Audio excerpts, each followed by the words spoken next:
Why do I have to hold my... You keep pointing that money. Why do I still have to hold my mic? Oh, okay. There was somebody last time who got a mic. Yeah. Oh, I didn't know we had to ask. I had a stand last time I was on here. Well, you asked? No, they were just here. He didn't ask. That was like 5 years ago. Yeah. Oh, wow. I don't know that. I mean, I probably do have I looked it up and I was in one with you, but we were at home. That was during the pandemic. That was. Yeah, that isn't I count. did some things through streaming, some comedy things through the pandemic. But other than that, I haven't been on the stage in like 5 years. Oh, really? Yeah. Oh, shit. Not like this is improv or anything. And I got to It's write gotta stuff be. down. You gotta Shit. do improv right after this. I'm fucked. Don't you remember improv? I haven't done improv. I think I did improv recently. I was at the Comedy Spot and Brian's like, do this improv thing. And I was like, No. I don't remember. Yeah. No, it's been even longer since I've done improv. I think comedy or sketch was the last thing I did. That was 100 years ago, though. Not just my. It wasn't my thing. I was on whatever Brian and Jack were doing. Oh, that's right. Oh, yeah. I don't remember what that was called. That was cool. I got to be just like a freeloader who wrote like a couple sketches. Didn't have to worry about shit. You didn't have to do it whatever Jack worried about. Or just like fretting. I didn't go to like last minute rehearsals. I was like, if you don't have it on the day of, I'm not gonna fucking meet up early and practice. That's the spirit. You gotta get. That's what I was telling Nick. You gotta get to that point. Being like, I'm not gonna do that. I have I'm my too lines grumpy. memorized. Oh, I don't do that. I have the exact opposite thing. I show up on show day and I'm like, yeah, I don't need to memorize this. I'm just gonna read off the I'm script. gonna wing it.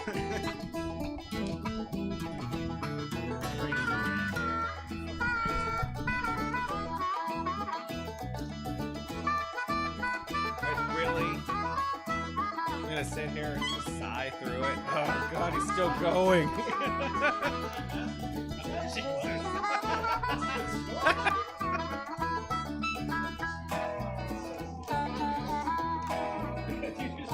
The rest.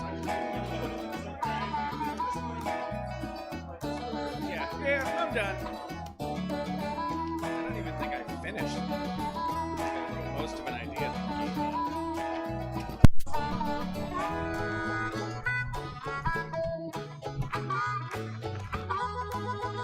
Maybe that's why I thought I needed a stand.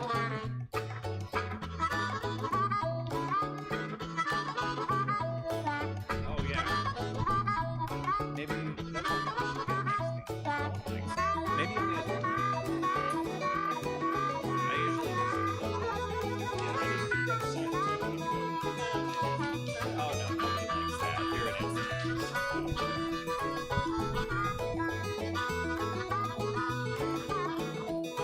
I thought you were flipping me off, actually. 'Cause it's going over here. Hey, fuck you! You're gonna lose. You're going down.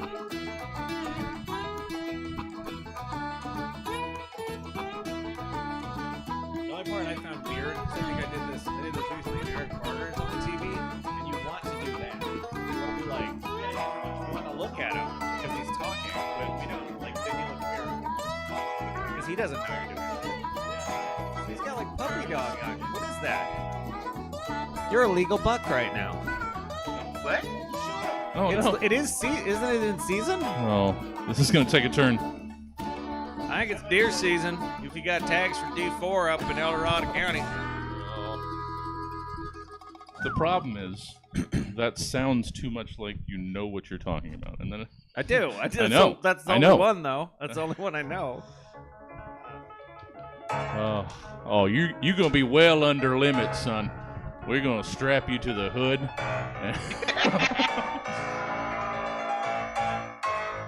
All right. Oh, it's getting about that time. Is it? Are you on Nick's Instagram? What is that? Huh? I saw Nick. Yeah, Was that his What was that? I believe so. Oh, okay. Do you like cyberstalk people beforehand? Well, it's to give people the information on screen. Is that Yeah. So lock me up. Okay. I don't know if they do that. Do they? I don't think judges do that. It's like cyberstalking. You're going away, banned son. from the internet. We give you an order. seen you turning around in your ways. Once a cyber stalker, always a cyber stalker. Yeah. Come back from that dark hole.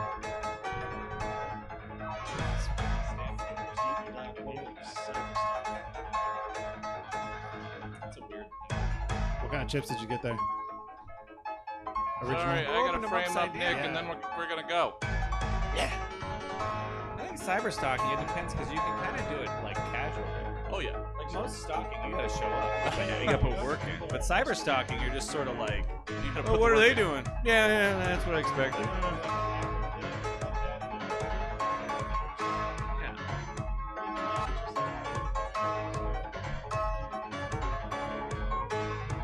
That's why they're cyber stalking.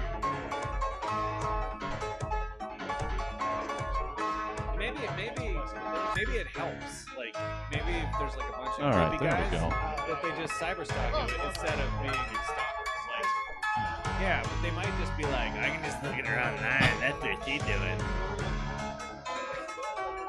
Oh yeah, if you had like metrics and you realize that like Jesse Jones like checks your page every day, and you're You like, cut it out. "Wow, that's weird. Would What's he never. doing?" What? What are we even talking about?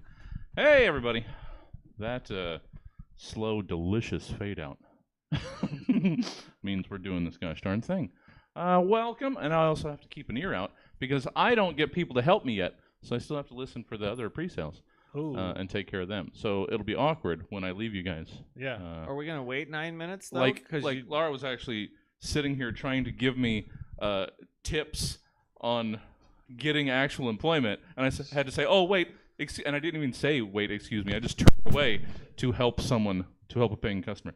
Those $14 mics aren't free, Nick. Hey, if you had a stand, I wouldn't have to do like 5 things at once. Do you only have one stand? No. See, the reason, and I was going to answer you, the reason why I don't put the mics in stands for panelists anymore is because they wouldn't be on like close enough onto the mic if they just left it in the stand. They just drift away, and then I wouldn't get anything on the recording. And this is a goddamn podcast first, Marco. Oh shit. See, I have the opposite because I'm not used to holding a mic, so I get farther away. Because I think of it's like a boom mic. I'm like, I gotta be like that far away. No, these are very cheap.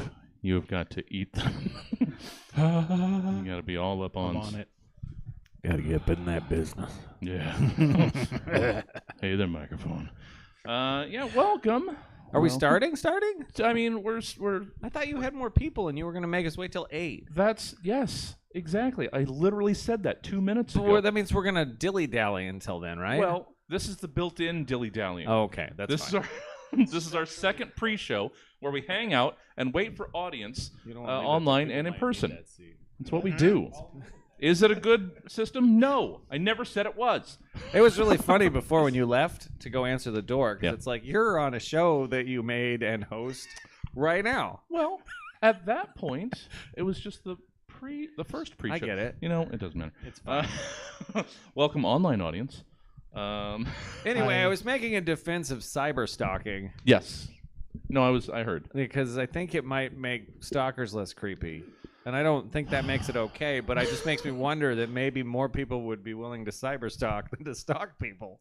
Yeah, I do think it is encouraging. I didn't ever think of this until just now, but I was kind of like, maybe like because you're casually checking people and you're being a weirdo. People who wouldn't normally become a stalker. Yeah, you don't want people to be a real stalker. Suddenly find themselves They're just stalking cyber stalking, online which means you're just checking your phone, Yeah. which is what everybody Like a does. So virus. they can do that. So we're all basically at that entry level stalking. It's what we do next. Yeah. Basically, that decides do our you path. kill them or do you just? Oh, you don't have to kill. I If you may- kill them, I you may can't have jumped stalk them some anymore. steps. Nick, come on. I don't know. I was just watching that show, You, and that's all. That's what he does, right? Spoiler alert. Sorry. I do want to apologize before we got too much farther in for the all bearded white men panel, and it's not. Yeah. It's not what I want. I'm sorry, Sometimes too. it's just how the scheduling works. It was who was available, and I apologize. We're always available. Usually much more diversity. I make no apologies. Also, I don't have much of a beard. I have more like a That's where the chin diversity thingy. comes into play. Yes. Also, if I had brought my Native American card, I could finally play. There we But go. I didn't bring it. It's at Oh, home. God damn it, Marco. We need your diversity right now. Come on. Can I throw I some left it litter in my- at your feet? I was gonna say I left it in my car on blocks next to all my liquor bottles. Yeah, there it is. No, No, I'm that's not what sorry. we're I going didn't mean for. to. They're not. That's not how they are. That's not how my tribe is. I can't speak for the others. Wow, I don't know that helped. I was trying to. I'm sure they're fine. They're probably good. Everybody's fine. Everybody's fine. I mean, would you really know if you're in like a Northern California tribe? You don't know how the Iroquois are or the No. Comanche. No. You know they're not great, right? I mean, you should check in. I was watching a lot of John Wayne movies. They weren't great. Marco, is that a Homestar Runner shirt that you have on? It Yes, is. It is. The chat was noticing it and was Yeah. very happy with it. I love Not my talk about the Native Americans. Yeah. Oh, stop. No, big fans of limousine here. In the chat, in person. I don't think I have my limousine shirt anymore. This was a Christmas gift from my brother. Nice. Yeah, they're still putting out merch. Yeah. Yeah. Yeah. He got me a strong bad that talks and you squeeze his head, and a hey Steve pillow. I got a whole shelf of that dumb shit. Hell People yeah. come in and go like, "What kind of a weirdo are you? What is this?" I'm an early internet And then you weirdo. have to be like, "It's from an internet show you've never heard of or seen, and they have weird character, and it doesn't make sense." And people no, don't know you're it's the best. Homestarrunner.com, everybody. Homestarrunner.com. It is the best. Yeah. Yeah. I mean, that and my touchstone, still early internet. I haven't checked in a while, but I need to because it'll never change. You can go back in time. Good old Zombocom. Zombocom. Zombo.com. Nick, you know Zombocom. I don't know that. You don't know What is that? Zombo? Oh, go to Zombo.com. You're not gonna pull it. Welcome. Up. You can. Welcome to Zombocom. Oh wait. You can do anything I saw this at recently. Zombocom. Somebody Yeah. sent this to me, and I didn't understand it because I didn't know it was old. Yes, it's all you need, and it doesn't do anything else. It's a loop of just welcome. This Okay. is Zombocom. Welcome to it. It's literally all. Oh no, you should just do this. Keep doing it. Yeah, I've said about a third of what they say on the site at this Yeah, point. yeah. Welcome. All right. You know what? 3 minutes early. I mean, I don't want to because there are people You have who have already pre-sales. paid their money, but that also means we already got their money. So oh shit! Oh. Tell me earlier. But you're hosting a show. Oh, that's Dana. She's on the show. So Dana's coming to watch the show today. Hi. Oh, I can Hi, do audience. that. Haha. This is a show, but I'm gonna abandon it to go get a beer. Cool. Yeah, that's cool. I haven't been on stage in 4 years, and now I'm just sitting here. You guys been here before? No. Oh, cool. I'm sorry this is your first time. I mean, yeah. What? I got nothing. All my stuff's written down. I don't do improv. Just stare at me. Oh, stop it. They're not going to believe you. If you tell them that ahead of time, then they're just going to critique everything I... Hi, Dana. How's it going? Laura, is there somebody behind you that wants to say hi? Cool. Just take your time up there. I'm fine, guys. You can talk too, Nick 1. Why am I Nick 1? I don't know. That's what I used to call you at the comedy spot because I came second. Wow, that's really No. nice of you. I called myself Nick 2. It's literally why I haven't oiled the hinge on that front door, so that I can hear people coming in from the stage. That's not a good system. I should have people helping here. I know. I understand. I could, yeah, but or just a it was, bell. see, the hinge is what slightly you'd less do. intrusive, because then if you got a bell, you can hear it more on stage. Other people performing. I'm the only one that can really hear the hinge from here. Oh, if there was a bell too, if it was like one of those door chimes, Yeah. I would do that the whole time. And there's too much in and out for stand-ups. Just to They do can't it. have a way They for, gotta go out for them to front make and more smoke. noise. They got to make half semicircles and talk. All right, so I am going to trust. Well, I mean, Corey Behringer might show up and then man the front too, because Corey's hosting the 9 o'clock show, and so there's that. But I'm going to try and start because it's 8 o'clock, and we don't want to run into the 9 and 10. You should have a camera. I should. I actually do have a camera. Oh, that points out into the lobby, but I don't have it hooked up at the moment. Oh, okay. I installed it specifically to show. Laura's on it. Oh, you can just have her. She'll be here every show night. Well, anybody want to volunteer? Right? It's like, never mind. All right. Let's get the show going so that we don't run into the 9 and 10. This was supposed to start at 7:30 this week. We were moving to a new time, but you guys already bought pre-sales before I changed the time on Eventbrite. No, it's good. This is a good problem to have. I'm glad he sold tickets, but he didn't tell us beforehand. I didn't know until I was in the car. Then I saw it. I didn't look until I was changing the website this afternoon. It gave me time to hone my material, which I did not afterwards. Yeah, that's how it works. I had to talk to you guys for a full fucking hour. All right, let's switch over into the. Oh wait, there's 2 Marcos. Oh, that's not. Nobody wants that. Yeah, they want 2 Nicks apparently. Oh, I look at this Toomey. I framed this improperly. There's 2 Nobody Marcos on in screen. the theater can see that. Yeah, in the It's theater just they can't get replicating it. me on his camera. At home, they can see that there are 2 Marco Cabodis, which normally not a problem. There are 2. Well, That's yeah. my dad's name. Exactly. His name's Marco. I am not a junior because we have different middle names. As far as I know, that actually, I've never verified that that's how that works. I'm sure there are actually people that have junior attached to their name and have a different middle name. All right. Let's get this gosh darn thing started, especially for the 60% of the audience that has no idea what is going on and that this is not, in fact, the actual show. So let's get things going. Welcome. Thanks for coming out. Let's do the gosh darn thing. Oh, my technology. Roughly 24 to 92 hours ago, Stab's team of comedy scientists commissioned 3 specific humorists to give various potentially comedic takes on several random topics, which they will now perform for the first and likely last time in front of a live studio audience in a show called Stab. Welcome to the Stab Show. Already 7 layers of Christmas lights deep into decorating. Now let's introduce tonight's panel. Our first panelist once kick-flipped an ollie so gnar that it erased his parents from the past. He's the director of Squad Patrol. It's Marco Cabodi. Hey, Jesse. Hi there. Our second panelist likes to tell people he's a 400-year-old vampire just to throw him off the trail of him actually being a time traveler. He's an award-winning writer and filmmaker. It's Nick Coleman. And our third panelist collects bubble wrap from through the years, and you'll never believe how it's changed. He's in week 2 of his 2-week Stab residency. It's Nick Pettigrew.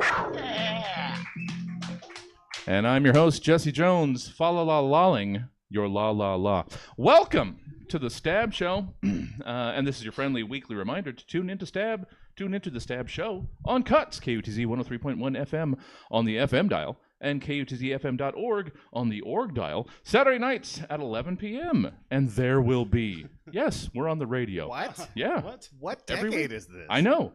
We like to go back in technology. Do you put your episodes on cassette? Yes. Sell them out of the trunk of my car at the 99 cents only. Now, let's meet tonight's panel. Marco, hey there. Hey, Jesse. How are you? I'm good. I was reminded you'll enjoy this. Nobody else will. Oh, good. I kind of started NaNoWriMo, National Novel Writing Month. I've got like 30 words in 2 days. But I was reminded that I didn't do it last year, but the year before, I wrote something stupid that, so there was a pen, a Dale Earnhardt commemorative bobblehead pen that rewrote history, but only if you wrote it in the Def Leppard spiral-bound notebook of reality. So That's pretty great. So, that's exciting. That's exciting. It matters because Marco's been writing in his Def Leppard notebooks, and it was a Def Leppard Hysteria notebook. That's right. I bought several of these in a Walmart in 2010, and I was so excited that I was like, so sick, and I bought a bunch of them, and I filled multiple ones up at this point. But yeah, in my Nano 2 years ago, that was an integral MacGuffin. That's amazing. Was the Def Leppard Hysteria Spiral Notebook of Reality. Welcome, Marco. good Yeah, to have you. hey. Sorry, interrupting your drink. No, it's all We got to get through the thing here. Yeah, What are you up to, comedy-wise? Stuff and things, just things. Just Marco you know, things. normal stuff. We Yeah. have a squad patrol show. Me and Dana in like the second Saturday at the Comedy Spot. Yeah. I got an email today or yesterday that said I got into Sketchfest Ooh, for the third time in a row, nice. which is cool. Well done. I don't know Good. where yet because the last place closed down. Yeah. Yeah. Completely unrelated. I hope so. Our show wasn't very good. No one laughed. It was dead silent. It was just like crushing. Yeah. But it was pretty good. I thought it was pretty good. Sure. It's just nobody liked it. Well, it's tough to do a tight 20-minute sketch show. Yes, and it was in the middle of two other ones, Yeah. so I'm sure we're very wacky, and we came in with like mean. Yeah. And they were like, no. Yeah, that's the thing about Sketchfest. The real glamour part is you generally share an hour with two other acts in a coffee shop on a Tuesday in San Francisco. Yeah, that was about it. Yeah, Yeah, but still, you got it was credit. cool. You Yeah, get I the credit. could put that on something, which exactly. is nice. Yeah, it was neat. Nobody has to know the rest of it. Just Yeah, that you that's were in all I say. Sketchfest. It's like I was in Sketchfest, and I just trail off at that point. Well, awesome. So that'll be probably January, February. Yeah, January. Yeah, Well, cool. And you got a show coming up. I do. In a couple. we're next gonna week. we're gonna redo one we did recently because it was so good. Nice. So we wanted to redo it again. Encores are good. Yeah. And it also means you don't have to write. For Yeah, a I month. wrote last show. I wrote all of it. It was like 45 pages, so I don't want to do that. Yeah. So Fair enough. Yeah. Yeah, that's why I got a sketch years ago. Oh, and this you should. to let people in on the fun secret of the show. It just so happened to work out this booking that basically this is the last 22 years of sketch comedy in this city. Between the four of us running the sketch programs largely over the Comedy Spot. Oh, that's true. Since like 2001. Yeah. At least that's where I started, and then Marco came along, and Nick, and yeah. So the last 22-ish years straight of sketch in this goddamn town, represented on this stage. And this is what it's got us. Yeah. I'm homeless. Yeah. But I was saying that I'm happy to have gotten out of sketch because, and I've said it a lot of times to a lot of people, encouraging them that sketch is the most work for the least return. Yeah, it's real hard. Yeah. You have to memorize stuff, and everybody else doesn't. They just show up, drink beer, and I'm gonna do my set, or I'm gonna do my improv, and then you're like, no, I have to learn my lines. Yeah. And then often you'll just do it once. And But then, occasionally you write something that's real dumb, Yes. and everybody claps for it, and then you go, okay, this And is it's worth all it. worth it. Yeah. So yeah, you can feel the pain and Yeah, stress yeah. from these four gray beards. These four bearded white guys. The most Gray beards. humiliating, Yeah, the most okay, yeah, humiliating okay, part yeah. of Oh, sketch. hold on. Yeah. Go ahead, Nick. I was gonna say, most humiliating part of sketch is having to lug all of your fucking props and shit everywhere. Yeah. Yeah. I tried to convince us to do propless stuff, to treat it like improv, and nobody wanted to do it. Oh yeah. No, that's all I did was the minimalistest that I could, and yeah. Then that was replaced by the most props you can possibly do. I had to empty my tarp. I bought a 40 by like 20 or something tarp, and it was covered in flour. It was awesome. Yeah. Yeah. Well, thank you, Marco. Good to have you. Always a joy to have you. Thanks, Jesse. Nick Coleman. Hello. It's been a good long while since you've been around. Yes, sir. Sorry about that. No worries. Good to have you, though. Yeah, I'm basically a shut-in, so Well, this is the only show I'll do oh well. because all I have to do is sit here and. Good.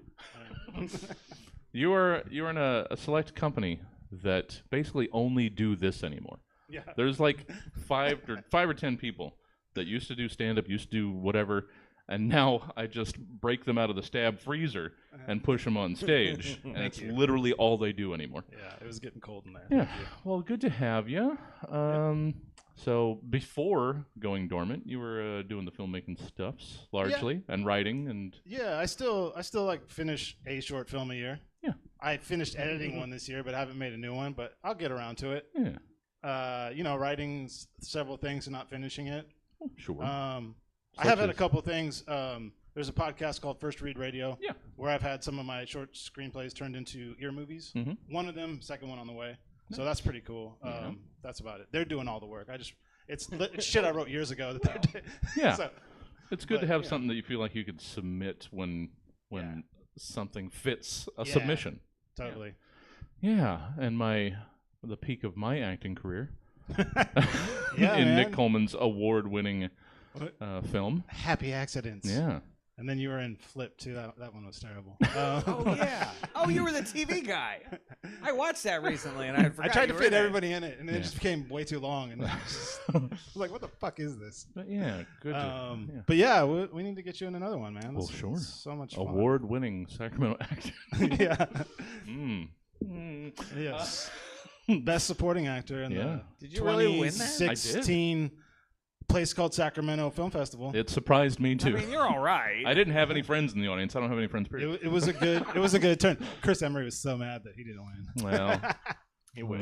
Yeah, I can see that. He like threw something and broke it. Was angry. He was well, glad to pull you out of the hermit hole to get you writing stuff. happy to be here. Yeah, and other Nick Pettigrew. He kind of half agreed to doing 2 stabs in a row, probably not thinking I would actually make him do it. I would do it every week if you needed. Oh, shit. Well, That's bragging. yeah. I mean, I hate booking, so I might take you up on that. Nick, how are you? I'm doing all right. You know? Yeah. Yeah. Yeah, I'm doing all right. Good. Sure. Good. That is the hesitant answer we all give. Yeah. Because I could go into what's actually going on, but let's just say all right. Let's just say let's all wear this brittle mask and agree to it. As long as you don't push, I don't push. Yeah. You know, like we just. It's mutually understood. I'm doing all right means no follow-ups, please. Well, good to have you, Nick. Always enjoy having you around here. I don't imagine in the last week you've gotten any projects going. No, I mean my son's birthday was on Wednesday, so that was like a big thing Nice. that I did. I fucking crushed him at mini golf. Yeah. He is Fuck 6 that. and he sucks, man. He's so bad. No mercy. Do not let him get an easy win.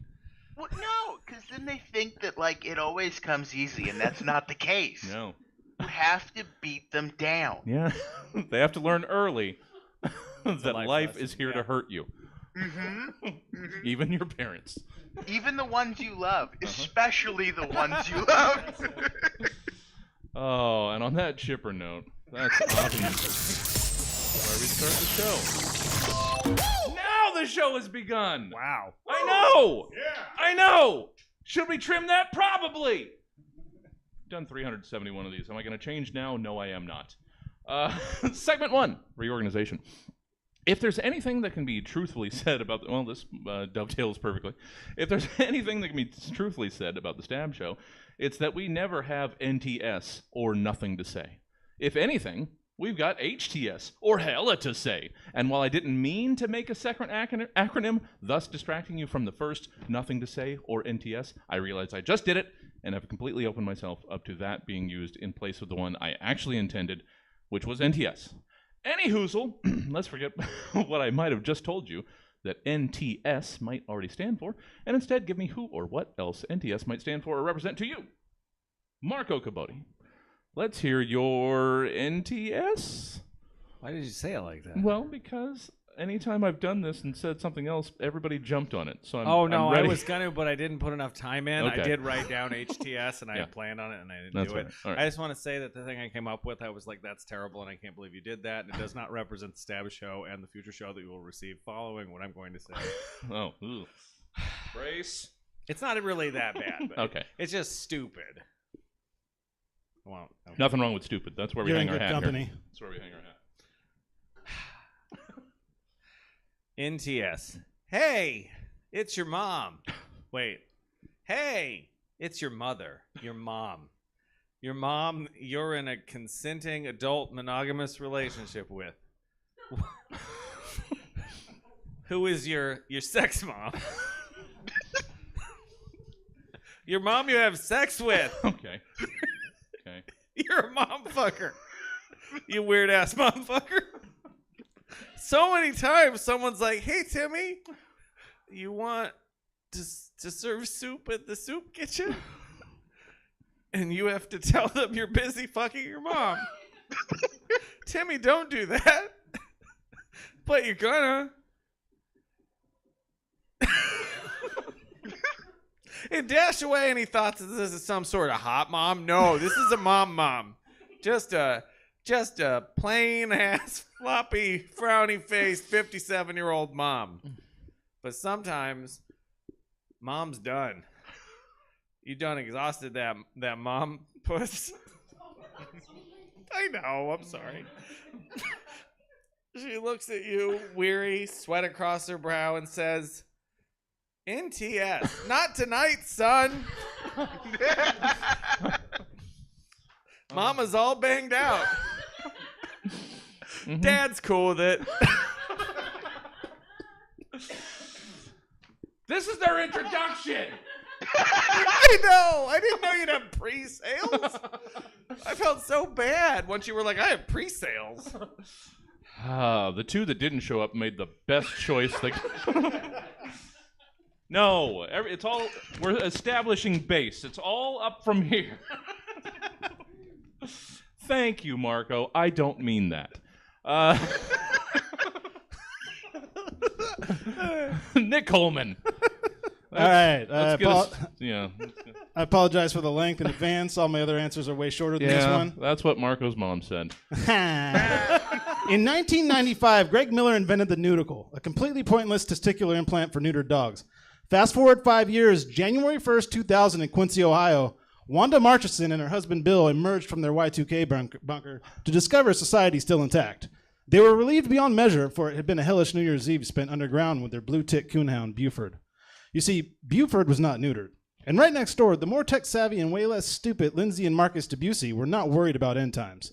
In fact, they spent December 31st buying a purebred Bernese mountain dog, a female purebred Bernese mountain dog. I didn't need to write that twice. And her scent drove Buford crazy with canine lust. He had bitten Wanda and Bill several times that night as they tried to shoo him off their legs mid-hump. Throughout the night, the dog-loving Marchisons thought about letting Buford out of the bunker to face whatever devil spawn had been summoned by the Y2K computer bug, but they made it through. And as they exited their bunker into the chilly January morning to see life going on like normal, Wanda turned to Bill and said, Buford's getting snipped. Enter Dr. Louis Manolo, local veterinarian and 3-time Jeopardy audience member. In 1997, Louis almost made it to the first table of the World Series of Poker, but couldn't pass up a slot machine with a picture of a buxom blonde on it. And he proceeded to lose all of his buy-in money to a slot machine. Then for 3 years prior to 2000, Louis Manolo's HOA had awarded him the Pantone 448C Award, their version of a Razzie, named after the universally agreed upon ugliest shade of green, which was given to him because of his lawn. It wasn't a dead lawn, it was just the least green lawn in the neighborhood. No matter how many times his wife Debbie tried to tell him that, he just became even more obsessed. He'd hired and fired every lawn care expert in 3 counties to make his lawn greener. Finally, in the autumn of 1999, he spent his vacation money to replace the lawn with a fresh implant of Alabama bluegrass. This isn't getting any better, I'll tell you. Just buckle up. For Debbie Manolo, this was the 3rd strike. She could forgive him a lie for the first 3 years of their marriage in which she believed Louis was a 3-time Jeopardy contestant, as he had told her, and not a 3-time Jeopardy audience member. She could forgive him for losing his savings to a slot machine, but canceling their yearly trip abroad just to replace a perfectly good lawn was the death knell. On Christmas morning that year, Louis woke up to find Debbie had packed up and moved out. So when Wanda Marchison brought Buford into the clinic on the morning on Monday, January 3rd, Louis was not in top form. No, sir. He was in the most bottom of forms you can be in. Wanda dismissed his state as a New Year's Eve hangover and peppered him with stupid questions such as, do the balls ever grow back? Louis, in his low mood, replied with a joke that he had no idea Wanda would take seriously and forever curse everyone involved. Only by the devil's hand, Wanda. Only by the devil's hand. Now, neutering is a pretty straightforward process. So I'm going to skip this paragraph explaining it. Webster's dictionary describes neutering. The balls can't grow back. The only exception if Buford was cryptorchid, a condition in which one testicle is not in the scrotum and up inside his belly, and the vet did not bother to go find it. Buford was cryptorchid, and Dr. Louis Manolo did not go find that ball. Aside from this, the surgery was a success, and in no time, Buford was trotting around with 2 silicone noodles swinging between his hind legs. And the scent of the next-door neighbor's dog no longer affected him.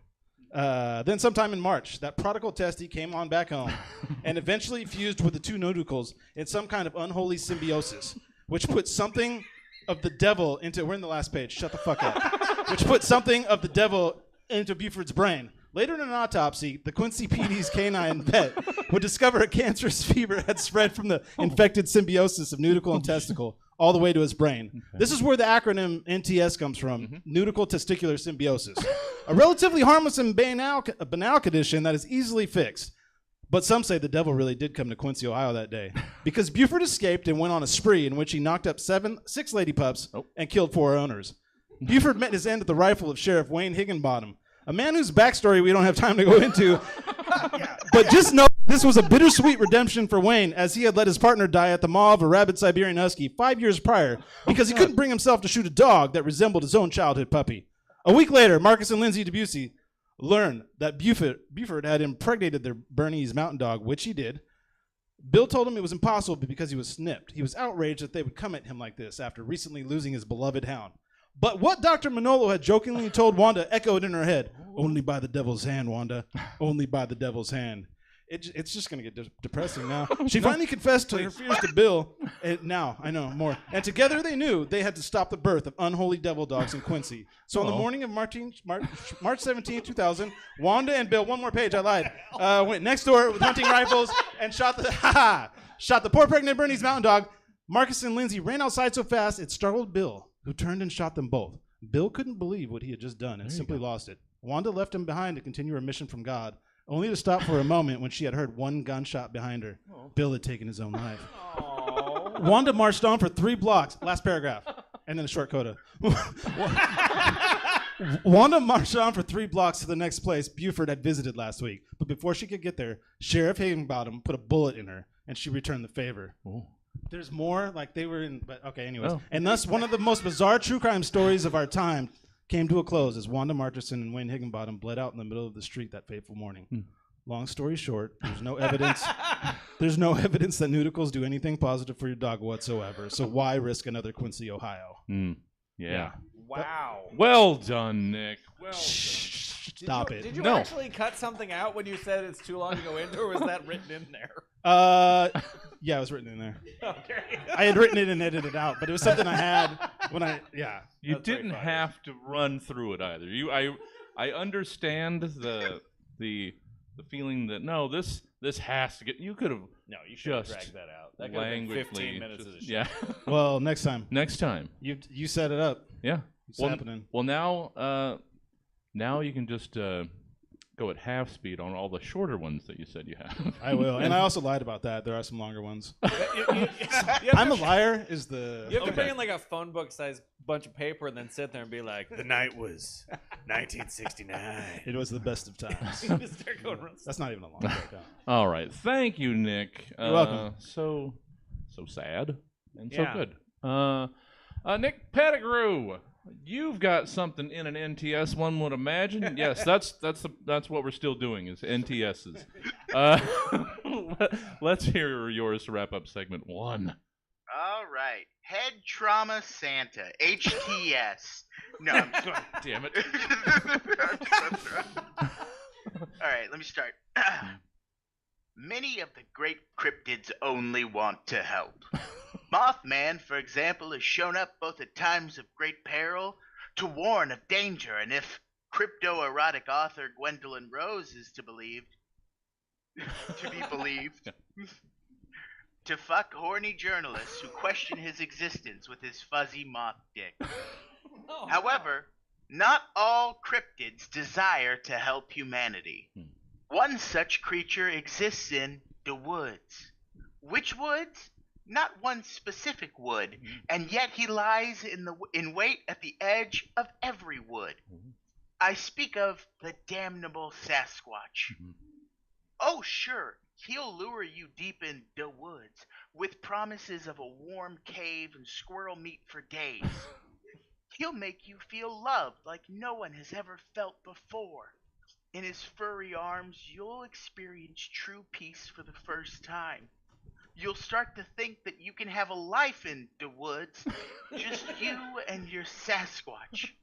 So one stormy night, as the thunder crashes outside your cave, you decide to give yourself to the Sasquatch.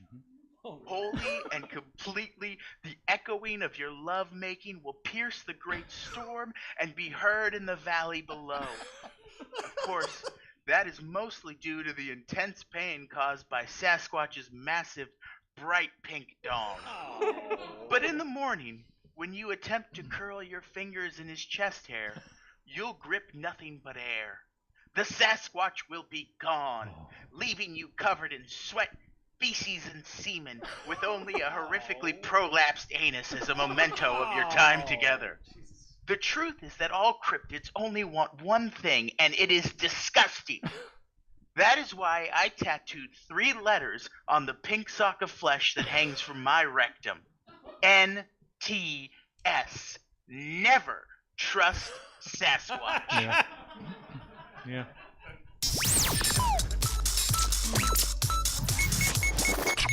The show isn't always this sexy. I was gonna say, can I rescind my apology for mom Yes. fuckery? Usually the brow is slightly higher. We'll see.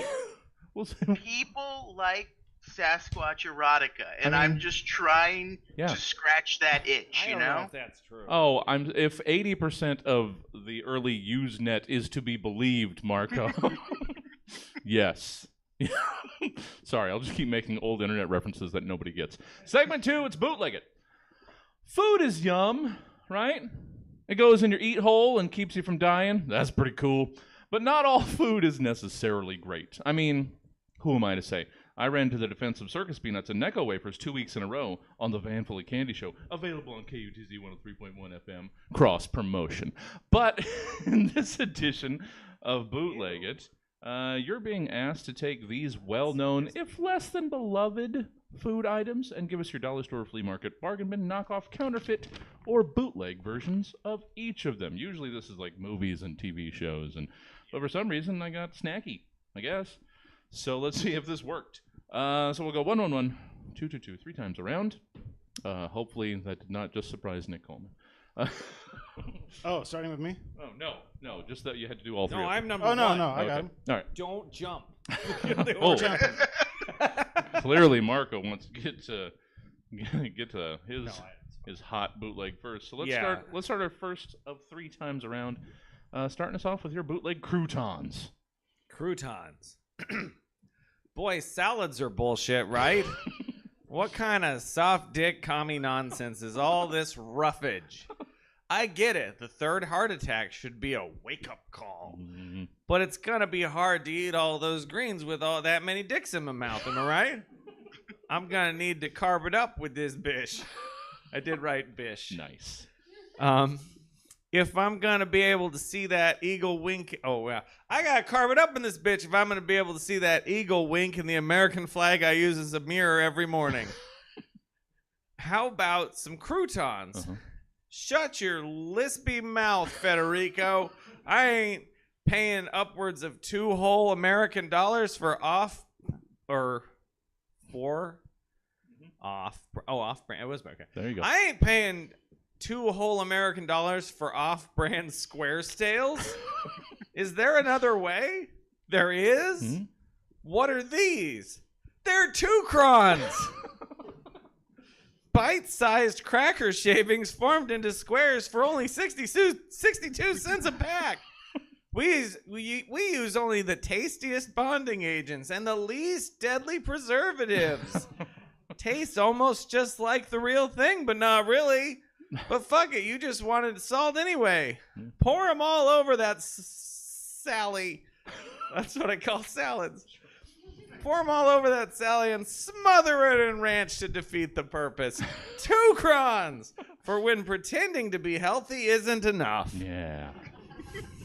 Thank you, Marco. And I do love it every show when we introduce to the audience, new and old, my favorite part of having Marco on the show, Him not being able to read his own I have handwriting. a lot of. I thought I was trying really hard this time to have good handwriting, but I ran out of time. That's all right. It's the Marco charm. You wrote it. How can you not read your own? I can't read my own handwriting. Yeah. That's better. Yeah. Nick Coleman, let's hear your bootleg croutons. Okay. They don't have to be that long. Yeah, I just wrote like a knockoff name and a brief slogan. That works. Oh, it's not 17 pages? No! It's not even a sentence. You're the one that's making the short form prompt long, Marco. This is supposed to be quick and punchy. All right, croutons. No. No. Yeast shards.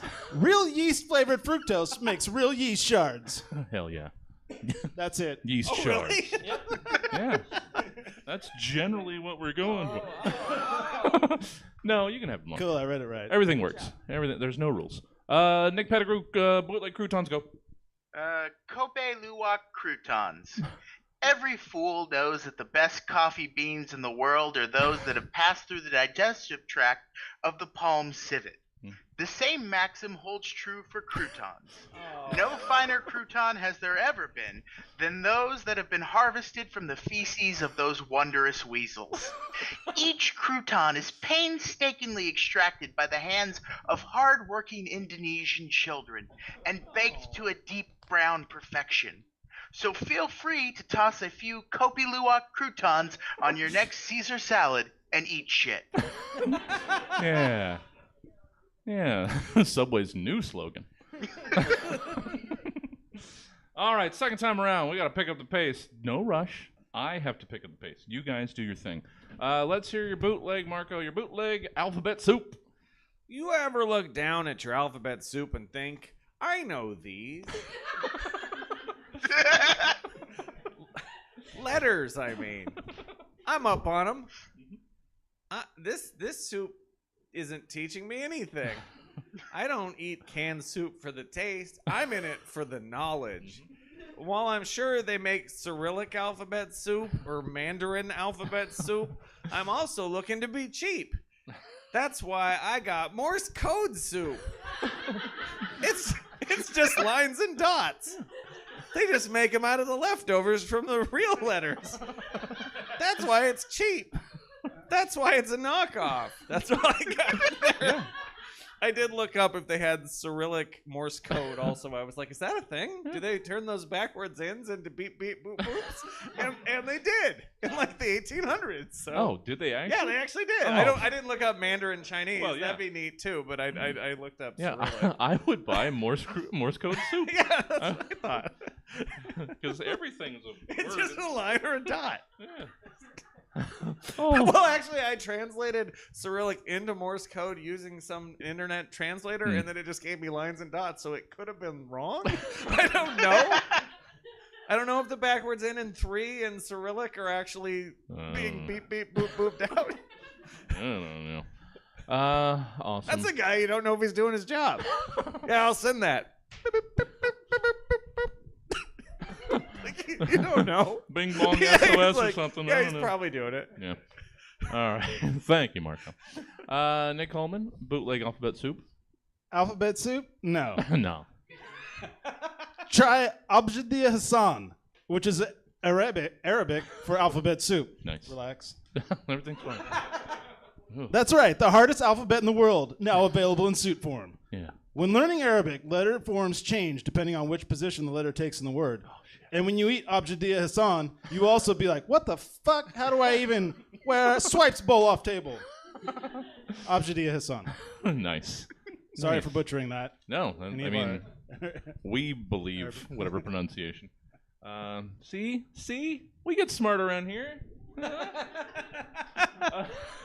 And it got no laughs. Yeah. Oh, it did. Keep it lowbrow. It got Yeah, plenty. you It gotta got plenty keep of it all laughs. about that Sasquatch. You gotta ration out the blue. Nick Pettigrew, your bootleg alphabet soup. All right. Jordan Peterson's non-woke alphabet soup. The wokeness disease is running rampant across America, and it's even infected our alphabet soups. LGBTQIA? Those letters have no place in a God-loving American soup. Our soup only has C, D, E, F, H, J, K, M, N, O, P, R, S, U, V, W, X, Y, Z to spell classic conservative American words like work, moxie, and spunk. So grab a can of Jordan Peterson soup and you'll taste the spunk. Brow back down. It shifts. It's a sliding scale. Thank you. Thank you, Nick. Finally, third time around. We're going to get through this show. No, I love it. And Corey's used to the show running long. Marco, let's get our third time through bootlegs with, I don't know why. I haven't thought about this in years, and it just came into my head. Let's get your bootleg canned ham. Yeah, I thought the same thing. I was like, canned ham? That's not spam. That's canned ham. That's canned ham. With canned ham prices at all-time highs, it's time. The canned ham eating community. You know who you are. The kind of guy who wears vests with lures in them, complains about their ex-wife to strangers at the bar. The kind of guy who never washes his ass crack because that's gay. These guys need an alternative. That's why Hormel is introducing bagged goat meat. Think about it. You're not sure if you should eat a goat. They are a farm animal, but they were like a weird one. No one eats goat meat, but maybe they should. And then I didn't finish it apparently, and I wrote, you don't know, and that's it. Yeah. But you don't know. You don't. They're on a farm. They're doing something, right? Yeah. I mean, what do you do when one of them falls down and doesn't get back up? You just throw it away? No. No. You talking about the fainting That's ones? good meat. No. No, when it dies. I didn't want to say dying. You can say goats die. They do. But also, I mean, Canadians must be onto something with their bagged milk. So maybe Yeah, I didn't really elaborate on bag. For No. whatever reason, I thought bag was funny. Bag is funny. It's funnier is. than a can. It's It like is. cheaper. Yeah. Because it's weird to have. Oh, I got my meat in a bag. Yeah. I mean, you do, but Got a bag of meat. I got a bag of meat at the store. Yeah. Thank you, Marco. Nick Coleman, bootleg canned ham, go. Canned ham. No. First there was canned ham. Then there was spam. Well, now there's am. Just AM. It was going to be Pam to save money on the lettering, but then Pam Cooking Spray Company sued us. Yeah. So we went with am and saved even more money on lettering. What's in the can? Am, you dummy. I already told you. It's like ham, but without that dandy citified H taking up space. Am. Yeah. Yeah. Just open up a can of am. Is it there? It am. Whatever it is, it am in it. Thank you, Nick. Nick Pettigrew, let's close this out with some bootleggings of your bootleg canned ham. It's called Horrible Ham. This ham comes straight from the absolute worst, most vile pigs to ever roam the earth. From homicide to charity fraud, these are truly swines. The only meat product that has the PETA stamp of approval, horrible ham may come from the worst pigs, but it has the best flavor. Oh, sure. Justice. What did you want me to do? No, it's that good smoky justice flavor. You can taste it. Canned ham's weird. It is. Is it? You're talking the one that's shaped like a ham, right? Well, Yeah. it's shaped like a canned ham. Yeah. And then you slurp it out of the can. But it's that like weird kind of like that. Oh no, I'm talking about those the bad big boys, ones. the real ones. Okay. All right, we gotta get going, Marco. As much as I love you continuing to undermine the show by bantering as much as you can. Like to do. I like bantering with Marco, but I can't. We gotta go because we're only 2/5 of the way through this goddamn show. No. Oh, you guys need drinks? I'll do something. We'll figure it out. Segment 3, it's celebration time. Time is a flat circle or some kind of matrixy nonsense that somebody shouts when they want to sound smart and or important. The thing, though, about this edition of the Celebration Time Stab Prompt Extravaganza is that I happen to find a handful of very closely related things. What happened on this, the November 3 of the near end of 2023. And in celebration time, you're asked to tell us how you've been or plan to be celebrating these following things that just so happen to happen on this day in history. So, let's hear what you've been up to. Normally, the two things happen like years and decades, even centuries apart. But you'll find out what happened tonight. Marco Cabodi. On this day in 1957, the Soviet Union launches Sputnik 2 with a dog named Laika on board, the first animal to enter orbit. Meanwhile, at the same dang time, on the same dang year of 1957, Swedish actor Dolph Lundgren was born. How have you been celebrating these things? I teed up several of these for you tonight, Marco.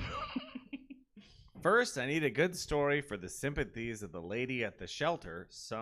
Something about my sick kid or my brother having cancer. Anything that fast tracks an ugly, ratty little mutt dog into my arms. I'm going to name it Laika 2 in the proud tradition of Russian naming conventions because they just named it Sputnik 2. Then I tell that dog he's a good boy until I get him home and I duct tape him onto the wall of a trash can. I've welded to a cannonball. I've attached to several approximations of pre-Soyuz kerosene rockets I designed based on drunk skimming Wikipedia articles on the toilet at work. Once it's time for liftoff, I time the takeoff using a 1988 VHS copy of Masters of the Universe starring Dolph Lundgren, the American patron saint of the USSR. Once the 106-minute run time is over, the rocket is ignited, presumably launching Laika 2 into orbit in the Soviet tradition of the Soviet tradition. So much of their Soviet tradition of so much of their science, how much can we terrify this dog? And just like how the real Laika died of cabin overheating on the 4th day, if Laika 2 doesn't make it, in the words of the American patron saint of Russia, if he dies, he dies. Yeah. We had to get there. I wrote it in big words too. Hell yeah. Oh, yeah. The Soviet Union was just throwing animals into space willy-nilly. It was just, here you go. That's See how we do, cat. They were dog. like, put dog in? Yeah. We put radio in there, maybe we hear his death knell. I don't know. Dog. Thank you, Marco. You're welcome as well. Nick Coleman. On this day, in 1952, Clarence Birdseye markets frozen peas. And at the same dang time, in the same dang year of 1952, American comedian Roseanne Barr was born. How have you been celebrating that? I like to go out in public and sing the national anthem very poorly until someone punches me in the face. If that doesn't get it there, then I'll just start saying racist stuff to random people until it happens. Sure. And then I go home and put frozen peas on my face to relieve the swelling. Yeah. That's it. Exactly. Yeah. Straightforward. Yep. See? Nick's getting us back on time. That's what I'm here for. Thank you. Did he, though? Because he spent 15 minutes He's evening on it the out. first one. He's evening it out. I said I would even it out. There will be redemption. And finally, Nick Pettigrew, your celebration time. On this day, in 1956, the 1939 film The Wizard of Oz is televised for the first time. Meanwhile, at the same dang time, in the same dang year, Mystery Science Theater 3000 and Riff Tracks' Kevin Murphy is born. How have you been celebrating these things? Well, today was the day that the cinematic masterpiece, The Wizard of Oz, was finally seen the way it was meant to be seen, on a much smaller screen and with plenty of commercials. But of course, the only way to properly honor this day and the birth of MST3K's Kevin Murphy is to watch the film in a dark theater at a 4:3 aspect ratio with my 2 robots that I built out of parts that control where the movie begins and ends.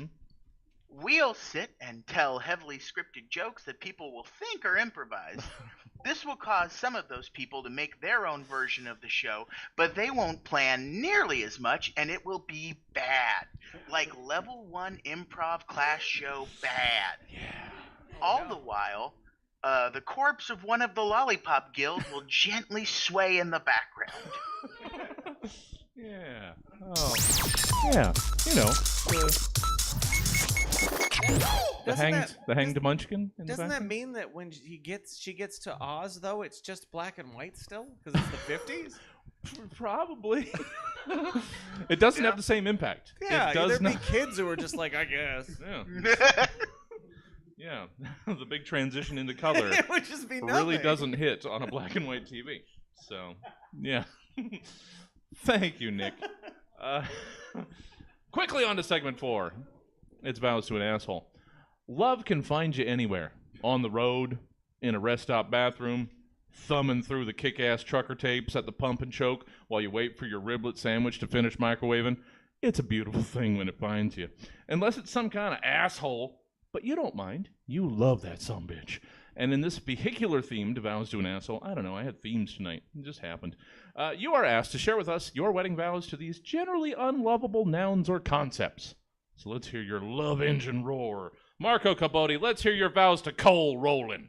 I had to look up what that was. You didn't I actually didn't know what coal rolling? Once I saw it, You I was redneck like, ass. Oh, I assumed it was like trucks with coal in the back. Oh, no. Because that No. sounds like something truckers would Everybody say. familiar with coal rolling? No? It's where you have like a diesel truck and you blow fumes of smoke Just out of it. billowing clouds Just like to of be, black like coal. seemingly to be an asshole. Yeah. Yeah. Oh, yeah. You're, like It's, modifying your truck to be less clean so it blows smoke. yeah. everywhere. And they love doing it next to, like, hybrid vehicles. Right. You know? So Like a that's worked Tesla into or my something. thing. Yeah. So anyway, There because we I are. looked There's it up, your that setup. was it. I read the first paragraph of the Wikipedia article, and that's where I got it from. If for every time somebody referenced or researched something in the show on Wikipedia, they donated, we wouldn't have to get those emails anymore. Yeah. We could keep them in business. The amount of research this show does. coal rolling. Oh wait, I gotta say it like I'm in love with it. Coal rolling. The first time I saw you, I just knew. The way your 7.3 liter Power Stroke Turbo V8 blew 2 full stacks of black soot sky high directly in front of that 2019 Prius as you drove over that 2022 Hyundai Ioniq. It was clear we would spend the rest of our lives counteracting climate activists. Unlike climate alarmists and their univariate approach to the complex and ever-evolving problem of climate change, that the jury is still out on, all caps. You're complex, interesting, funny, like how monster trucks shaped like dinosaurs are funny and awesome. So yes, coal rolling, modified diesel. I love you. And I loved you, or I love just as much. I love you just as much, and I'll love you just as much when the world's burning around us, and when Tesla drivers and their upper middle class solutions, I gotta do that, realize how catastrophic lithium-ion batteries are for the environment. Throw those revs right in my heart, sweet love. Yeah. Oh. You know, you brought me around. You brought me around on Right? following. Yeah. They're just sweethearts. They're very opinionated sweethearts. Nick Coleman, let's hear your vows to leaving work to discover you've got a flat. Leaving work to discover you've got a flat. I remember the first time we met. I knew we'd be together for at least an hour, according to AAA. But it wound up being a lot longer. In fact, we're still here in this parking lot outside of Half Price Books, long after the rest of my coworkers have gone home. I'm so grateful to have a beautiful anthropomorphized concept, such as yourself, by my side through this situation, which is also you. I'm not saying it's bad. No. I wasn't going to call you an asshole. Those are the prompt's words. The prompt that got me into this situation, introduced us. Look, honey, light of my life, the wind beneath my wings, which used to be in my tire. Let me start over. It's so great to see your parents here to support us. Mr. Car with the tinted windows being the only other car in this parking lot, and I can't tell if someone's in there or not. Thank you for letting me marry your daughter. And you, Mrs. Homeless Woman and frequent patron of Citrus Heights Half Price Books location who is currently diving in our dumpster. Thank you for accepting me into your family. And on my side of the family, my father, ADHD, has me so turned around inside of my own bit. And Mom, you, You know your name. Oops. Looks like someone invited Uncle. I had 3 Wendy Baconators and 3 coffees today that want to exit my body right now. I see you brought along a new girl. What's that? Nice to meet you. I'm about to shit against the glass front doors of Half Price Books because fuck this place. Back to you, babe. Let us build a home, a life, and a family from our bonds of true love and our vows to stick together through all of life's challenges, such as being stuck on the side of the road because of engine trouble. No, I'm not suggesting a 3-way. I love you, and I do. Please take it away, Padre. The priest steps forward, says all of his shit, then wraps it up with, if anyone objects to this marriage, please stand now. Just then the church doors swing open, or we're in a parking lot, I don't know what's going on. And in walks a camera I've never noticed before facing this door I'm shitting on. I turn back to my love and say, I think our firstborn should be named, I'll lose my job if we don't break in and delete that footage. And we're still married to this day. Oh, that's sweet. Thank you. That's sweet. Just press ham up against the window. just squeezing out a Nick Pettigrew. Nick Pettigrew. Let's wrap up some vows. Let's hear what you've got. I'm going to assume that's Corey. I don't know. I'm trusting the lobby. Nick Pettigrew. Let's wrap up vows to an asshole. Let's hear your vows to not getting a bike for Christmas, even though you made it real clear that all you wanted this year was a bike. I love you because you've given me so very much. Just not a bike. But that's okay. My parents would say that it's better to chase your dream than to actually get it. But they never achieved their dreams, so how in the fuck would they know? The other thing that's incredible is that I can't even complain about not getting the one thing that I wanted because you got me a bunch of other cool things, like super cool set of road safety tools. I'll really need a seatbelt cutter to get out of a car in the event of an accident, especially because I won't be getting around by bike. But really, who needs a bike? I don't need a bike. I just really wanted a bike. I mean, other people got me a helmet and the bike rack for my car and a super sweet snug biking outfit with the clackety shoes like all those super cool old guys who hang out at the Pete's Coffee wear. I can't hang out with those jacked silver foxes because they'll immediately sniff me out as a poser. To be honest, though, I don't know if this is going to last because if I got the bike, I'd probably be super into it for a few months and then move on to a new hobby, and the bike would just gather dust hanging in the garage, and I'd look at it sometimes and think, I should ride my bike. But then I'd realize that I need to put air in the tires and find my clacky shoes, and my biking suit wouldn't fit, and even if I got over all of that, by the time I get on the bike, I'd be too tired to actually go riding. What was I talking about? Let's get married. Yeah.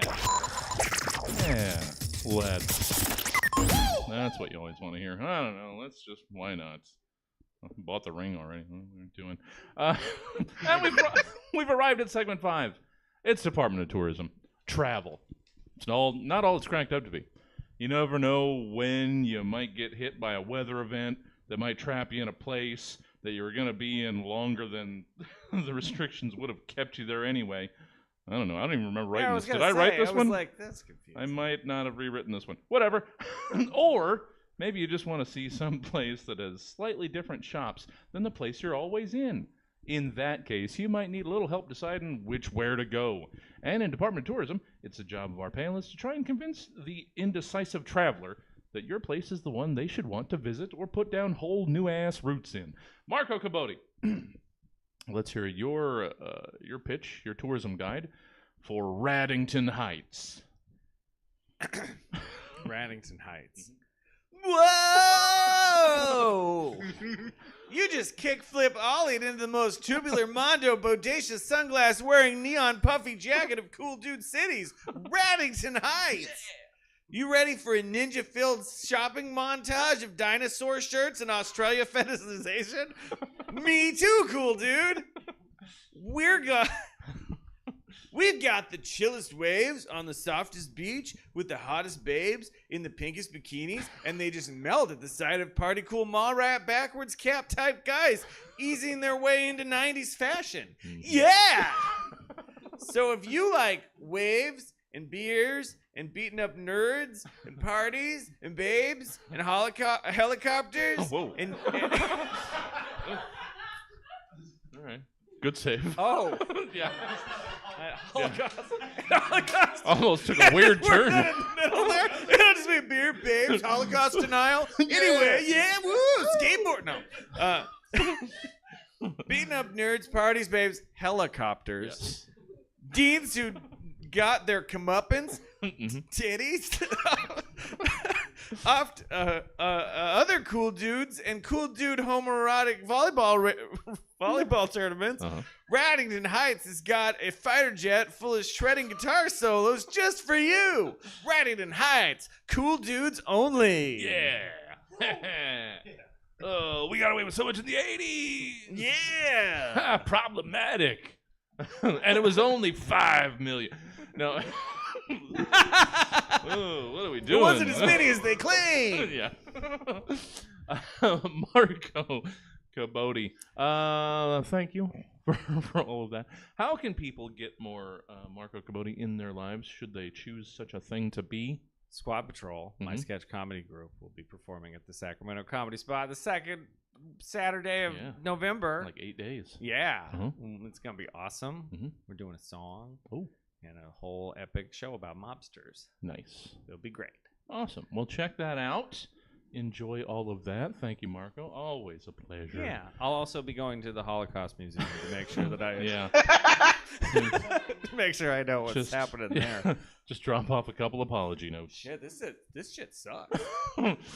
Ooh. This was bad. Yeah. Why didn't anybody tell me about this? Hey guys. No, I just went.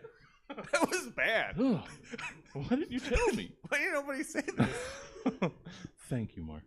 Nick Coleman. Make us want to visit Beer-pong-tropolis. All right, let's bring it home with a little bit of blue. Yeah. There's only one thing you need to know about Beer-pong-tropolis. We fuck. Yeah. You see this hospital right here? It fucks. And all these parks and the people inside of them, they also fuck. The question is, do you fuck, bro? Fuck yeah, you do. Get in here and shotgun this beer, my guy. Welcome to Beer-pong-tropolis, where your next beer pong match is always just around the corner and in the middle of the street, because we don't drive here. The other cities won't let us because they're a bunch of pussies. That's the only rule here. Don't be a pussy. Oh, and don't fuck Debbie. I know I said we fuck here. We totally do. But whatever you do, don't fuck Debbie. She's got some kind of curse on her.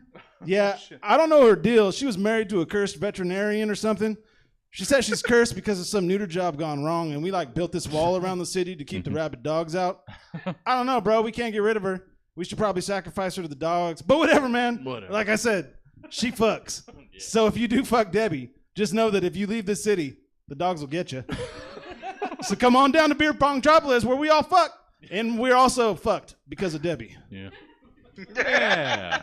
Yeah. See, guys. See, the novella paid off in the end. Yeah. Fuck you guys for not. You didn't believe. You didn't believe. I can do it. Thank you, Nick Coleman. You're welcome. So good. Hey, it's Emma Haney, who I can never get on this goddamn show. Oh, sorry. Go to the bathroom. Go to the bathroom. Nick Coleman.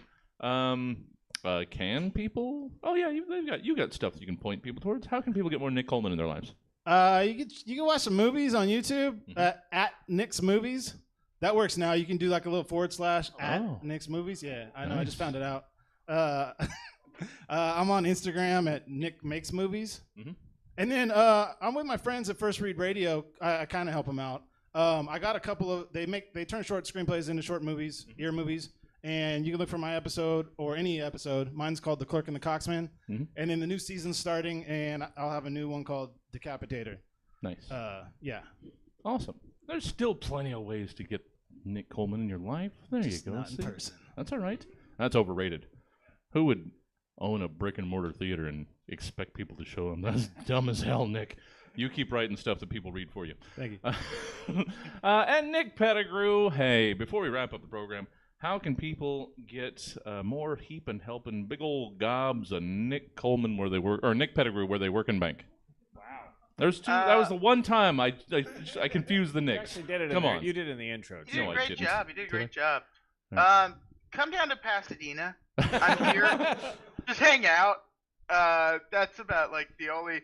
I mean, if you want, I mean, you could hang out in front of my kid's school. Maybe I'm there in the morning and in the afternoon. Probably shouldn't do that. Just to pick up and drop off. But if you want to hang out there, you could see me. But that's about it. I Okay. guess I'm online too. I make games if you ever want to play weird video games.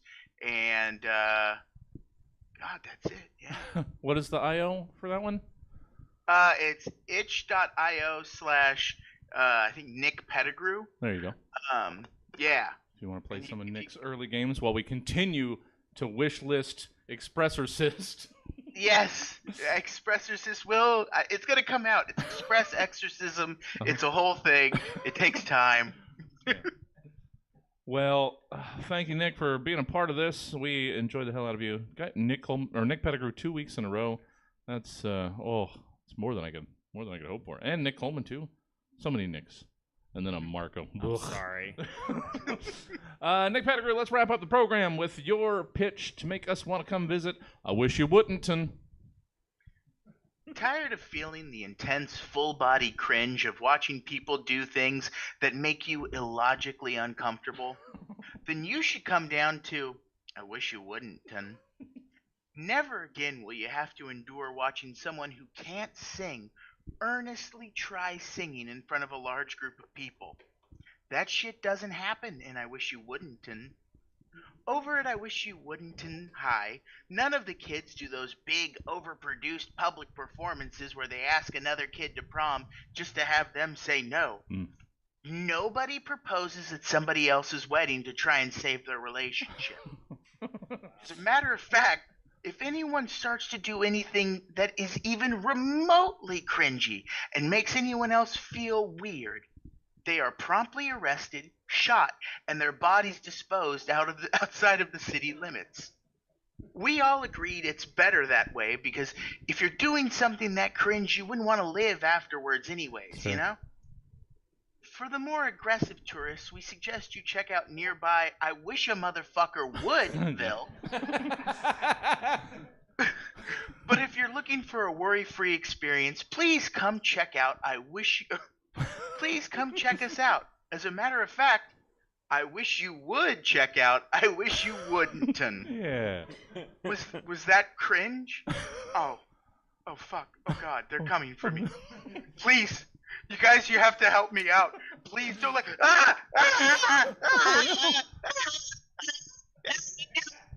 Oh no!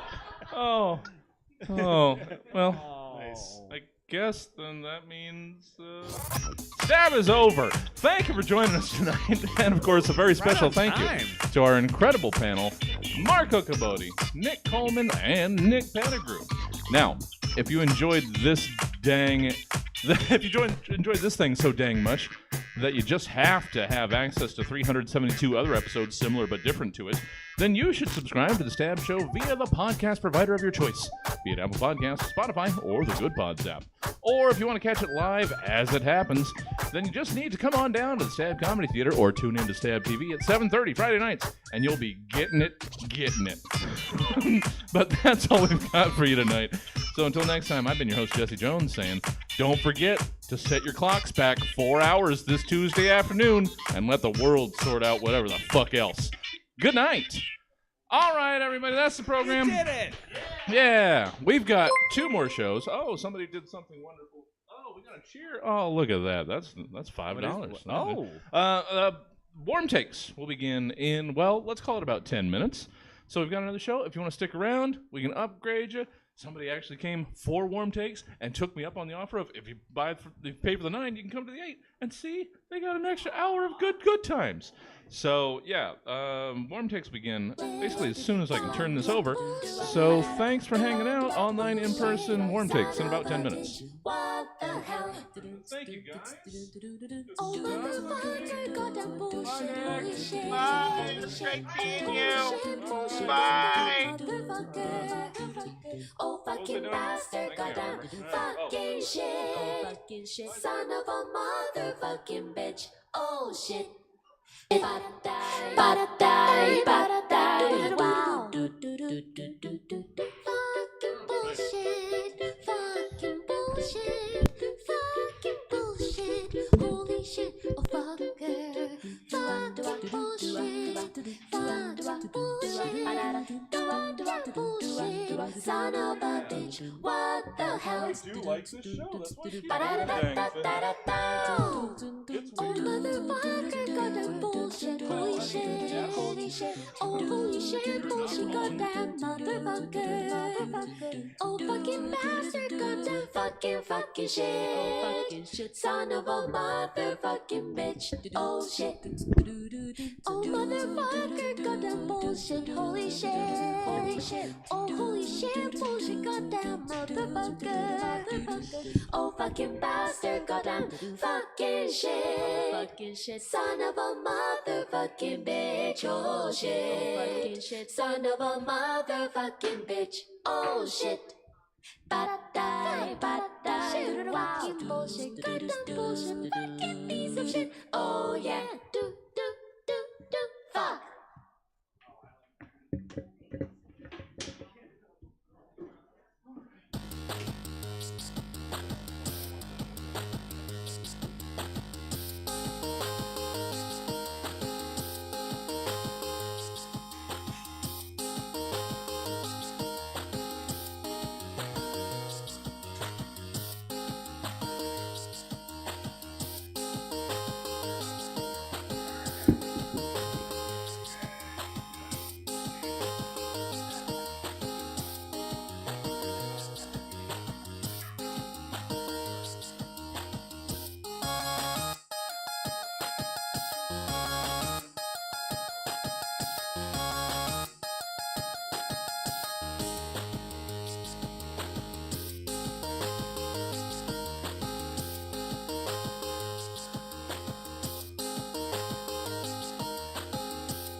Test. Ooh. No, not after.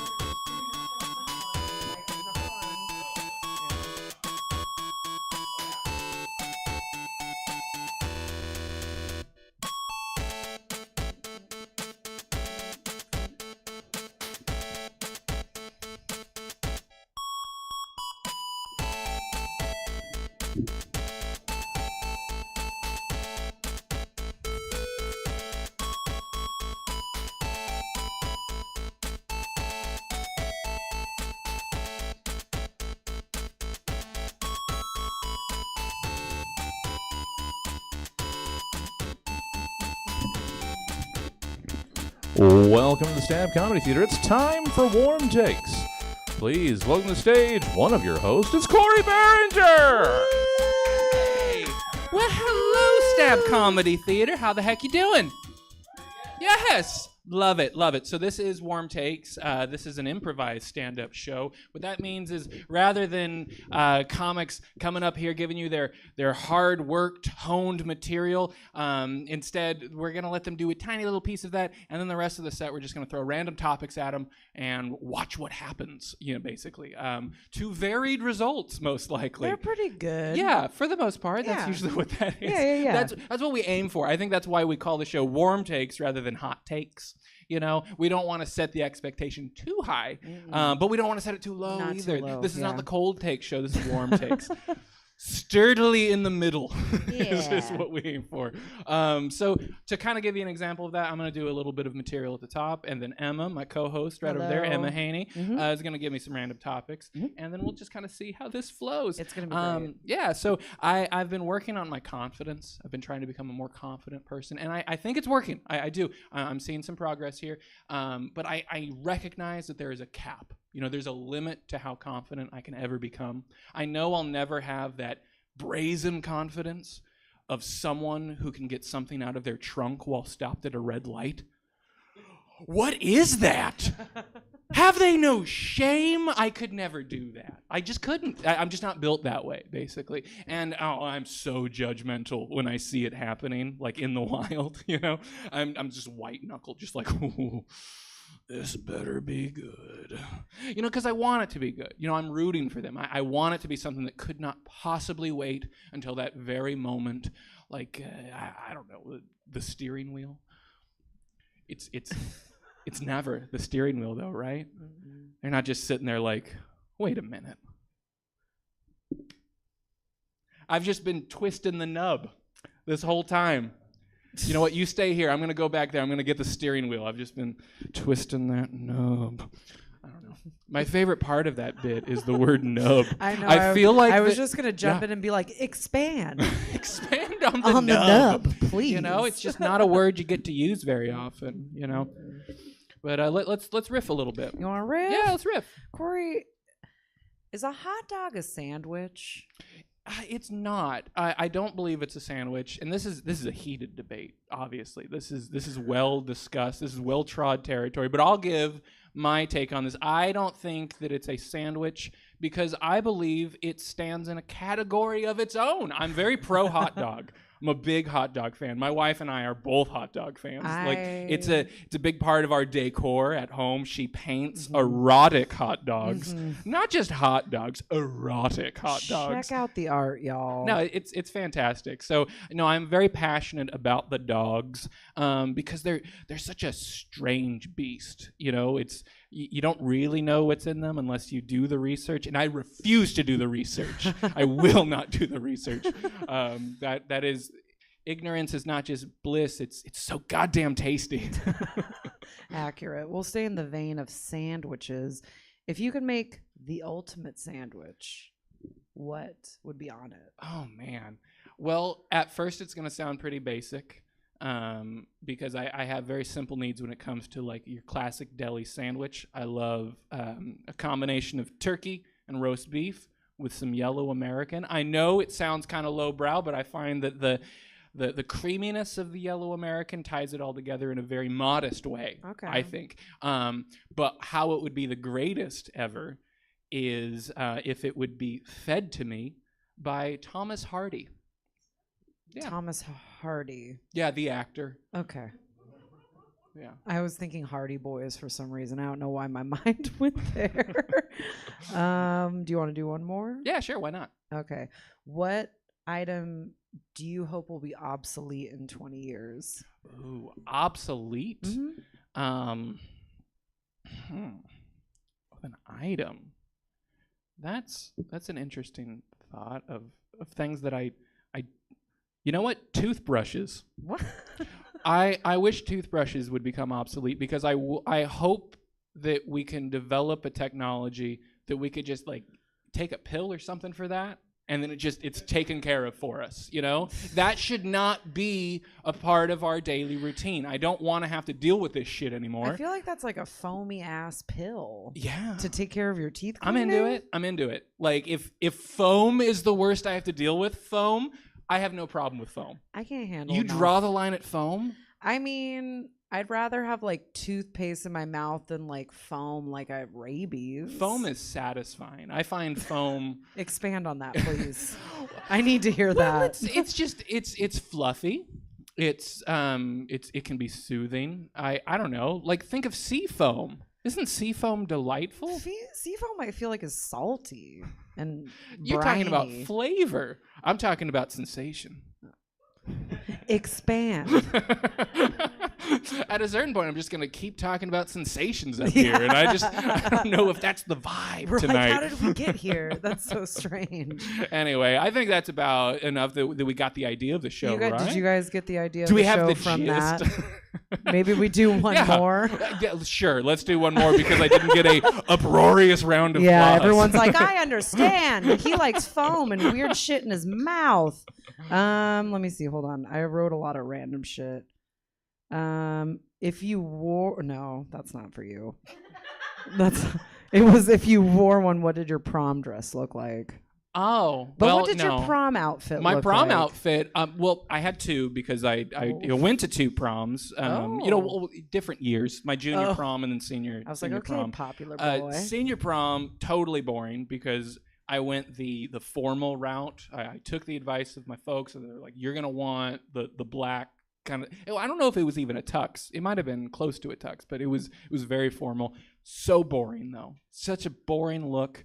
And it was a boring dance. It wasn't a good time. Junior year though was awesome. Okay. My grandpa took me to Men's Warehouse and got me a suit. And at this time in high school, I was deep in my like 60s psychedelia phase. It was dreadful, but it looked cool. Like it was a sweet suit. It was like all these earth tones and like a paisley tie. It was awesome. Okay. Yeah.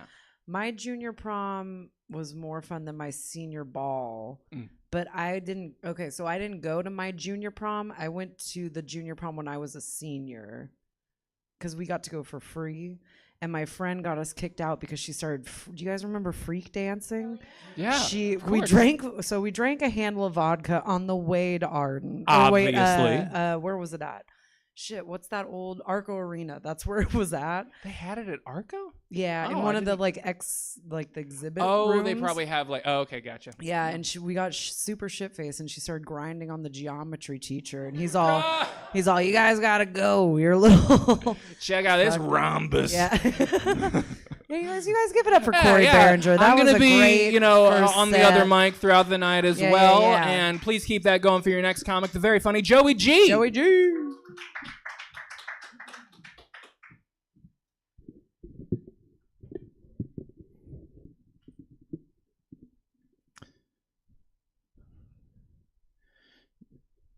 Do you guys think there's going to be a separate heaven for spiders, or is it just going to be a fucking nightmare up there? Because I don't want to go. I don't want to go if there's going to be spiders.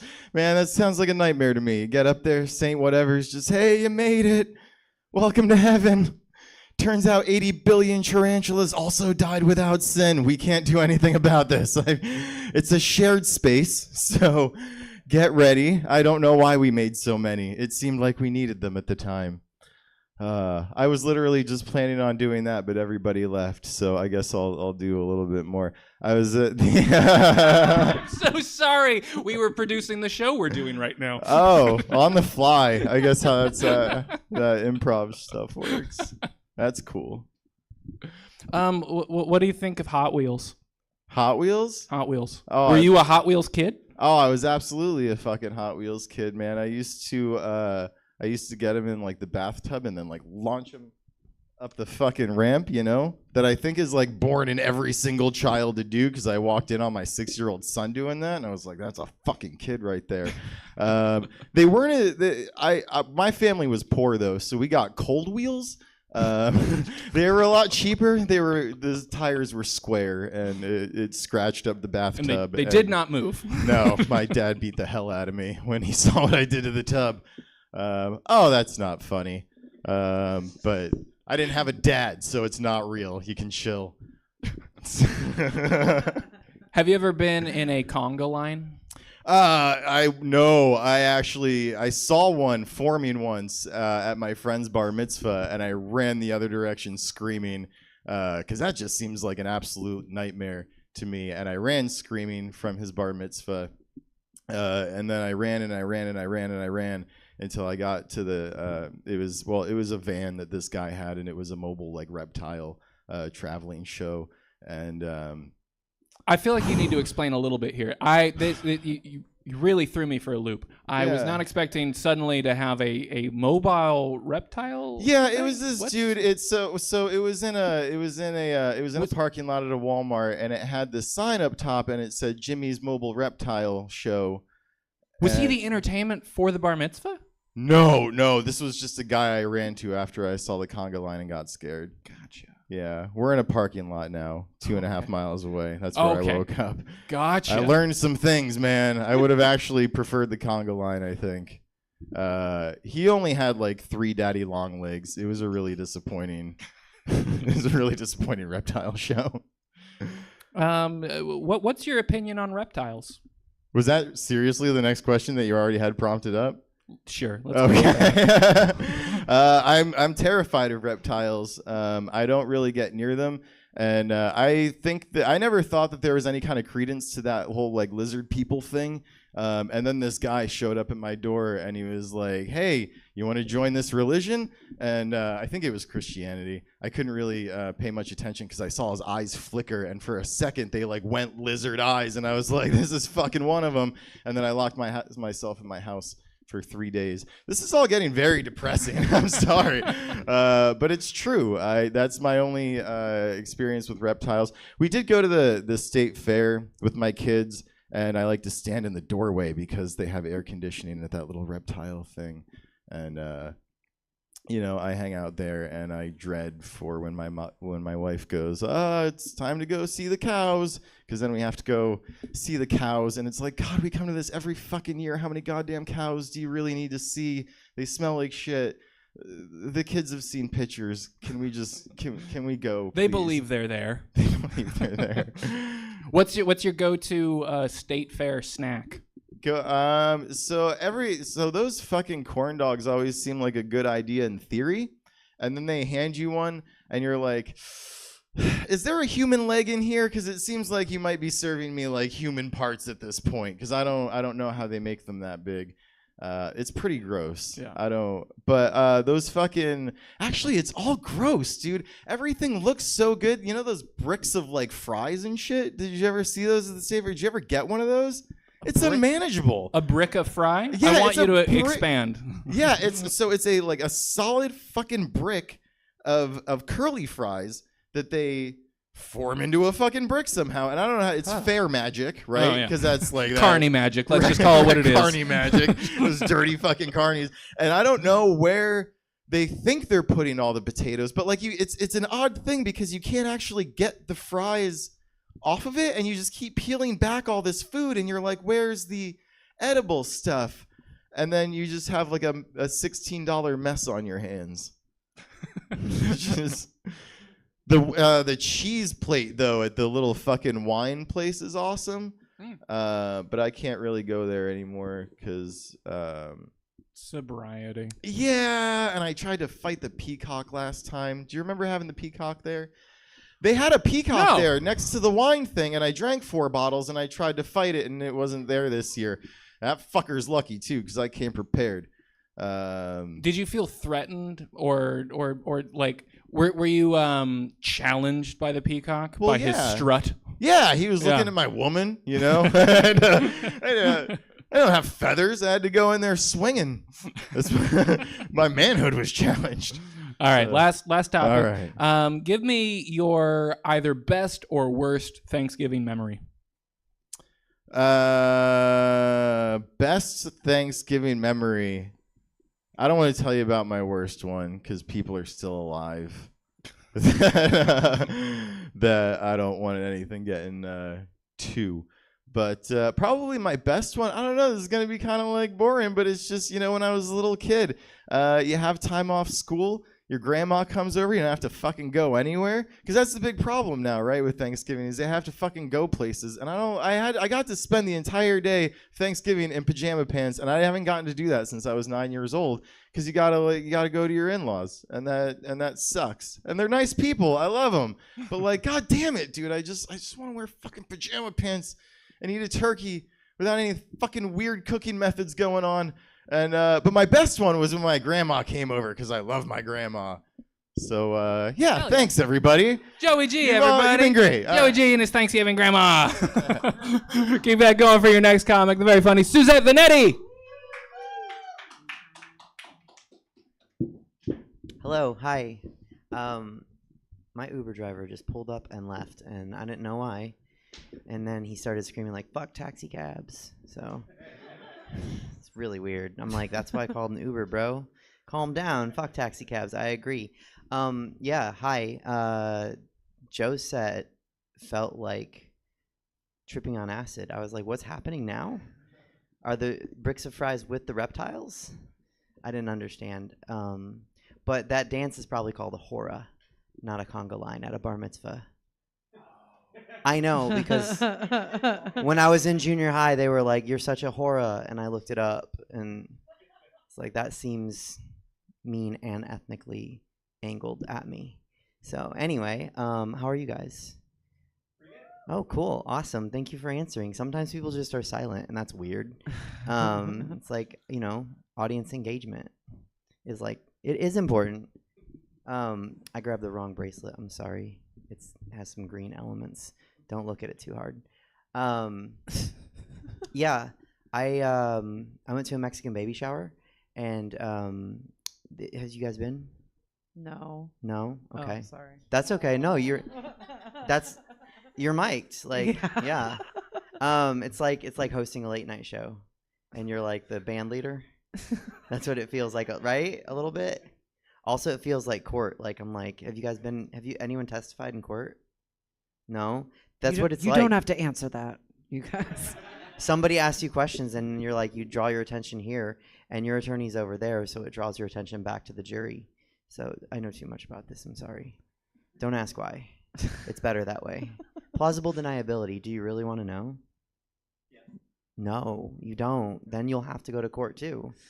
That's how they get you. Yeah. And they don't pay witnesses. They just pay jurors. They strike me all the time when I go to court. I was going to talk about the Mexican baby shower, but it really does happen when I go to court. And then they strike me from the jury. It's called voir diring. They're like, get this kooky bitch out of here. And I'm like... Let's cut into the questions now, because now I got some questions. Please. How often are you going to court, Suzette? Well, I was married to an attorney. Oh, okay. Yeah, okay. so I went to court a lot, and I would pretend to, like, not know things, but really know. I actually, one time, I helped an attorney that wasn't my spouse with, like, objections and stuff. I don't know if you're supposed to do that, but, like, you know, like whatever. You would call out, like, objection. No, because I can't do that, because that's not okay, right? Like, you can't talk if you're not an attorney. But I would, like, write it down, like, objection asked and answered. And then that attorney would be like, objection asked and answered. And the judge would be like, sustained. And I was like, I know things. You got to earn your keep. You got know? to earn your keep. Yeah. So if you're a witness, because you said witnesses don't get paid, do they get their parking paid for? No. Really? No. Just the jurors, because they're acting on behalf of the court. The witnesses are there, like, no, they don't care if you come or not. Like, a good attorney might pay for your parking, if you're the witness and you're like, I really, you know what, I saw that it wasn't that guy that killed the guy, and I could help you, but I don't want to pay $7.65 for parking for the whole day in that lot. It looks kind of sketch. And then the attorney would be like, I will send an Uber to your house. Your testimony is really important.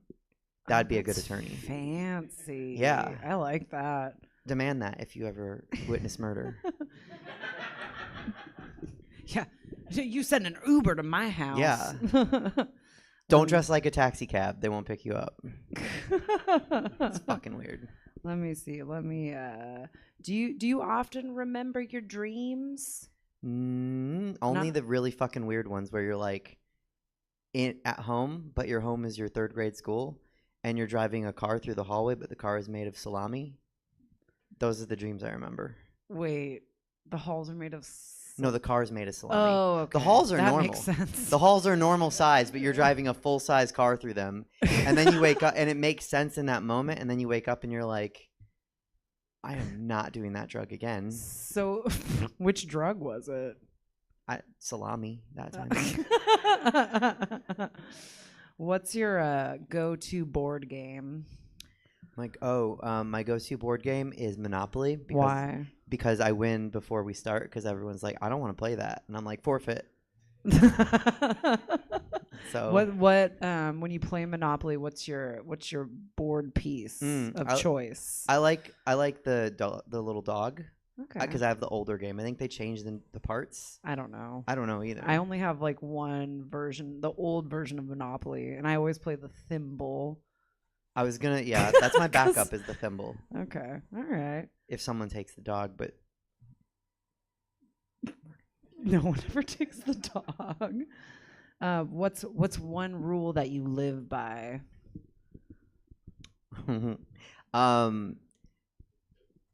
If you're gonna be less than 5 minutes late, don't worry about it. If you're gonna be more than 5 minutes late, text somebody. It's not funny, but you guys don't know me. Yeah, I was gonna say it's way funnier if you know me. We were taking bets on if you were gonna be late tonight. See? And then I got to wait. Let me read the text that I got from you because it was. I violated really my funny. rule just because I wanted to. Suzette texted me and said, "Severe hair issue on my way. Be there about 9. But your hair looks fierce, so you did a great job. Thank you. Thank you. If you could rename yourself, what would you choose?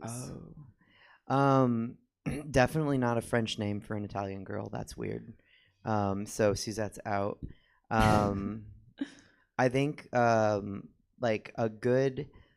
This isn't funny, but like a good like Italian name, but one that still makes sense in modern day America. Maybe like a Juliana. I think. Juliana's fun. Yeah. One more. Okay. Sorry, I shouldn't have read that into the or said that into the mic. Last one. Like, get this bitch out of here. Just No, like, no, no, Just no. like the jury. See how it happens. Your Uber's here, Suzette. Goodbye. No. I didn't hear what you said. Do you have a party trick? You look like a gal who's got a party trick up her sleeve. Yeah. I can play songs on my face. What does that mean? I can like play songs using my head and face as a musical instrument. No, because I've never done it with makeup, so this could fuck up. I don't know. I have a show. So wait, do I have to be a part of this? No. Do you need, okay, cool. Okay. Hold on. Well, I can't do lipstick. Sorry.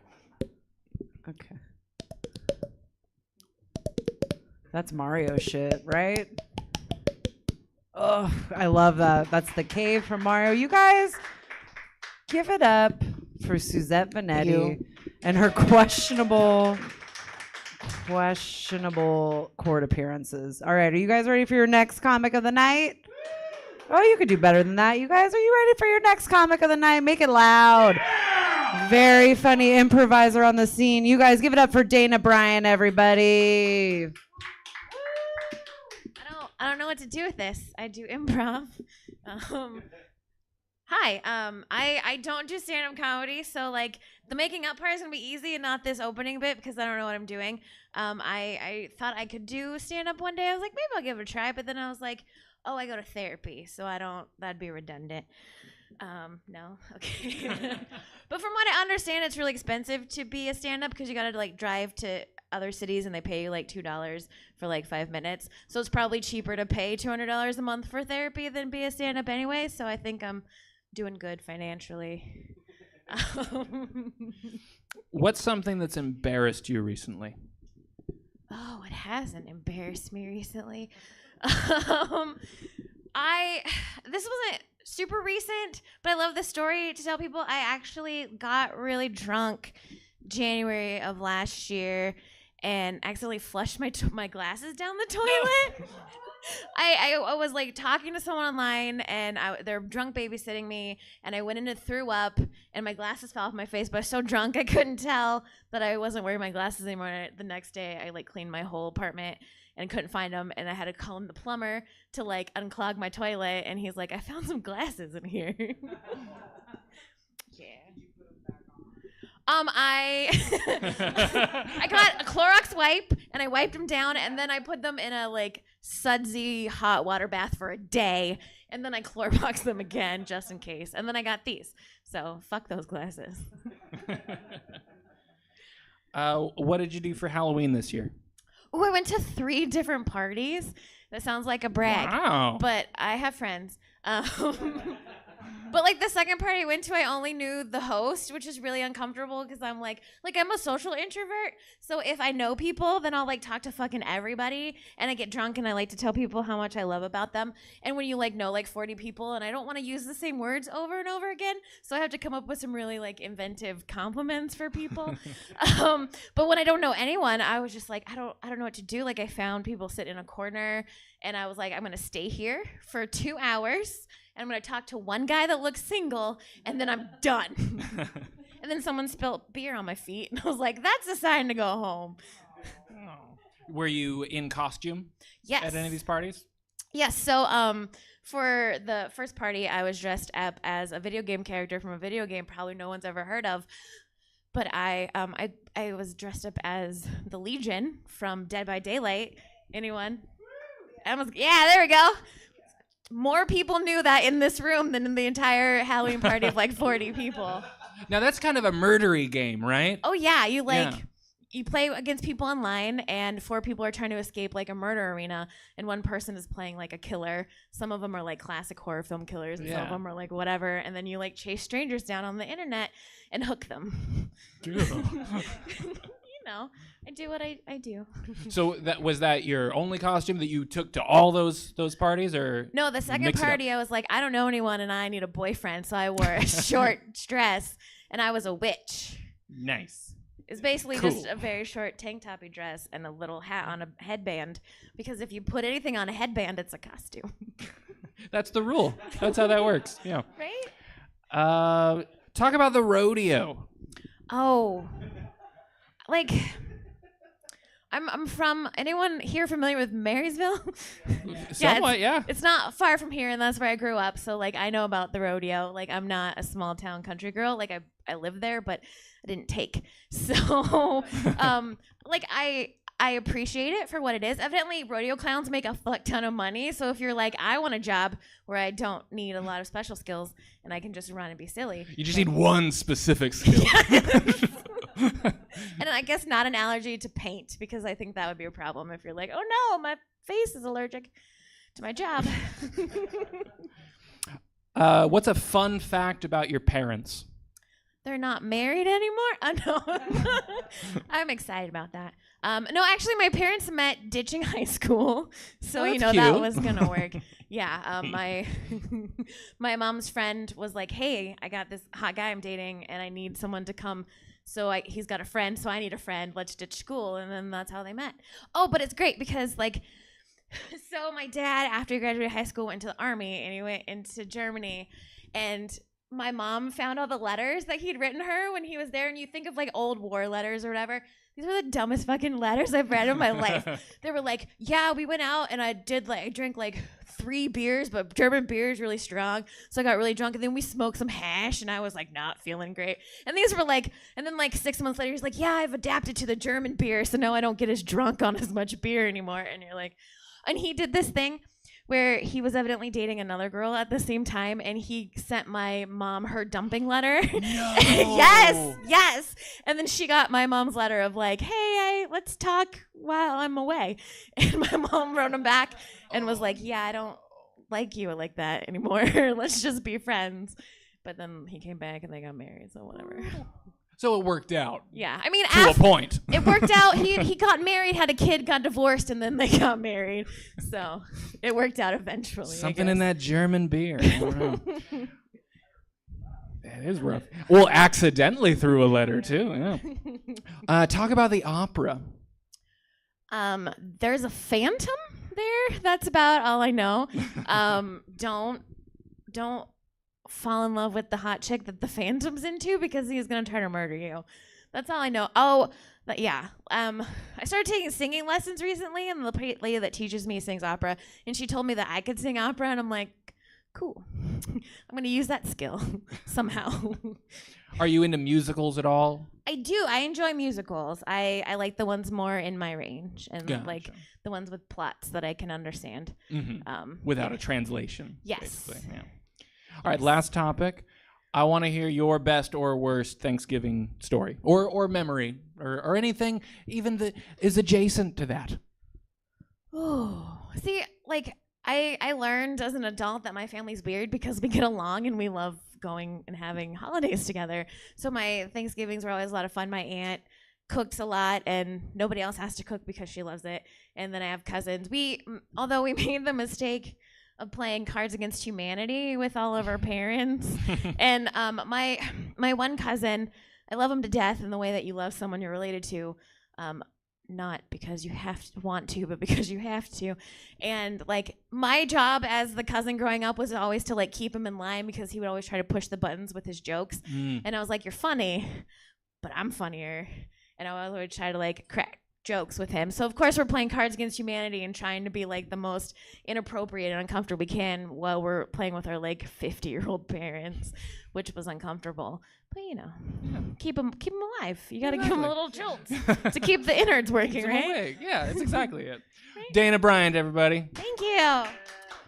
Please keep that going for your next comic. One of my faves, Willie Travis.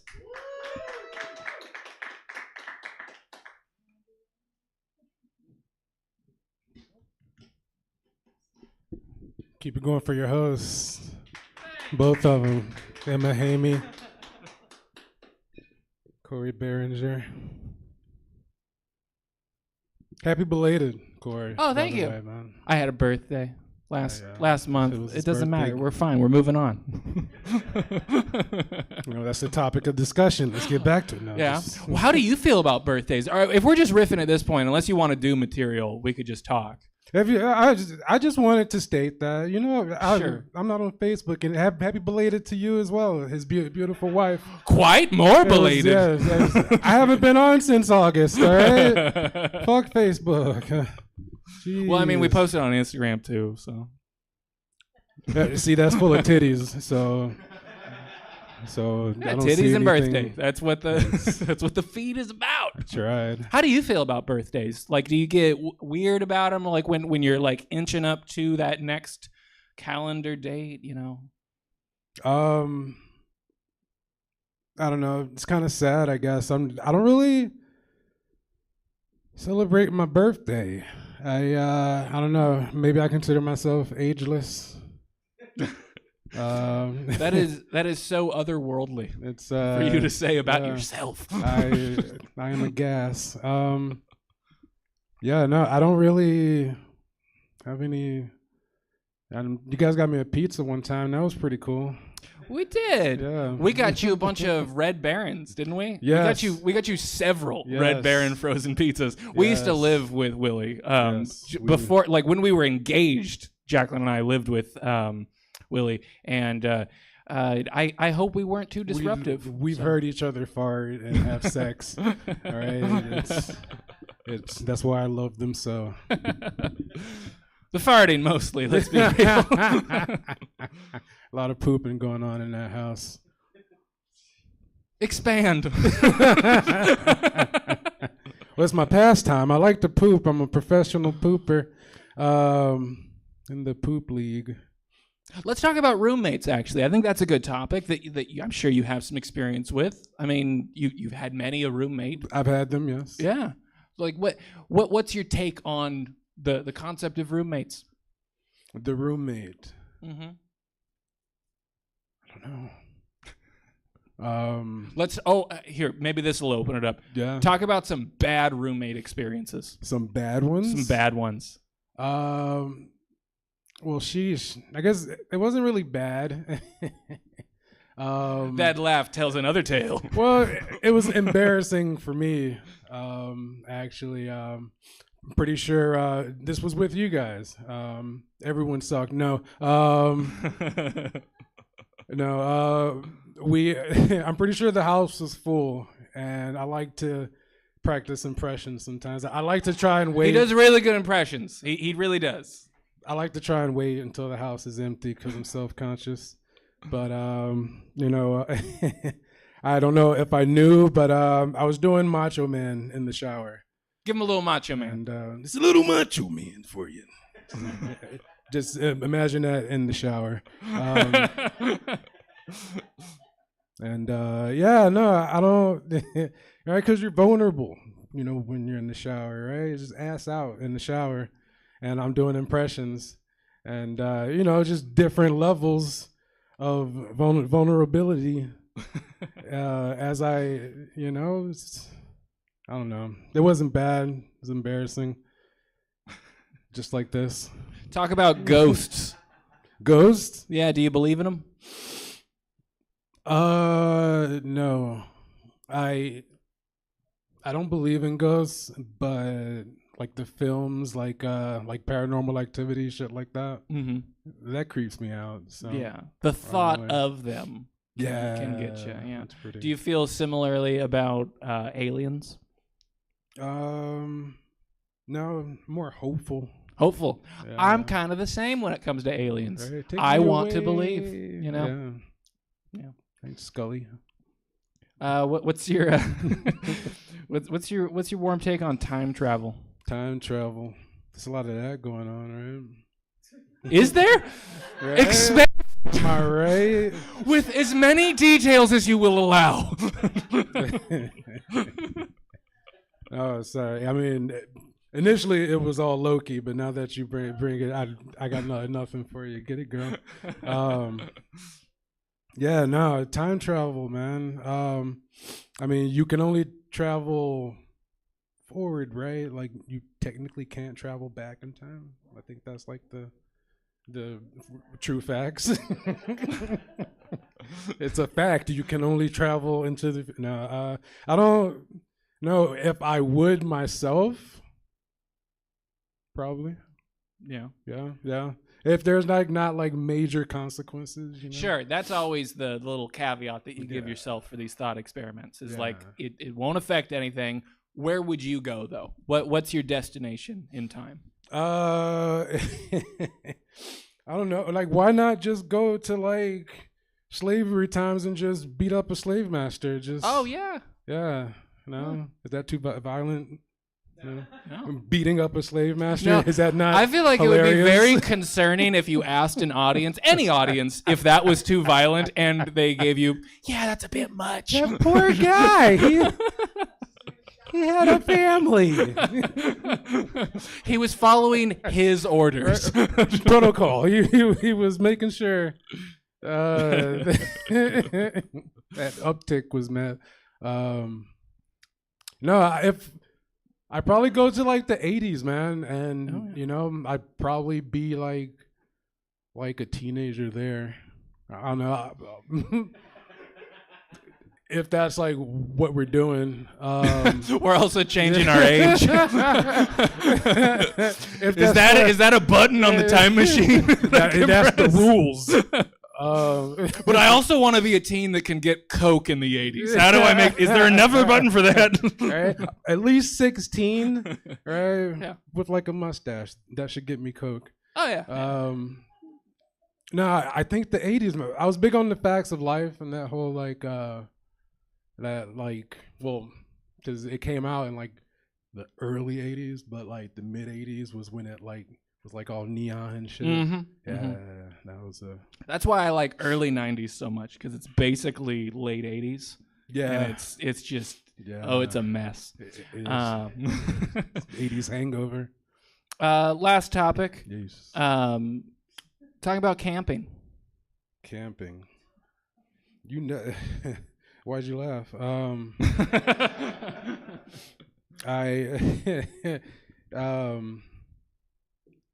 Do you think I've been camping? I do. I think you have been camping. I'm not Yes. sure if you liked it, though. Yes, you have seen my sleeping bag and my tent. I have a tent and a sleeping bag. Isn't that crazy? I'm black. It's insane. No, I like it. Yeah? I like it. It's pretty bad for my back the first time, but I think once I upgraded the old sleeping bag, that helped immensely. That'll do it. With the cushion. Willie Travis, everybody. Thank you, everyone. Sometimes that's how it ends, you know? Sometimes that's how it ends. But the show itself is not over, because we have yet to get to the final comic of the evening. They are the co-host of this very show, Emma Haney.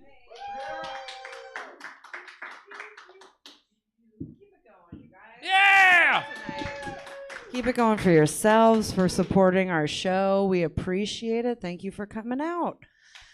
Do I do material? We do whatever we want. I only have like new stuff that I want to work I think on. that's Is that perfect. okay? Let's just do new stuff. All right. Yeah. You guys make some noise if you're depressed. A little, yeah. That's a lot more noise than I expected. I have very bad depression. I got diagnosed with bipolar 2 when I was 14 years old, which is crazy. I've been on medication for 20 years now. I'm 35 years old. But my depression is so bad now that now I have to take 2 antidepressants. Like my main one needs like a Squire now. It's just so bad. Nice. I was hoping that one was gonna work. I went through a breakup almost a year ago this month. Give it up for me, you guys. It's been, yeah, that's for sure. You know, it's crazy though. With I've been trying to date. Now I'm reaching the point where I'm like trying to date now, which is crazy because I'm 35. I've never really been single since I was 19 years old. I'm a serial monogamist. That's my thing. I've been in 3 relationships since I was 19 years old. So dating is a little new. Just going based off like Instagram and TikTok reels, I hear it's terrible. I'm not really into it. And it's hard to date too because I'm not a good like flirter. You know what I mean? Like I don't have that like prowess, like, come get 'em, boys. You know. It's the glasses, right? It's such a good prop that I never use. And so I've been like trying to date around, but it's hard because like I said, I don't have that prowess. I'm not good at flirting. Most people don't even know I like having sex till we're having sex. You know what I mean? They're just like, well, Emma, you're here? That's crazy. It's fun. I'm trying to think of what other new stuff I have. When I was like, so I've been like, I went through my worst bipolar 2 depressive episode this past year. I was in a very manic episode from probably about December to July. It was pretty bad. And I was going to therapy that whole time. And my therapist gave me the great suggestion of like, well, you know, when you feel sad, just go on a walk. She was like, whenever you're feeling sad, just go outside and walk. You'll get outside, you'll get some sun, you'll get some exercise, it'll be great. So I was like, all right. And the first time I did that, when I felt sad and I went out on a walk, I walked 9 miles like in a row. It was crazy. And I live in Midtown, so I was just walking around. I made like a lap, like loops or whatever. And it was funny because that day I kept walking past this one lady's house and she was outside working on her yard. And she was just like, you just keep going around. Good for you. And I was walking and I was just like, I'm severely depressed. And I just kept, and I lived rent free in her head all day. And I felt great about that. I think that's all I got for new stuff All for right. now. But was it okay? Did you It guys was think real all right? okay. All right. It was more than all right. okay. I had other stuff, but I can't. I've had too many beers, and I've done 2 shows at this point. So Brag about the No. beers. And I'm like, what is this, New York City? 2 sets in a night? That's crazy. This is the grind. Yeah. What do you think about paddle boats? Paddle boats. Remind me, is paddle boats is just the one Yeah. where you're with a Yeah. partner and you're turning? It's a very A partner, if you're lucky. If you're lucky. Well, if you're not, if you don't have a partner, you're just spinning in a circle, right? Because you've just got one side going. To be honest, being on the water is not for me. It never has been. I'm not a fan of being on boats or anything Don't like got that. your sea legs. I don't have my sea legs at all. I remember when I was like 17 years old, because most of my family lives up in Washington and they're big fishermen. And the last time I went up there, I was 19, and my uncle was like, I don't know what we'll do. We're gonna go fish it. They're like professional fishermen, like that Deadliest Catch kind of shit. Like they go out and do like king salmon, like up on the north part of Washington. And so they took me out on their boat, and like it was such a terrible experience. He was all, we'll spend the night on the boat. And I'm like, awesome. That sounds great.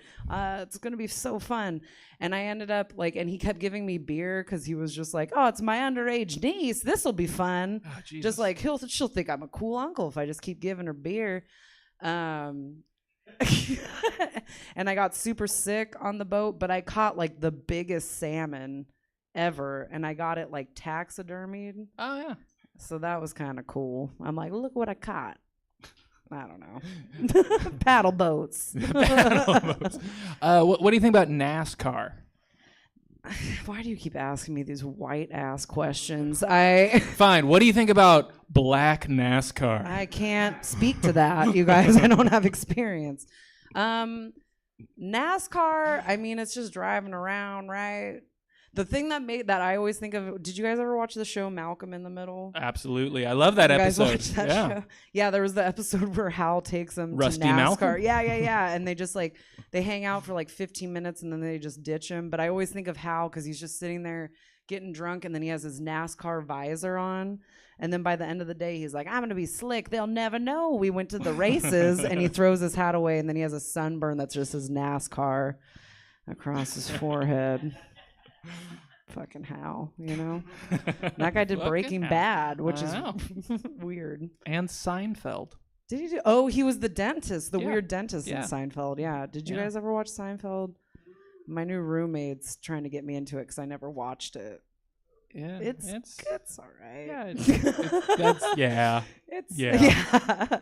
Like watching it now and never seeing it before, I'm like, Sure. No, I get that. Yeah, 100%.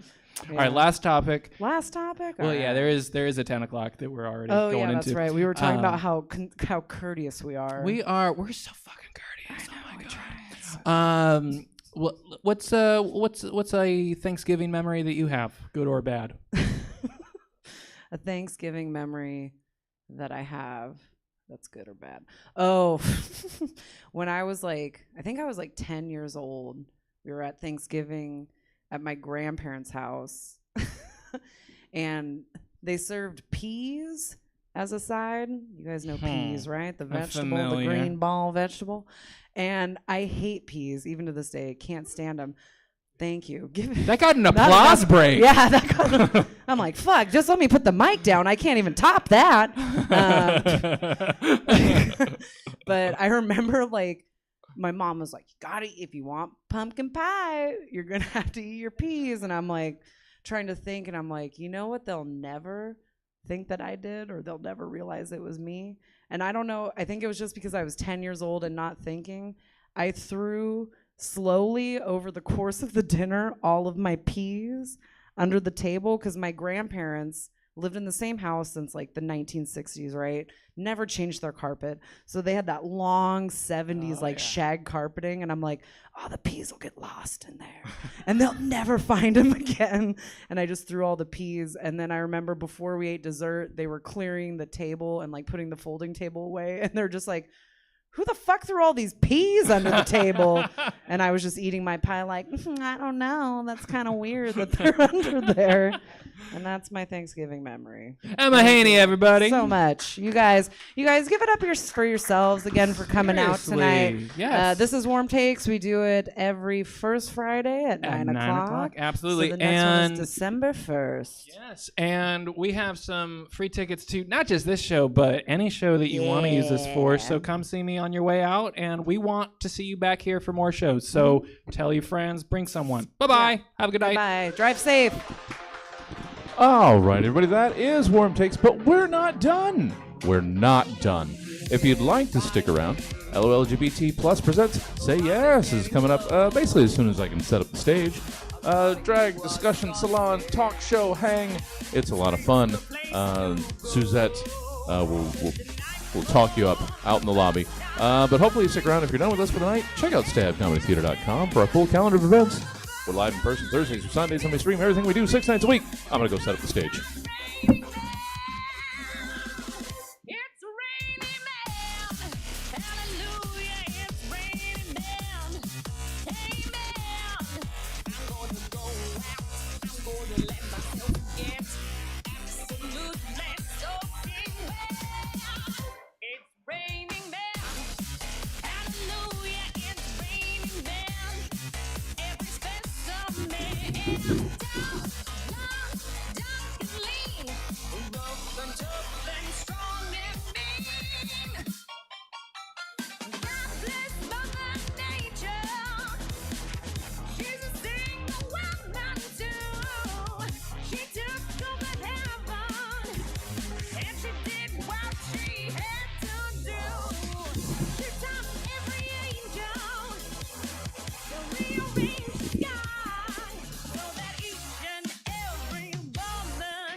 Son, when you grow up, would you be the savior of the broken, the beaten, and the damned? He said, will you defeat them, your demons and all the non-believers, the plans that they one day I'll leave you, a phantom to lead you in the summer, to join the black parade.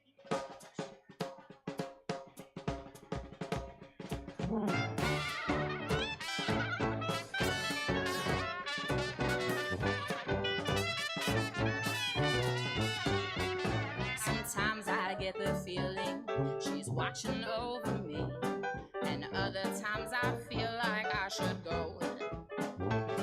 And through it all, the rise and fall on the bodies in the streets. And when you're gone, we want you all to know we'll carry on, we'll carry on. And though you're dead and gone, believe me, your memory will carry on, will carry on. And in my heart I can't contain it, the anthem won't explain it. A world that sends you reeling from decimated dreams. Your misery and hate will kill us all. So paint it black and take it back. We'll shout it loud and clear. Defiant to the end, we'll hear it call to carry on. We'll carry on. And though you're dead and gone, believe me, your memory will carry on. Will carry on. And though you're broken and defeated, the weary widow marches on and on. We carry through the fields. Oh, oh, oh, disappointed faces of your peers. Oh, oh, oh, take a look at me, 'cause I could not care. I do or die. You'll never make me, because the world will never take my heart. You can try to break me. We want it all. We wanna play this part. Won't explain or say I'm sorry. I'm unashamed. Gonna show my scars. Give a cheer for all the broken. Listen here, because it's who we are. I'm a man. I'm not a hero. I'm just a boy who wants to sing this song. I'm a man, not a hero. I won't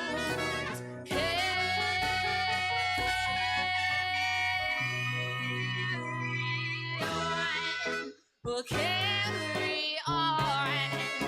And though you're dead and gone, believe me, your memory will carry on, will carry on. And though you're broken and defeated in a world that sends you reeling, your weary widow marches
I And see then that. it would fade in. Okay, yeah. So, and then I said, that is my boyfriend. I'm using And that then I joke. said, that's not a herpes, it's just a cold sore. Are we on? I said, that's not a cold sore. That's my boyfriend. Hi, welcome to Say Yes. I'm Suzette Benetti, and I'm joined by Katana Ray. And right now, Hi. there's just two of us. The Bentleys swear they're on the Bentleys. That sounds so bougie. The Bentleys say they're on their way. They're just running a tad late. Yeah. So. Yeah, they said they're on their way. They texted us at sometime 5 minutes ago. Oh wow. Okay, I just saw the time. Well, Helen runs a pretty tight show. Well, they said they ended like 45 minutes ago. So. Oh, that's true because you guys have been here. We have studio audience, so if we're talking to, I know you can't hear them. They said the show ended a while ago. So. Allegedly. They said that's not a cold. That's not a cold sore. The show ended a while ago. So yeah. So actually, I was just asking you when you're going to be in Sacramento again. When will that be? Possibly on the 18th for sure. Because I was booked for the Velvet Review Cabaret show at Roscoe's, but then I got food poisoning, so I couldn't do it. And then Manny was like, "I want to get you back for my show," and then she was like, "Are you available next month?" And I'm like, "On the 18th, I think I am." So I think I'm going to be here for the 18th for sure. You Nothing said 18th, and I was like, "That's a Saturday. What's happening on a Saturday?" I forgot we have drag shows on Saturdays. I know. I mean, there's a show every freaking day of the week now. Can we vague book on the show? Can we talk about something vaguely? Yeah, I mean, somebody I do all the time, and then I got caught. Somebody asked me today well, they didn't ask. They said all the drama. It seems like because we all know. And I think anyone watching knows. Like usually, the drama. My bangs are in my mouth. Let me see. Like which one? Yeah. Yeah. I think it's on your left side. Okay. So they were like, well, all the Capitol Garage drama is like now that's the drama. Is that still happening? And I'm like, I don't think that's. I think it was a momentary like distraction. I think we all kind of collectively were all like, "Oh, that's weird," and then they kind of just didn't. We didn't really give them any like energy or attention. Well, the show is still happening. Yeah, but no one talks about it. Have you been? Well, you said that so definitively. I like that now I'm not repeating what you just said. What are you eating? Oh, I thought you were eating McDonald's fries. Oh my God, I was hanging out with... We're boycotting McDonald's. I was hanging out with a 6-year-old today, and he kept saying like suggestive things if he was an adult, but he's a kid. Like he was playing a video game. He was like, I got so much cake. I got so much cake. And I was like, I want to record this kid because he's playing a video game where he's making cake. He's like, I have the most cake in the world. My cake is the best. Everyone loves my cakes. And I was like, bro, I'm going to record. I told his mom, I was like, I'm going to record him. It's like this motherfucking spitting right now. And then he was like, He's spitting bars. He was like, my chest is so big. Everyone loves my chest. I was like, oh my God, please let me record your child. It's like, okay. Is he the ghostwriter for Megan Thee Stallion? Or like? I think maybe, yeah. Yeah, this 6-year-old, Megan Thee Stallion. That'd be hilarious. Megan Thee Stallion was our viewer, and now she's angry. She's like, nuh-uh. She's like, they're slandering me. I write my own. I think she does. I was just telling someone the other day that Ariana Grande writes her music, and they were like, really? And I was like, yeah, that's like her thing. Isn't that so funny how like people were like, oh, they write their own music? That's kind of like how I used to like justify being a Gaga stan. I was like, she writes and like composes most of her own music, but she actually didn't produce her own music for a long time. I think the first song she produced herself was Venus. Oh, wow. Mm-hmm. I'm mad that you had to justify being a Gaga stan. Well, I didn't have to, but I was just like, oh, amongst all these pop singers, this one could actually play the piano. And then I just realized like last week that Britney Spears can play the piano. Really? Yeah, when she was talking about writing Every Time. And I was like, oh, she wrote that song. And she made the melody for it and everything on the piano. And I'm like, well, because I don't know, like in the 90s, like in the 2000s, it was like pop stars just seemed very like by the like creation, not industry plants, but they were like molded by the industry because they were all like the Mickey Mouse Club people, like Christina, Justin, Brittany, Jessica, O-Town. Were they in there? Well, no, they weren't in like Disney, but like it just that was part of like the machinery, like just pumping out. Yeah, like the Backstreet Boys, like with the Backstreet Boys, were they writing their lyrics and stuff? The Spice Girls, I don't think wrote all their own lyrics. I don't think. I'm trying to think of some Backstreet Boy lyrics, and I'm like, everybody. Yeah. And I'm like, they could have wrote that. You know what I found believe out? it. I was on a loop, rabbit hole. Do you know who Linda Perry? Do you feel it? You see it? No, yeah, I see. I Yeah. can feel Oh, it. was that bothering you? I felt it was like tickling me, but I was like, I was gonna get it when you were getting mine, but I was like, then we just look like monkeys, like Yeah. pruning each other. So like, I'll wait a little bit. It's like I'm sure the audience can see that one little hair right here. No, and I judged that too. And then I was like, it's probably bothering you though. Yeah. What was I saying? Oh, I got into like a rabbit hole on YouTube. I was listening to Linda Perry. She was the singer for the Four Non-Blondes. She sings "What's Up." Funny enough, in that song "What's Up," the "Hey yeah yeah yeah yeah," there is no lyric that says "What's Up" in that whole song. It's "What's Going On." So everyone thinks the song is called "What's Going On," but it's called "What's Up." Anyway, she wrote the song "Let's Get the Party Started" for Pink. Okay. And then she wrote the song "Beautiful" for Christina Aguilera. Right, which is crazy. Like the people that write other songs. I on the other side of the spectrum, I was watching videos at Depot yesterday, and like the video that played was "Rock and Roll" by Gary Glitter.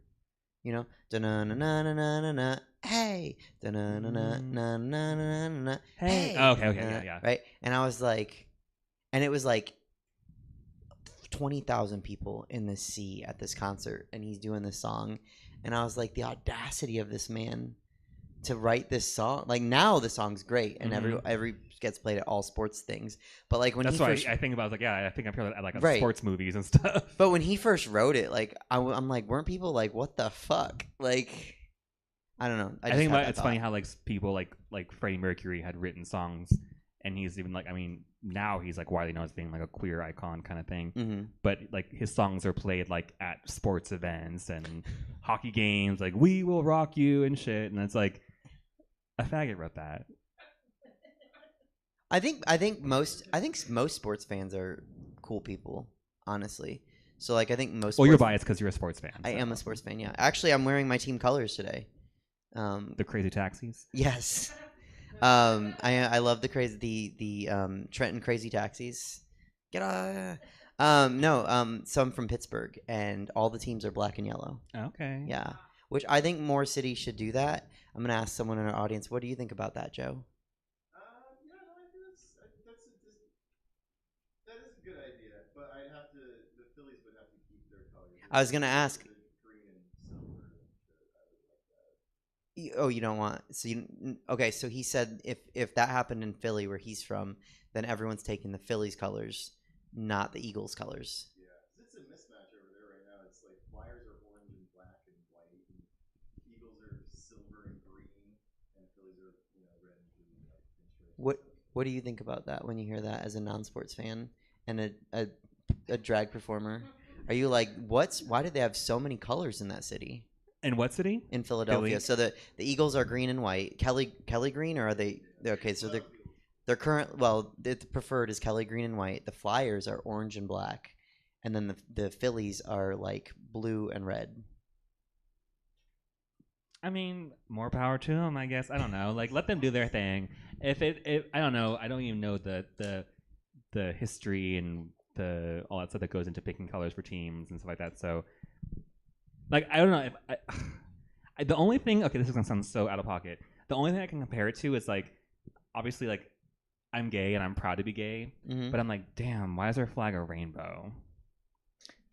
So I'm like, imagine like, oh, my favorite team is the blah blah blah, and their colors are like these two ugly ass colors, and you're like, well, I'm not wearing that. Like, You know what? In the 70s and into the 90s, the Padres were brown and yellow, which is like, not rocking those two colors. Mm-hmm. Yeah, right. Also gross, like pee-pee doo-doo, pee-pee doo-doo, spooky dookie. spooky dookie. I'm gonna say pee-pee poo-poo. And I said pee-pee doo. I don't even know what I said. Scooby Doo, Scooby Dooby, Scooby Dooby Doo. What are your favorite colors? Let's pick a sports team for you based on your colors. I would say black and red. Black and red. So the Atlanta Falcons, the Chicago Bulls. Who else we got? You could. Oh yeah, they were just in the World Series. You could do Arizona Diamondbacks. Just to rep the colors. Yeah, people do that. We had a whole conversation about how like people everyone just pop your cans now. About how No one in the audience knows why we're laughing right now, but that was so funny. sorry that my train of thought derailed. I'm how thirsty too. We were talking about how like it's odd how people from other countries or other states, I'd say other regions, will pick a favorite team just because. Yeah. But I know like there's like factors involved. But like for me, it's like me in California. Like my favorite team is the Arizona Diamondbacks. Yeah, like I mean, can honestly, you imagine? I'd be like, and they're like, why? I was like, I like red and black. It's easy. It goes with my wardrobe already. You know, like that would be like I want to start saying that just so people are like, oh, why? Like I like the colors. So that's your okay. That's funny. That's your baseball team. Your football team's the Atlanta Falcons. Boo. Is it a college team? You don't like or? them? No. Why? Oh. The Falcons and Niners have no issues with each other. There's no beef. When? Okay, I'll have to look it up. Oh, we're starting drama. Who knew that? I'm an AFC fan. I don't pay attention to your NFC nonsense. People okay? tuning into this drag talk show talking about They're like, sports what teams. is sports? Yeah. It's like the audio. It's not. Well, we're waiting for the Bentleys. That's true. We're going to talk about drag parents. Do you guys have any questions while we're waiting? And we can kind of load those I mean, into how the far away is chamber. Badlands from here? 5 minutes. Okay. I mean, we can. I just wanted to wait because I thought, like, I. No, this is the cold open. We're just doing the cold open right now. Yeah, I didn't want to like rehash things for the viewership and the live audience. And I ask, and we get like halfway down the road, and then we go back and pick them back up. I was like, no, we should probably do it all at once. But do you have any questions about drag families, drag parents? Maybe that's them. No. No questions? Do you, Joe, have any questions about drag families, drag parents? I didn't know those existed. I don't think until now. Okay. So a drag family, it's I guess some history. We can do that and explain that just in case anyone watching doesn't know. Drag families have their roots in families. So like if you were right. You don't say. Right. But no, like okay, so the families were like if you were like, and please check me if I say anything that's not correct. If you were gay in like the 1970s and you got kicked out of your house, then you would find your way to like New York City, hopefully, and a mother would adopt you. Oh, you're talking about you mean house? Houses, yeah. Houses, yeah. But like houses, family. I mean, yeah. I guess they weren't families, more houses. But yeah, and so like that, then that mother would teach you, that house mother would teach you like how to be gay in the world. Basically, it was like not to be gay. because back in the day, I mean, we still live in a world that if you're queer or trans or etc., people will disown you and kick you out of your house and then leave you homeless and whatever. So a lot of people in the 70s, going back to like probably the 60s and stuff like that. Well, because the ballroom wasn't really established until probably after the 60s because of the discrimination within the actual drag pageant system, which Crystal LaBeija, which is famously known from like the movie The Queen, that was like, I don't know if she ever really approved her appearance in that movie or not. Oh yeah, but in Paris is Burning, it was like a new a system of balls and like kind of like a pageant system, and so in those like to represent in a pageant you'd have like a house, which is kind of like I guess like a team or something like that. It was of your chosen family, people who weren't your actual blood but would take care of you, and you would live basically. Sometimes you'd live together, sometimes you would not, but you would represent that house. Like I represent like the house of blank in this category, and but that's like I guess like the root of it. But now it's like even as generations go on, it's changed, and who knows where it started officially. But it's kind of like basically your chosen family of people who take you under your wing. Sometimes there's like a last name involved, and then they'll like the child of the house mother or father will take the last name. So like if my name was like Balenciaga, I'd be like, oh, like I'd be Katana Balenciaga, and then I'm in the house of Balenciaga. And then sometimes people would change houses. That happens all the time now. Oh, now? Mm-hmm. And that's actually interesting. That can be one of our questions: is can you sever a drag parent child relationship? Oh yeah, we've seen it happen. Oh no, I know, and I encourage people to sometimes. That's why I'm like, if you ever be just fast forward into drag now, it's like if you are going to be in a drag house, don't like unless it's a funny name that you can stand alone on it. Don't take your parents' last name. Well, and I think I have one of the coolest drag families a girl can have. Like, my drag family's amazing, but really I just forced them all to be my family, and they just gave up. So, like, saying no. So no one shares names, Mhm. you know. Even my drag mom we've talked about her Yeah. before, but you don't know her. I think I had known her at I think one you point. met her, yeah. But I'm like, Animosity. But I have no like recollection of what. But she like, I looks don't want to be Suzette Mossity. What is that? And like, how do you pair any names with Mossity? Like, Animosity's the only one. Severe Mossity. Nope, that doesn't work. Mossity. Okay, would it be, since we were talking about sports, would it be cooler if drag families had colors? I think I mean, it'd be kind of hard because then people would be like, "My color is glitter" or some shit like that. You know, like because we had an analogy of how I thought it was ridiculous that people dress up and wear like sports teams like in their living room or whatever, right? Or how it's cool how people dress up in their team colors and stuff to like support their team, and then like in the gay world, in the queer world, people do that at the drag shows. They'll show up to the drag shows wearing like the merchandise, Right, because they're fans. I love merch. So okay, so if the Bentleys had a color, a house color, what would your house color be? Bentley blue. I think like a light baby blue. I do like a baby blue. I'm a pink girl, but I do love a baby blue. I need this to happen. I need sports drag merchandise. Also, I'm just gonna throw it out there. Manny was like, "We've got plenty of time. We've got plenty of time." Okay, every time I show up on time, and then I said, sitting here having Suzette to said pee. she's there 20 minutes ago. We should probably go. I've been here since. She said Suzette's not there yet. Since 9 o'clock. I didn't think you were gonna be here either, and I was like, I'm down the street. I did the not the only show. one. I did the show at 9, Mhm. and it's funny. I was gonna wear goth tonight. Excuse us. And then I wore this, and Katana was like, "So you're Fran Drescher No, instead?" this is very. Did you know? 30 years ago today, I think the nanny The nanny premiered. aired. I Fran love Drescher is premiered. the president of SAG-AFTRA. Yes, I know. Yes, as a And a SAG good one. member. Almost. I SAG follow her on member. TikTok, and she's like, "Hi, Same. It's Fran Drescher, president of SAG-AFTRA, and I like to say thank you so much to people who support the strike. Also, this foundation is by Lori Geller." But good for. But there was kind of iffy for a minute because she was like, "I support this studio for not forcing people to take the vaccine," and then Yeah, people were like, I remember "Drag she her." was like, yeah, and then but then like I was like, I think people kind of forgot about it, and then like, yeah, yay, Well, strike. now we're over the vaccine, right? Yeah.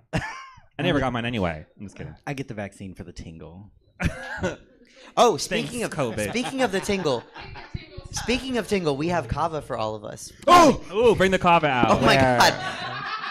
I didn't know how much everyone liked the kava. We're I sponsored- kind of like the one I tried. We're I don't remember sponsored which one it by was. the kava company. Do I sound crazy if I say there was a cookies and cream? That's not Yes. right. That's not right, right? Okay, so Wait, I don't remember. because I didn't get to choose my flavor last Oh, time. no, okay, I think so I did. It was- we'll let Katana go first. Silly Love. Silly Love is I good. love You should Divine. have Oh, I'll Divine. take Okay. Divine. Bijou's having divine. It wasn't cookies and meditation. cream. It was horchata, actually. Horchata. Yes, that they have. Same thing. This one I helps mean, you you're not smile. wrong. You're not wrong. This I one- like silly pineapple. This one doesn't have a flavor. It What- doesn't. I what- don't know which one that is. What do we think Divine tastes like? I can't Dog remember. shit. I'm just Silly kidding. Love is one of my favorites. I want your silly Sponsor. love. I want the summer lemon. Melon. Wait, do I have another choice No, I want besides silly Divine? love. What do you want? Meditation. Yeah, I'll take summer and lemon melon. Silly Love. I want the silly love. What's the purple one? No, we don't know. That's the mystery flavor. That's like the mystery, like wanna- you airhead don't like it, flavor. I'll- There's Before I drink more no kava. nothing Do on we have it. time for a restroom break? I'm Are we taking a scared. Smell it. commercial? No. Make some room Divine for the kava. sounds divine. Okay. This fun. What did we miss? Jesse, What did you want Can you guys purple or fill me in meditation? very quick? Also, can you introduce me? Yeah, I For will. everyone that doesn't know me. Purple. Okay, tell us what it is, because we're all curious. Taste it right now. Not at all. Yeah. It's like the mystery, like And Taste it right he's now and gonna tell us die what it after- is. guess the flavor and submit your answer to Pizza Kava. Yeah, no, you Pila have to Kava. tweet it. Hashtag mystery kava. It's about the effect. Can you figure your tongue? Oh. Not sure what that is. Yeah, I don't know. Do you like it? Do you want the other one? It actually it came around at first. Blush. It was. It had sort of a. Well, they have one that's it's called Straight Bliss, and it's what kava normally tastes like. And I was scared that was it, but I was like, but that's not purple, it's brown. This one kind of has like a kombucha flavor. Let me crack This Divine love, open yeah. here. I like that. So Bijou Bentley, thank you for joining us. Bijou Bentley's our special guest panelist. It was my pleasure. Long Hopefully you time like coming. it. I'm finally here. Yeah, anytime you want to do it. Somebody was like, "You're gonna go film a podcast YouTube thing right now." Who said that? Somebody at Badlands. I was like, "Yeah, it's only 10:30. Just It only started a half hour ago. Listen, I'm not gonna throw her under the bus, but Manny said it's not gonna start yet. So we're sponsored by Pila Cava, which is a kava company. Thank you to Pila Cava for sponsoring our show. Oh, this is divine, actually. Oh. What's it taste flavor like? did you have? What notes do you have? I literally couldn't tell you. It tastes like an iced tea. And I'm not even really a tea person, but I do like those. Well, they use the tea. They use the tea to kind of like counteract, I guess, like the there's flavor. tea in it. That's Yeah. why. That's why it tastes like tea. Yeah. Well, I don't like pineapple, but I do like the silly pineapple. So silly. You don't like pineapple? What makes it silly? No. It makes you silly. Well, wait, your tongue's Okay, I gonna go like numb. it. Fine, I lied. Okay, but why do you like it? Because it's silly. Ooh. It's a silly We're looking getting silly fruit. tonight. Let me hold the mic with the hand that still has nail. Turn on. Okay, so 41 minutes in, we're going to start our topic. Oh my god. We're so sorry. No, it's okay. Well, what did you talk about for the last 40 We're talking about minutes? sports. Mostly. Oh, yeah. I'm glad I missed I that. can talk sports. Okay, are you can't. watching college or professional? No. We're talking professional colors. We were Varsity. We were comparing the similarities from sports teams to drag houses. Yeah. Oh, That's why I asked okay. you what if the House of Bentley. Can you had imagine if there was a Oh. draft? Okay, listen. Actually, oh draft. wow. Yes. Ooh, that sounds like feelings are gonna get hurt. A lot of them. Who would you pick if you had to draft one person into? What sport is it? Drag. Drag? Yeah. She doesn't have a You're- choice. you're drafting and She you- doesn't have a Katana. choice. She's got a Katana. mother. It's the way I beg Katana to show You're up. drafting places on behalf of the all House of time. Bentley. Are you okay with that? No, it's fine. I thought it was gonna be me. So. That's Well, fine if though. we were all like the captain of the team. Oh, okay. That's So she can't pick me. That's Okay, not us. okay. Who would you pick other than like the panel right now? Other than the panel? I assumed you were already on the team. Despite them being Me in the too. drag family or Because it was not. the House of Bentley, so I was like, you're the general manager. No, it's fine. It's fine. Separate teams. Just for funsies. She's the momager. Momager. Okay, if I were No, I had to pee. Tilly. God, me Tilly. too. I just Tilly? I love Tilly and I will cut it up and kiki in the back. That's who I want on my drag sports team. I can see Tilly on the Sacramento press-ons. Yes, yes. Come on, press-ons. Yeah. I'm gonna get us all jerseys. We're gonna show Wait, up one day with press-ons. you're not from Stockton? You're not her actual biological mother? I told you about that, right? Yeah. Somebody really asked. I love how I that asked at that bingo. question and I don't even have an They were answer like, yet. wait. No, someone came up to me and was like, Yes. "Is she Okay, really that's your actually mom? sad. Like, she Okay. looks so young." That- I I was was like, like, she's 5 years old. I didn't know if I should feel offended or like very flattered. Very flattered. That is actually a good transition into our topic is drag families because you are the drag mother of Manny Petty. I am. Yes. It's true. So You didn't answer the draft question. because I just see a lot of angry Because people. she knows that I'm Also, gonna take it's her pick. 10:43. This is fantasy. Okay, we can do. Fantasy Let's draft finish the league. draft. We're just Let's drafting finish the- how many are. If you one don't person- care about sports, skip to 50 minutes into the video and we'll start talking about the subject at hand. Our significant others are getting Jesse's trashed back at there, I can Badlands. kill him. They're in no rush for us to come back. Yeah, we we can had take to our time here. wrangle them into one area to let them know we were Oh leaving. my god, that's what took us so long. I don't know. Okay, Who, so I don't know who I would draft. This is a show. We're doing it like it's a drag show. Okay.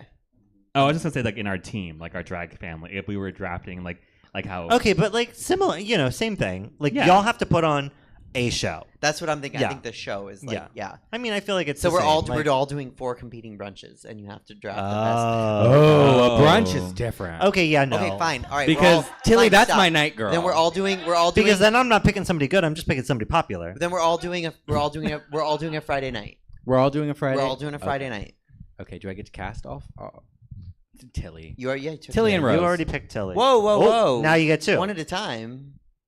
That's why I put hands in there. So we No, and this is and Becca. I'm glad Becca's here because she agrees. This is gonna go snake style. I think that's the fairest way. Yeah. Okay. Oh my Tilly. god! Wait, how many? Are we picking a full I don't team? know. No, just one. No, this is too much. Just one. We'll just do one. Pick your and then- co-captain, and then, you have and then to we're come back done. next month, and then we'll do another. Oh, my round. co-host Rose. Okay. Okay, she's co-hosting brunch with you, or Okay. Friday night with you. Rose. Okay. Rose, yeah. Okay. I want to say I should say Helen, but that's kind of an easy answer. Eh. I'll say Batty Omen. Okay. Fierce. Can I answer before Suzette? Yes. Okay, I pick Liz.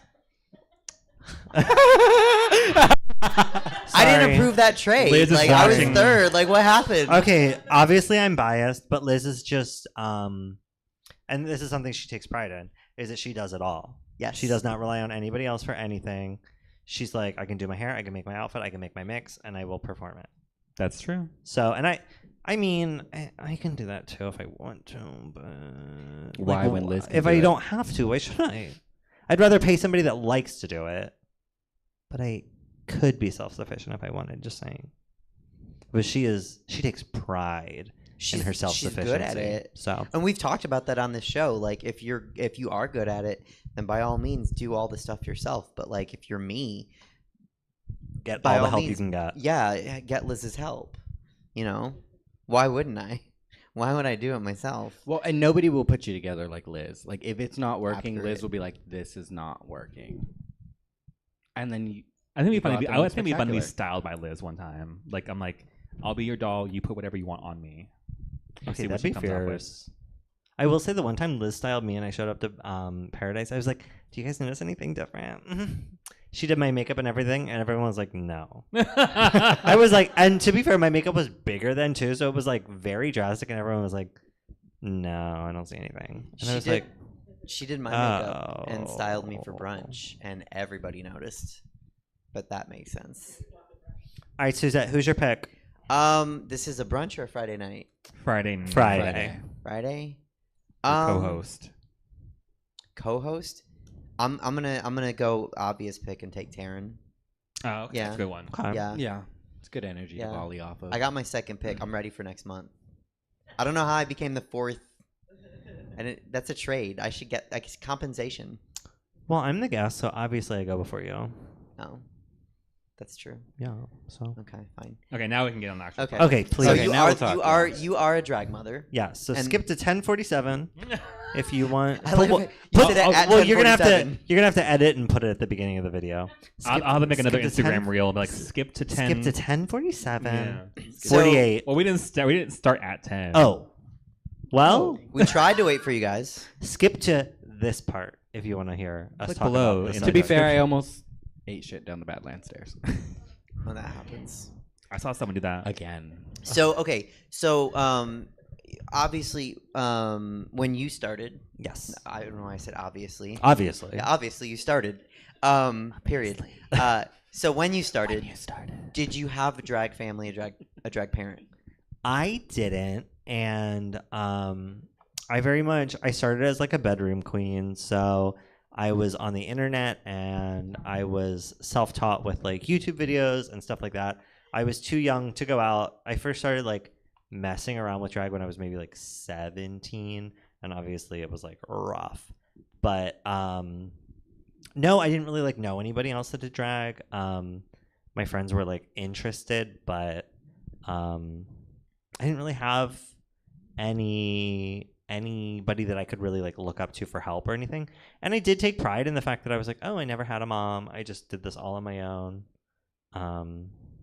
I think that's I hear that a lot from queens, that like Apple is like fiercely proud of the fact that she taught. Now she has a drag mom, but she didn't for the first 10 years. And I think it's kind of, I mean, it's like an old school mentality, I believe, just because it's like now you have so many resources. I feel like it makes more sense in the past when it was like, okay, I'm going to help you make the connections. I'm going to teach you how to do everything, because it's like, I feel like it was more like an art form that was like passed down. You know what I mean? Like now it's like It can anything be. you want to do, you can find it with like a quick Google search or like Instagram tags. So you don't need it as much. but I think it has its benefits. Well, that's interesting because you say that, but you have a drag daughter, but you kind of came already knowing what you were doing. Yeah, I came prepackaged. I was like top ramen of drag queens. Like everything was in the pack. She just had to open it Just and add boil water. it. And that was honestly the appeal for me. I was like, this is so easy. Well, that is a way that I think there's two ways that drag parents take on drag children, and that is one is and Taryn is very openly adamant about that. Like she doesn't take drag children that need her. Like she takes on drag children that know who they are and what they want to do and are already good without her. And that's kind of you guys, right? Well, and I think the chemistry was there because I know she had many people who wanted her to be their drag mom, and there was one or two people back home who were like, "Let me be your drag mom," and I was like, "No, that it just doesn't, it doesn't feel like a match." And then when we met, it was so. I don't know. We have a lot of the same references. We have a lot of the same things that we're interested in. It felt like, oh, this is like drag family, How much time had passed since you guys met until it became family? Like 2 months. Yeah, I was going to say not very much. We met in person at Badlands for a show, and I feel like we just really hit it off. And truthfully, I never saw myself as a drag parent. And so I was like, you know what? I was like, we have, like you said, we have similar references, and you were somebody who I hadn't really seen any of your drag, but you were like, oh, I've been doing this. We were talking, I feel like had a similar start, and I was like, okay, cool. So she's on the same page as me, and she's just not out there yet. So did you feel like you had something you could add? Absolutely. And I would like to think that I successfully did that.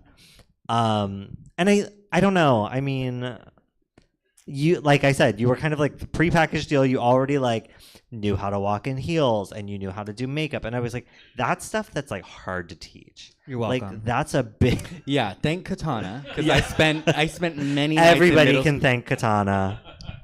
I would watch those videos religiously. Everybody thank Boy with Brushes. Yeah, Boy with Brushes had some bangers, okay? I was listening to that music at midnight with 2 volume notches, this is good. Those royalty-free tracks. But the appeal was definitely, okay, because I think part of the turnoff from being a drag mother was I'm busy. I can't imagine taking somebody that's never done any of this and being okay, I'm going to spend the time to teach you to walk. I'm going to spend the time to teach you how to do because it takes a long time to get your makeup down. It's not going to be something that you do once and you're good.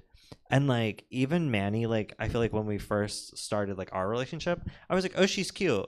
But we were just talking look at your pictures from 2 years ago. It's oh, the change is so drastic. It's drastic. And I don't think I noticed it. You don't notice it until putting you see them side by together. I was side. oh. I pulled up a picture. I was look at that this. was And she serving was cunt. Okay, so when you started Katana, I think we've talked about it on the show, but you didn't have a drag mom. You just started like Bijou. Yeah, I mean, me and Bijou started basically around the same time, the Tumblr era, and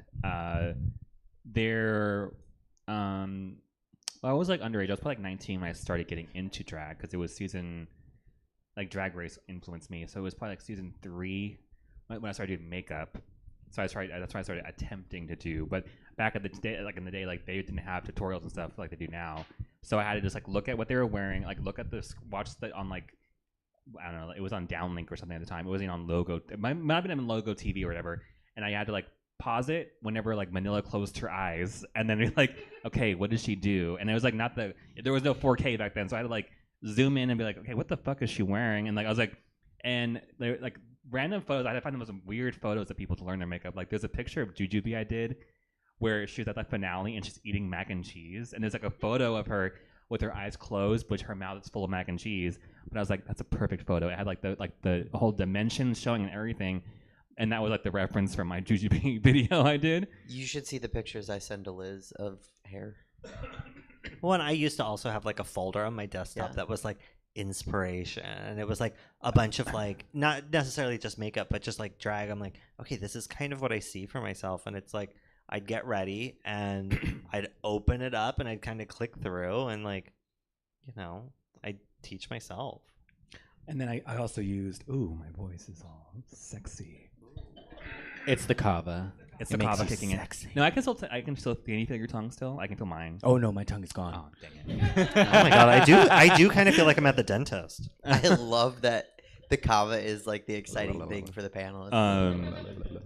But then when it came to like everything else, I watched like people on YouTube like Misty Eyes because she would do like ask like Q&As. Oh yeah, you said all the Misties. Yeah, and then she would tell you things like how to like work stuff, like how to perform well and what you should do, like the etiquette for tips and things like that. And like so things like that I learned from her because like I mean the only thing you can't really learn from anything is like stage presence and your own point of view. Like those are things you have to find on your own. But everything else, like how you should like introduce yourself to other like show hosts and stuff like that, I learned from her. And visually, like makeup wise, I learned from like Misty Maven, Peacherlude, and all that. And It's amazing your name isn't Misty. The Misty 4 Ray. YouTube videos we had when we started drag. Yeah, Literally, yeah. Boy with Brushes, Misty Maven, Petralude. What about C-Maddox? Were you ever a C-Maddox bitch? Yeah. Rest in peace. Yes. R.I.P. Yes. She actually would and Misty comment- Eyes. Yeah. Yeah. She used to comment on my videos too. I used to watch her reviews on Drag Race with Logan. But yeah, that was so sad when she passed away. Yeah. So a couple things to follow up. So Aurora, a lot more actually agrees with you. She always says that you can teach somebody how to sew, you can teach them how to lip sync, you can teach them how to walk in heels, you can teach them how to do makeup, but you can't teach stage presence. If someone doesn't have stage presence, you can't be taught. Also, just to bring back sports really quick, watching hockey when it wasn't in 4K was really shitty. And now that you couldn't even see the puck.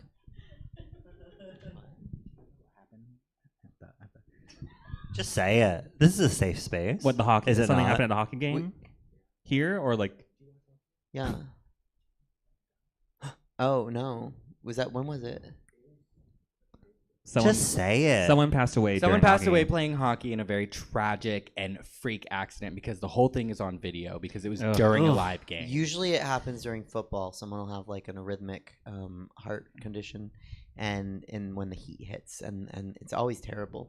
And there's nothing you can do. And it's always on film and it's the worst. Have you ever like sat and watched like montages of drag queens falling on YouTube? What are you doing watching videos? Well, it's scary. It's like Yes, I go to Becca's page.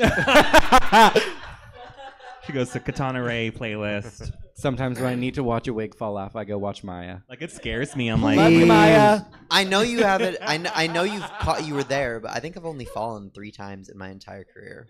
Becca has a recent one of me falling. Oh, I think I've only like fully fallen like once or twice. Yeah, me too. I stumble a lot, or like my shoe will like catch on something. One time I fell, But- and it was during power, and I just sat on my butt and revved my imaginary motorcycle, and I was like, I meant to do that. The only time I fell on is like Paradise at like a white party when it was like super condensation all over the dance floor because I don't do enough to fall. You know? Same. That's why I don't. That's why all, I do not move. That's why I don't. Like I don't do this. And the girls that do enough that like they might fall, they can play it off really Wait, well. who did you pick in your draft? Batty. I'm like, we picked dancers to go with us. I just noticed. Is Batty a that dancer? I think Batty's a dancer. Someone told me that. I wouldn't say. Well, I wouldn't say. I think Batty's dance a isn't the performer. first word that comes to mind, but she's a great performer. Yeah, performer. That's what that is. Okay. Yeah. Well, so back to drag family. So so would you consider that though, like one of the Misties is your birth mom and maybe you're estranged? Like that's what it feels like. Well, actually, I had the pleasure of being on a YouTube collaborative channel, which do they even still do those anymore? Oh my god, they used to that have makes me feel old. Yeah, there used to be a thing where like you and like a group of people would share. Were you like a Monday? Like I was a everybody Tuesday. uploaded a different day. And it was Misty Eyes and a few other people that I don't know if they even do drag anymore, but and they were like having auditions, so I was like, I'm gonna do it. And then Misty, I like thought of like almost like celebrity status because I had looked up to her, just watched her at home. I never like you know what I mean? Like I didn't really have like that parasocial relationship with her, but I was just like saw her so often. So me interacting with her like on the phone was like such a weird like sensation. Like this is Misty Eyes. I'm talking to Misty Eyes. Yeah. And so because I used to look up to a lot of drag people back then, like like my idols or whatever. Now she looks down at all of them. And that was a big deal for me. So I was actually like on a channel with her, and I became like acquaintances with her. I still keep in touch with her. She doesn't really drag as much anymore, but I follow her on TikTok. In my headcanon, that's your birth mom. No, I've always told like she was basically like I always credit her as like my first teacher. Yeah. That I actually like had like connection with in some fashion. I would still love to meet her, but she lives in Florida. So my experience as a drag child is completely different than you guys. Like I didn't know what the fuck I was doing at all. And my drag mom, every Monday, I'd go to her apartment and like just with my suitcase, and we talk about what I was gonna do, and she'd do my makeup, and she'd help me put my outfits together. So in like a whole year. Yeah, back then, just one suitcase. It was, now she's a diva. Now now it's out of control. But back then it was same suitcase, but just the one. That's why the bottom's ripping out. I am so excited I got the yellow mic, by the way. I was hoping. I got the faded one. Mine's just black. No, you got the green one, honey. Oh, I was looking at this part. You were like, they're all black. I was like, what? Is she okay? So you weren't looking for like a smart drag child. I wasn't looking for any at all, to be honest. But like, to circle back to your point about stage presence, the other thing was like, I met Manny the first night. She talked my ear off, told me about how she was an actress and all this, and I was like, I am. Oh, perfect. I have awards. She does have. She's got an IMDb. Thank you. And I was like, okay, cool, because like that's something that I'm comfortable. Like stage presence is something that I'm comfortable with now, but it took me a long time to get to that. And I was like you said, like that's something that like I don't know, you develop, but you honestly either like have or don't. And I was like, oh, perfect. Like she's good to go. So we could go so many ways. I guess quick follow up. Do you feel like it would have been different, or like you'd be better off if you did have a drag parent?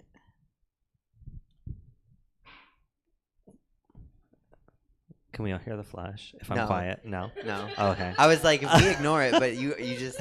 I was so distracted. I don't know. I'm glad she did. I think it would be very different. But I don't know how it would be different per se. You know what I mean? Like if you could go back and like. I do think it would be different because I just think of like my like come up in like performing and going out to the clubs. Like before I moved here, I was performing maybe twice a month just because where I was at, the scene wasn't very big, and it was from an outside perspective, I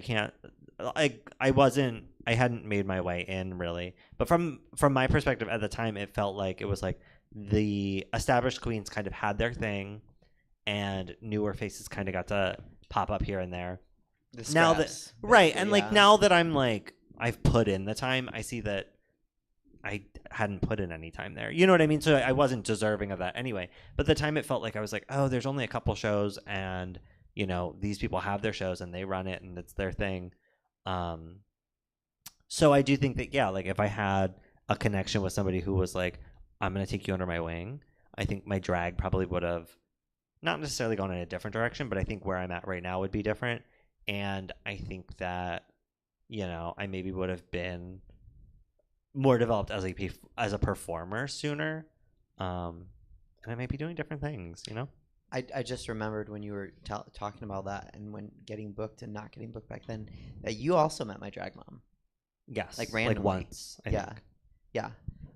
So at least you two know her. Do you feel like you would be in a better place if you had a on-site drag parent? I think about that all the time because like when I started, there was no option to, because it was like the only people that were around were like the court system, and from what I saw, just from what they were. So you didn't want to be on the court, huh? So you didn't want to be on the court. I didn't want to be on the court, and unless it's a basketball court. And I'm just kidding. No, like Sports. I don't want to do that either. Black and red Bulls. Yeah. But it was like what they were giving was just not what I was aiming for. Like I wanted to, like, for a lack of a better term, like that aesthetic was kind of antiquated to me, and I was like, no, I want to be like the motherfucking future of drag. You know, I was also like a Sharon Needles stan at the time, and I wanted to push boundaries, and I wanted to be something different and modern. And my standard was Drag Race, and that was what I wanted to achieve. So I was like, no one here can teach me that. Like, no one's doing that. And it's kind of like in I don't know, it's like in Burlesque when they ask her why she moves to LA. She's like, I looked around and there was no one I wanted to be. Yeah. That's exactly what I say. So every it's time like, people ask me why I moved to yeah, so Sacramento. it's like that hits, you know. It's like Yeah. when you don't have anyone to look up to, it's kind of like, well, okay, What am I doing here? I guess I'm stuck, you know. Yeah. I mean, I didn't leave it, but it was like, yeah, I also never like You moved to LA and Yeah. started working with Cher. Yeah, as one does. Yeah, and then Did you see her costume? Yeah, Yeah. I was like, whoa. Okay, sorry. Yeah. But what was I gonna say? You didn't want what they had. It was interesting. Yeah, I didn't really want. They were very gracious and very kind to me, and generous. But I was just like, no, it's okay, and whatever. I didn't have my shit together, so I didn't know what I wanted. I didn't know what was good. I didn't know what was what was really tangible for me at the time. So I didn't really I was too scared to say yes, which is weird. Well, and that's like, so my answer, like, I guess She said the name of the show. Yeah, You see everyone that Easter drink. Yeah. I took the extra bottle. It's like say I less. have an empty Say cup. less. No, so I'll ask mine oppositely really quick because I also have a different question for you. Yes. That is. Would you be better off without me? No, but like, so me, like, if my drag mom hadn't like taken me on, then I wouldn't be here. Like, and I always make sure I tell people that, like, and she's not out much and she's not hands on at all anymore. But she still follows, and like, I always give her every piece of merch because I wouldn't exist without her, like, at all. Okay, you had do you want a point? Ask the question. You had a point. Well, I don't. What? I have many points. And I want to get to like the controversial stuff about drag families later, but Okay, yeah, we can save that. Then save can that. we? Okay. Well. Yeah, is that- yeah. Do you want to answer that question? Oh, I didn't show up here. She's not not to be gonna watch controversial. this. Okay, all right, then all right. So you had a different drag parent. I never did. So I'd love to clear the air up. Never, not once. No. It's Gag very. her. It was very. Don't say her name. I've had 2 tequila Red Bulls. It was And it was and the some Boston Kava. Red Sox. The Boston Red Sox were Manny's first drag parent. Yeah. No. Well, it was very. Manny Ramirez. Yeah, I was very Christina Aguilera in the sense of I looked around and there was nobody's drag I wanted to do. And that's just a fact. I love my hometown girlies. Fuck Santa Rosa. I love And my all their hometown drag. girlies. I looked around but- and I was like, "What is City of Suzettes? I'm leaving." Well, no. It was. She said not I that come bad. I come from a small little like town, and it's very like progressive in some sense, but not in important sense. So there wasn't like, I know, it's very polarizing, but it was just like the drag that was being done. There weren't many opportunities, and it was like I was performing in drag maybe like once a year, because that's just like that's how small the scene was and how like weird it was. And it's just like the girls that had been working and paying their dues for a very long time had all the gigs.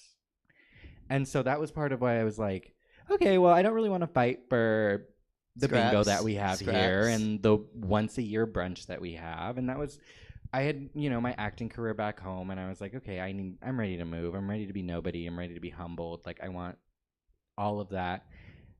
And then I met Bijou and was like, oh no, I want to do this drag. She had this beautiful blonde wig on. I had Liz remake it for me. If I like it, I'll steal it. I'll steal it or I'll have it remade. But that's for me when it was kind of like, oh, maybe I do see myself having a drag mom, because I came from the era of discovering drag, season 4 of Drag Race, and it's like I was just a little boy who played with Claire's makeup in my room, you know, I'd go across the street to the mall. Claire's was having their 50% off sale, and they're getting all their new shit. And I was like, let me grab this palette. Let me grab that foundation. It's like Drag them. some BB cream. Yeah, the BB cream that was practically just like clear silicone. But it's like Vaseline with At just the a time, little- no one can tell you you're not the prettiest, though. Well, hey, no, they couldn't. Not back home when everyone else was wearing wet seal. I miss those days. I miss when drag everyone was wore wet easy. seal. Yeah, when I could put on a skirt and a tube top. And I Now was we've just got giving. Suzette and wet seal. Now I gotta have an ostrich if wig wet glued seal was down, still nails there, I on. I got would. an earring on. So I think again, like just Yeah, from did this, she say a nail? No one asked you. we've talked about, we've had, the three of us have hashed this before, but like so different from me, where like you guys all had like nothing there, and I started here, and like at the time it was like a fraction of what we have now, but still there was a chance to get out and perform weekly. Exactly, and it's like I feel like when I moved to Sacramento, it was like I did drag there, but here I do drag. You know, it was very that, and like You did drag there. Here you're a working queen. Yeah, here I'm a working, you know, paid professional. You get paid, you're a professional. Remember that. All you who How suck many dick for free. times? You're on the payroll. I'm on the you payroll. know? How many times? Get paid to be a professional? Hopefully every time. No. No, Okay. how many? She means how many times does it take before you earn the title of professional? The moment a like not check comes one to paycheck is you, not enough. Yeah, you are a paid professional. You professionally paid me for I my disagree. service. I also disagree. well, I feel like whenever someone seeks you out for doing that one service, like, oh, I need a drag queen. Can you do this thing? That's like an event, like an official thing. I think yeah, that's like pretty. I think like a that's private event, like you get paid to do that one thing. What if you just make your own talk show during a pandemic? What if you were a guest on that talk show during the Then pandemic? yes. Well, but that is professional because you have to remember to the people who don't look at us through the drag queen glass. You know, we all see drag and we all we have a different. We know how the lens. sausage is made. Yeah, we know how the sausage is made. But like Unfortunately. sometimes, you know, you go home and you tell people like, "This is what I'm doing." You know, my assistant, she asked me, she was like, "Oh, what are you doing?" And I was like, "Oh, I have a gig at Badlands. I'm gonna go, you know, be part of a talk show." That's big to her because it's like you don't just hand, you know, microphones out. And to she doesn't know it's everyone. just family in the audience, but This Tonight, full crowd, it's just family. It is family. Drag family colors. It's like Olive Garden in here. When you hear your family. please, God, breadsticks when's he gonna would bring be out so more good. breadsticks? Breadsticks and some salad, some minestrone. Oh my god. Is so obviously a drag family, a drag parent, not necessary for everybody. Some people necessary, but not necessary for everybody. Okay, this question. I was told not to ask it, but I really want the answer. Oh yeah. Do it. Is there a limit, minimum or maximum, that a drag parent should have of drag children? Yes. Yes. What is it? Say yeah. Oh yeah. Point the show. Say yes or no. Is there a 7. limit? Yes. Yeah. Yes. How many? How many? Yes. How yeah. many? I think when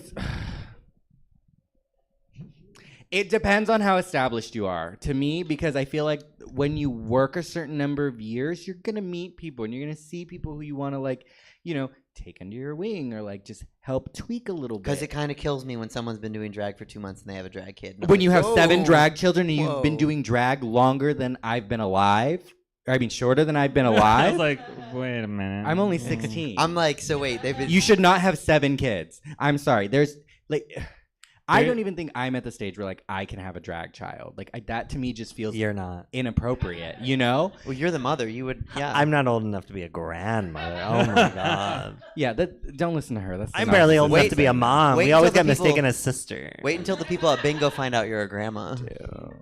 I don't know if because I was like raised as a drag queen, like in the environment I was around. I don't know if it's just like my subconscious being like, oh, that's what it means to have a drag mom or whatever, or be a drag parent or to have a drag child. And I kind of always viewed it as like the supreme, like if you have a drag child, that means you're getting them ready to take your spot. Uh-oh, watch out. Like, please. I don't know if I had that feeling now, but for a while I'm like, no, I'm not ready to give up. Like, I'm still trying to make it for me. Like, I'm not trying to help. Like, I'm very selfish. Like, I was like, I don't know if I could ever date a drag queen because I'm too selfish and I compare myself to people too much. I would be like, no, like, I have to be the only one. Like, Have you ever been tempted? Is there ever been anyone that you're like? there was a time where I wanted to be, but I've been like a drag auntie to like many folks. Like like I basically helped raise Julie on a budget, and I had to be like basically whenever Helen was like, you need to do this and do this and do this, I'd be like, you don't have to do all that. But You're the can do cool that. aunt that's like, I was. don't listen to your mom. Go out and party. I kind of was. I was like, do your own thing. Don't listen to It's that. funny because I kind of feel like that's how it goes with me and Helen, and then you're like, no. I mean, it's like you need like a another opinion, but it's just like, I mean, I didn't go behind Helen's back and be like, don't listen to her, but I'm like, it's not that big a deal. Like, do what you want to do.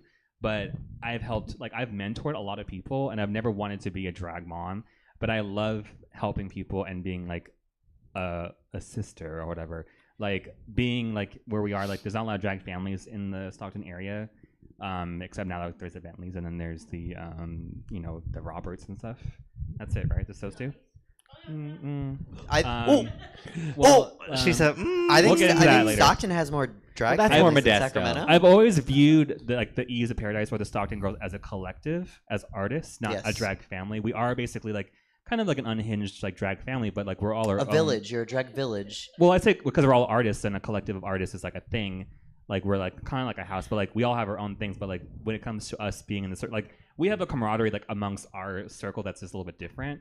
But we can all do our own thing and hang out separately, and we're like sisters. Yeah, but like, not, you know. Well, and I think that's what makes Eve's work so well is we all can get one topic, when we do our theme nights, and we will all come from completely different directions. And it still works as like a cohesive piece of like a show that people enjoy and they have a good time. Like when we did like the Eves of Shady Pines. Like, oh, we're doing that again. I want that to be like our end of the year show again. Oh, good. Because I had a sty last year. Oh, that's why I had those sunglasses. Yeah. My eye was like That's swollen right. shut, and I was like, but I really want to do the show. It's like we all came from like different perspectives of like where we see our drag character when they check into Shady Pines. And it's like, I think that having that perspective that is so different, but it works together is what really makes the ensemble a family. Yeah. I've always prided our show being so out of pocket that it's very like it's a variety show. Like like I used to go to some shows and be like all like the same family and stuff, and they'd be like the same like mixes, same dance moves, same looks. Yeah, and it'd be great. But when you see But that is good for a family. when you see it 4 times in a you don't row, need to see it it's like okay, and then but then the audience would live because they don't know better because they just think this is a drag show. Turn me out, whatever. Like they're just like, oh, that's what drag's supposed to be, and then that's it. But then when you go out there and try to do something like slower and artistic, they're like, oh.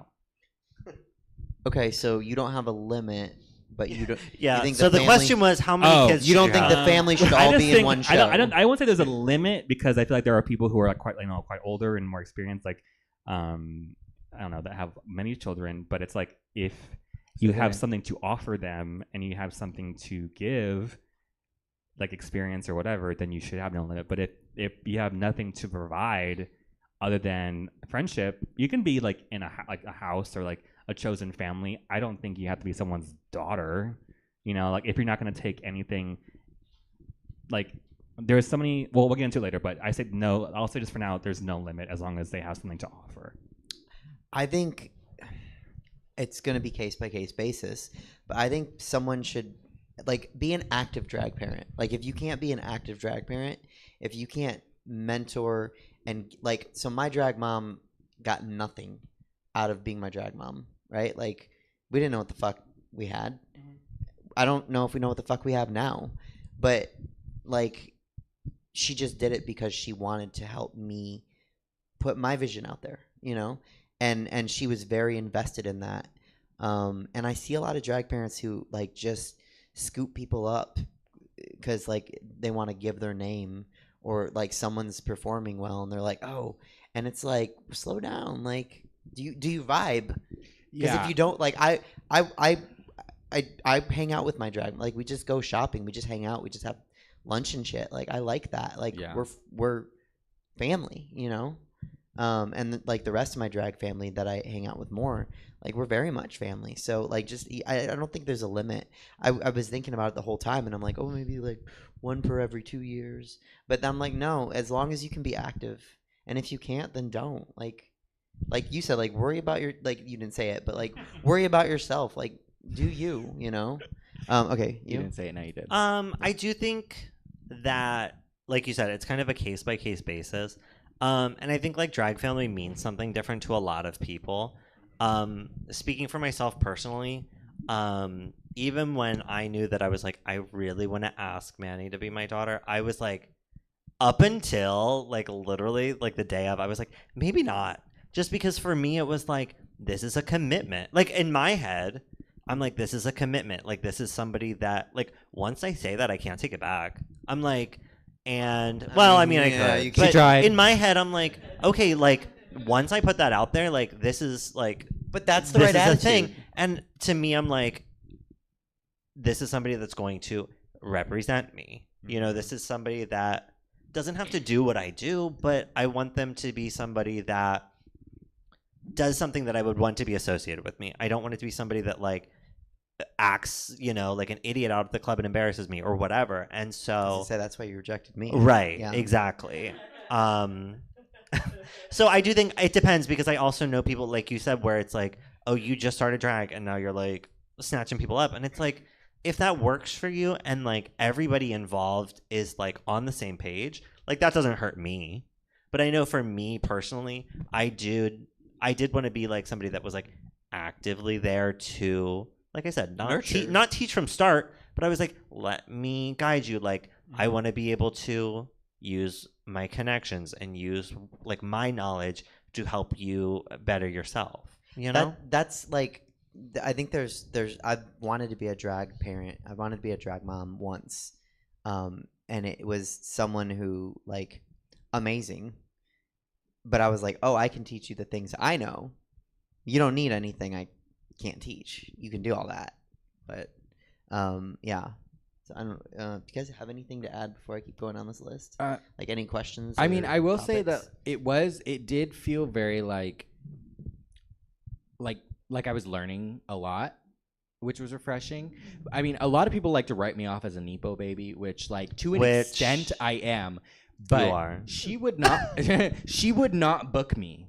You guys do not understand. She would not book me until I performed for myself, until she saw what I could do, you know? And it's like, yeah, she knows a lot of people. She's got the fucking 27K followers, but she might bring me to the table, but yeah, you know, she might bring me to the table, but I had to work for a lot of what I ate at that table. It's like I could stand there and be like, yeah, you know, but I could be like, hi, how are you? Like, let me show you who I am. Because, you know, we are representing the same house and the same thing. And I didn't want her to be like, oh, yeah, this my daughter needs a lot of work. Did you get any like backlash when it was announced that you were her daughter? Oh, good question. Not. Well, not. Did you get any like kind of like, oh, like you think? I definitely could feel the change in air a little bit, because I knew that there were some performers who had previously asked Bijou, and Bijou had just simply said no. But I honestly can't think of anybody off the top of my head. But I think it is one of those things like I've had people ask, and I'm always just like, because I was never looking. It was never anything personal. Mm-hmm. You looking, RN? What's that? Looking, RN? Eye emoji. Always looking. No, but I was never looking, so it was like emoji for drag child. Like people would ask, and I'm like, oh no, the tubes are tied, baby. Like, it's not you, it's me. Like I don't have the capacity. Did anyone okay, so after when you said that and then you had I will say I felt like I'm like, oh, I know that there's probably like, but the one person I can think of, I'm not gonna name names. That's fine. They didn't I don't know how seriously they were like interested in drag, but I feel like they kind of asked me and I was like, but like 2 weeks later I needed somebody that like had the drive to do it without my help. And it can't be somebody that like I am like, okay, come over, I'm gonna get you dressed from head to toe, and then we're gonna go somewhere. Like, because I don't have the time for that, and you have to have the drive to do it alone. I think the drive, because like I had the drive, right, but I needed a lot of help. But like I think the thing that is kind of like no is when somebody that's never done drag, right, is like, I want to be your drag and it's like, based on what? Because like you just watched the show and like Helen Hills just closed You made it a couple out and it was funny great. jokes. You made a couple funny jokes and everyone's cheering for all the drag performers and they're like, I want to do that, and it's like, okay, then do it. Right. But like I'm not gonna. Let me guide you to. Don't jump on my FTLP, back. You know. Well, it's funny how there are some people who just like if they're of like a certain like social circle or whatever, they'll be like, oh, like I want to like get up and drag one time and perform. Like I forgot who, but there was someone. They're like, oh, they should put me in drag and let me perform one time. I was like, do FTLP. I hear that a lot. They should put me in drag and let me perform. I was And like, I'm like, who's like they? I don't want to be like, I don't want to like pay your dues, but like, you need to start from the Yes. bottom. When people are like, I don't care how hot you are on Twitter and how many lewds you post. Like, if you want to do drag, start from the bottom. Manny's gone. when people are like, oh, I want to do a Thursday or a Friday, I'm like, okay, no, Monday first. Like, yeah, start. That's where that's. Well, that's and the not even beginning like of the board. Monday first, but like come out to the show and drag Come out and to the like show. Put some makeup on show us first. what you got, bitch. Yeah. Well, or a Monday. Okay, but like literally, like, But, I like, don't- yeah, Just show up to a But show. even Monday, like you have to sign up for that spot and get picked for that spot now. Now you do, It yeah. used to be, you know, Oh, it anybody who used to be shows have up a can CD. do it. Back in my But it's like day. you have to earn your. Were and you- I do did you feel ever do it? It's all when one it way. was I did it after hours? once. Was it after hours or was it FTLP? It was after hours.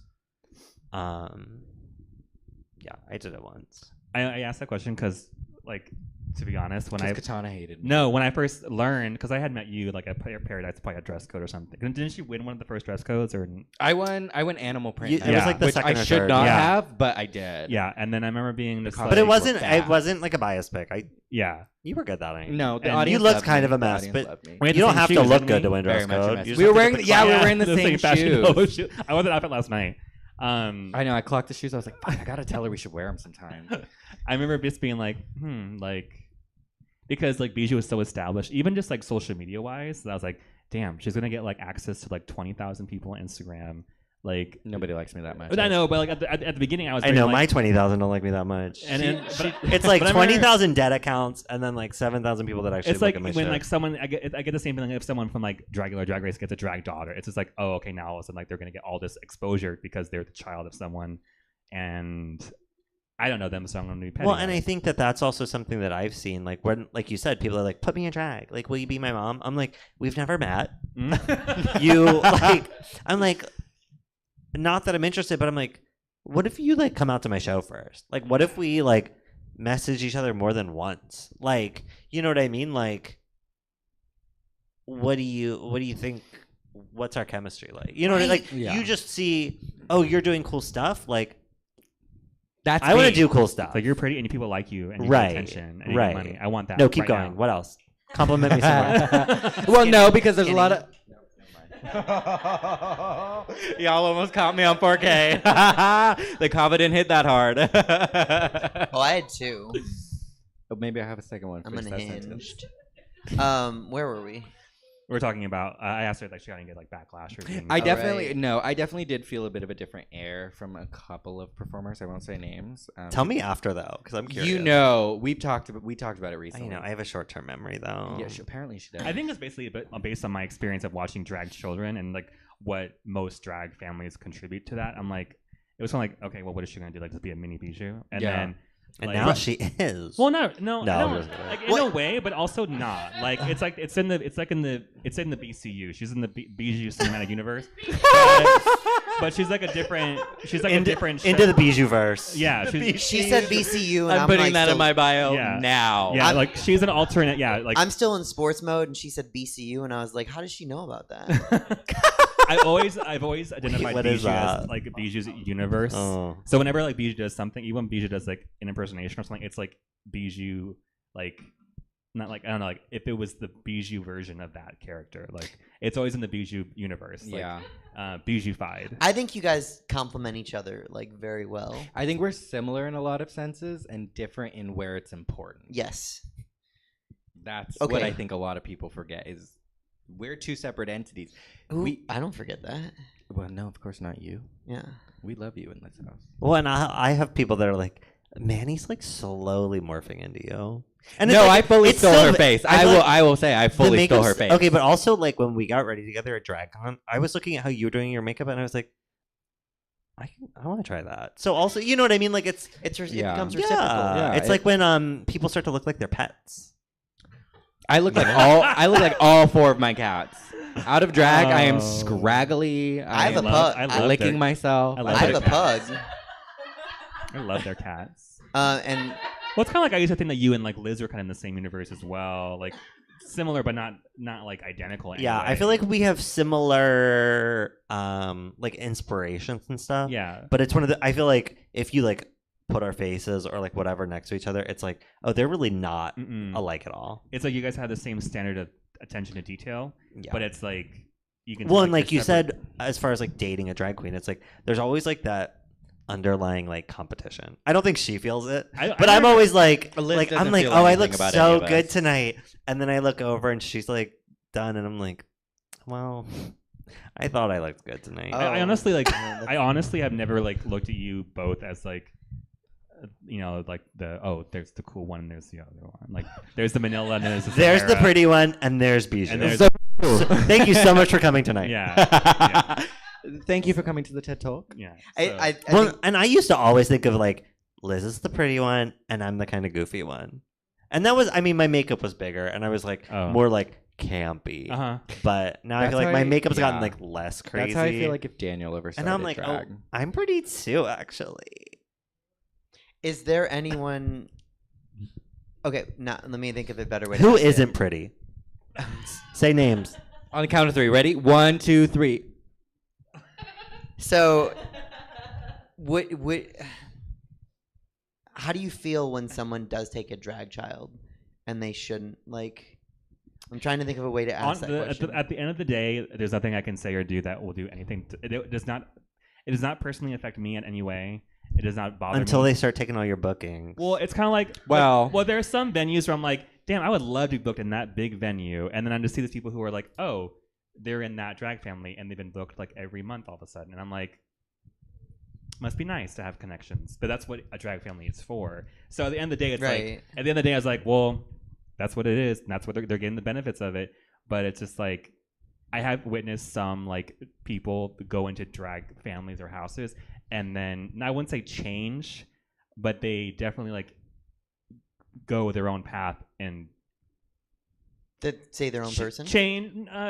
Morph. It's hard to describe without like being like petty about it. But there are some people I'm like, wow, like they were a lot different before they started hanging out with this drag family, and now they're like a whole different person than they were. Like I'm still cool with some of them, but it's just like it's just different. It's just the different. energy changes. Well, yeah, it's like alienating kind of. Yeah. It's like, oh, like okay, but that's what they chose to do, and it's just like it doesn't affect me in any way, but it's more like a pet peeve thing. Like it doesn't affect me in any way, but it's just like I don't know why they're doing that, and what's the purpose, or like why do they take that one letter middle name just to be like, what did they get out of that? Like what is the purpose of it? Like what are they gaining? Because there's a lot of newer queens that are like younger, even like younger than your generation, that are like very talented, stage presence, good performance. They know their aesthetic, they can paint, and they have someone else's last name, and I'm like, why? Like they didn't teach you any of that.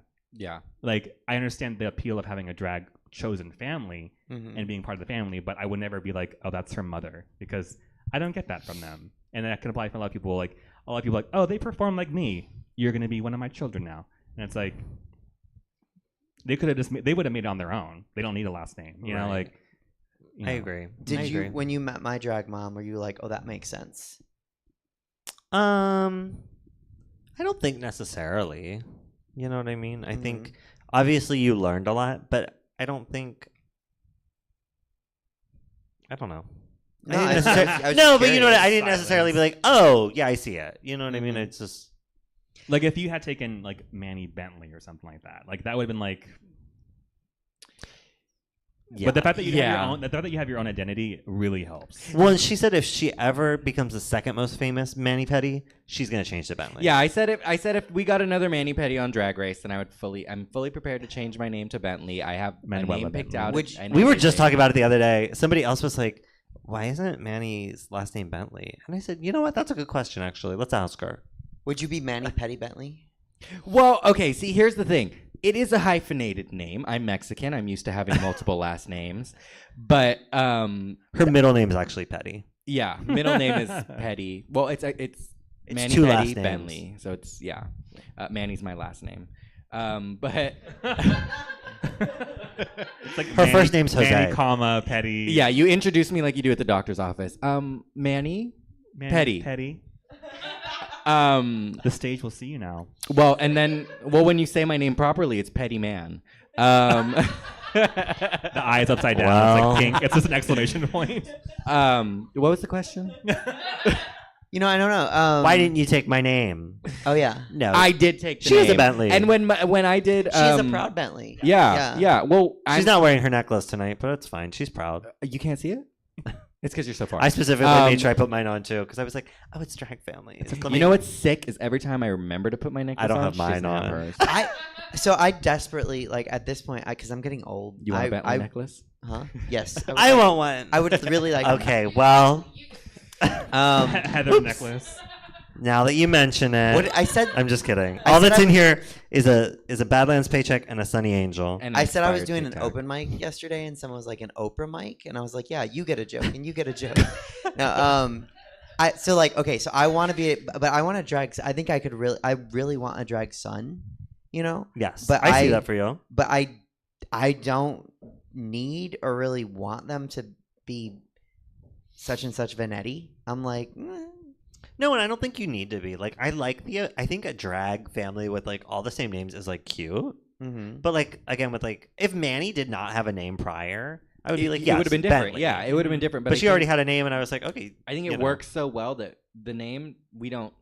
You see the name You when know. you see the performance. You and know. the reference. You know. I don't think anyone in my drag family shares a name.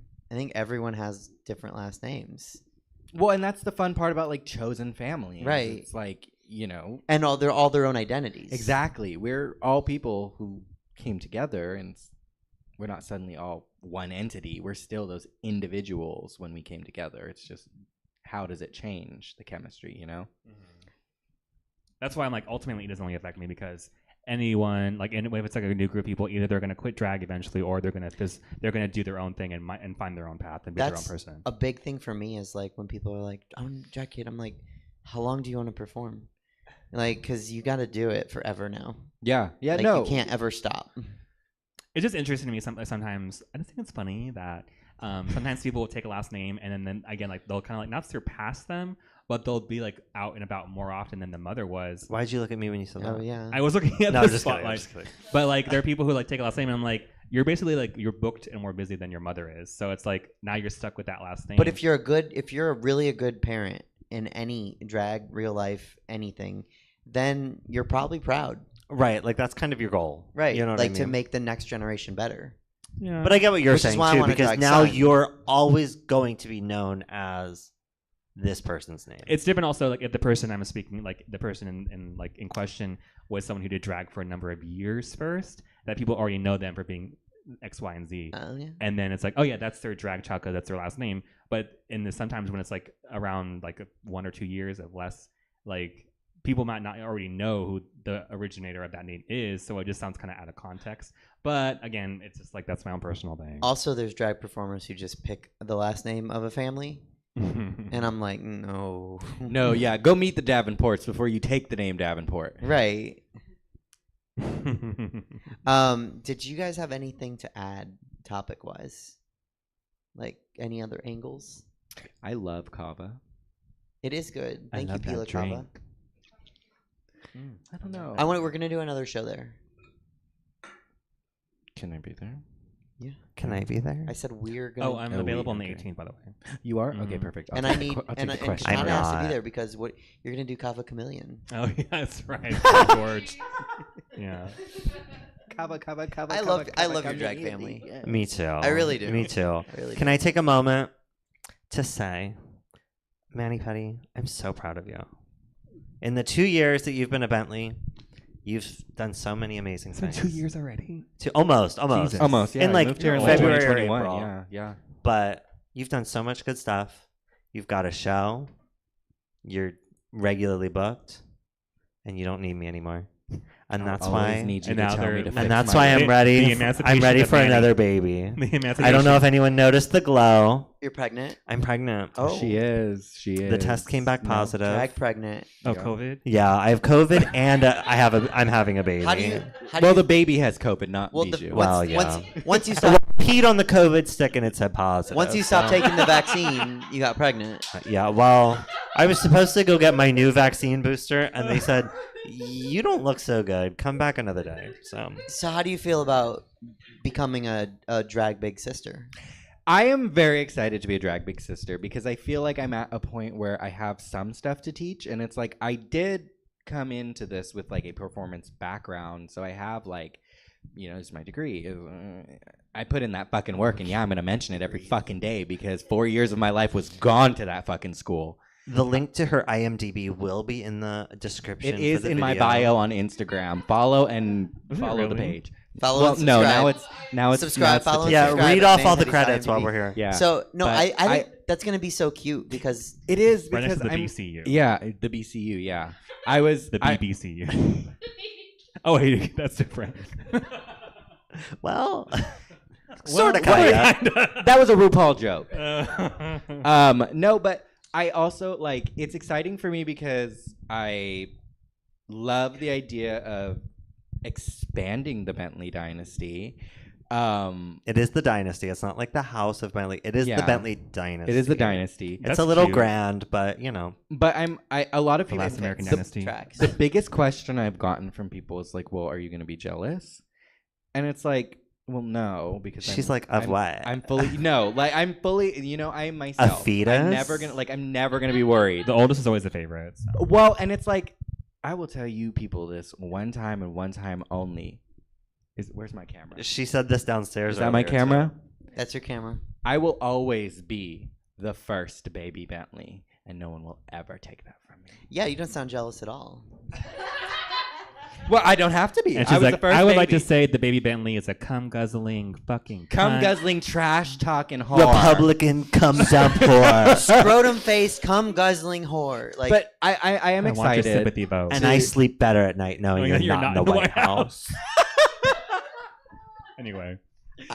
I think the cutest thing is like, so I have a drag mom, right? And then May Half a Man is my drag aunt, and she's so. Can you guess what's half? What? Can you guess which half? I have to do it every time I hear I her name. love when people say that. Yeah. She's so proud of me. Like, I don't think she could be prouder that I'm her drag niece. Well, she could be prouder. Oh, she's pretty proud. She could be prouder, I think. She ain't proud to beg. What? She ain't too proud to beg. No. Well, who is? But Proud Mary. yeah.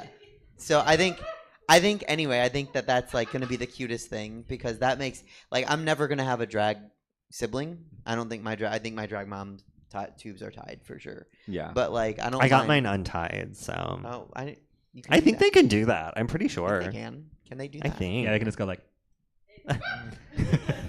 Do they Well, tie they it can with do the it for tongue? men, Like, Loop it, right? slip it in your pole, and Yeah. Well, that's They what I can- am. Spoiler alert. So. You're what? Not I me. didn't I have a hear what you human. said. I said I'm a and I'm man. a woman. I said men can get their Vasectomy. their vasectomy Their reversed. eggs unscrambled. Or The they like vasectomy tubes. they like But it's they like fuse it back together. I don't know. I'm not. I feel like I've medicine. matured past the point of being like baby Bentley. She doesn't need me anymore, you know. You know, well, And I feel like I always need a new you. project. But I feel like I'm at a point where it's like, well, you know, now she's gonna kick me out of the nest and I can fly. That's one of my questions. Is Yeah, I'm teenager Bentley. My nail tech asked. She's a rebel now. Like she's gonna cut her hair really short. Mothers and, stay like- still so daughters can see how far they've come. Thank you. My nail tech asked that question Barbie. almost verbatim. Like, at what point does a baby drag bird, fly out of the nest? When you get your own show. No, because they're giving those out to everybody these days. But Apparently. Just kidding. You started it. But I feel like I'm just now I'm entering a stage where it's like, okay, I'm comfortable, I'm established, I feel good about what I'm doing, because it's like I will pick at myself. I will be like, okay, I could have done better on this, I could have done better on this. And it's like when I slowly start to reach a point where it's like I'm saying more things about, okay, this was good, I'm going to continue doing this. That's when I feel like I started to graduate. You know, it's now like I feel like I'm at a stage where it's like, okay, let me test these wings out for a bit. Actually, so I looked at. Oh, go ahead. I'm sorry. No, I also think you have like.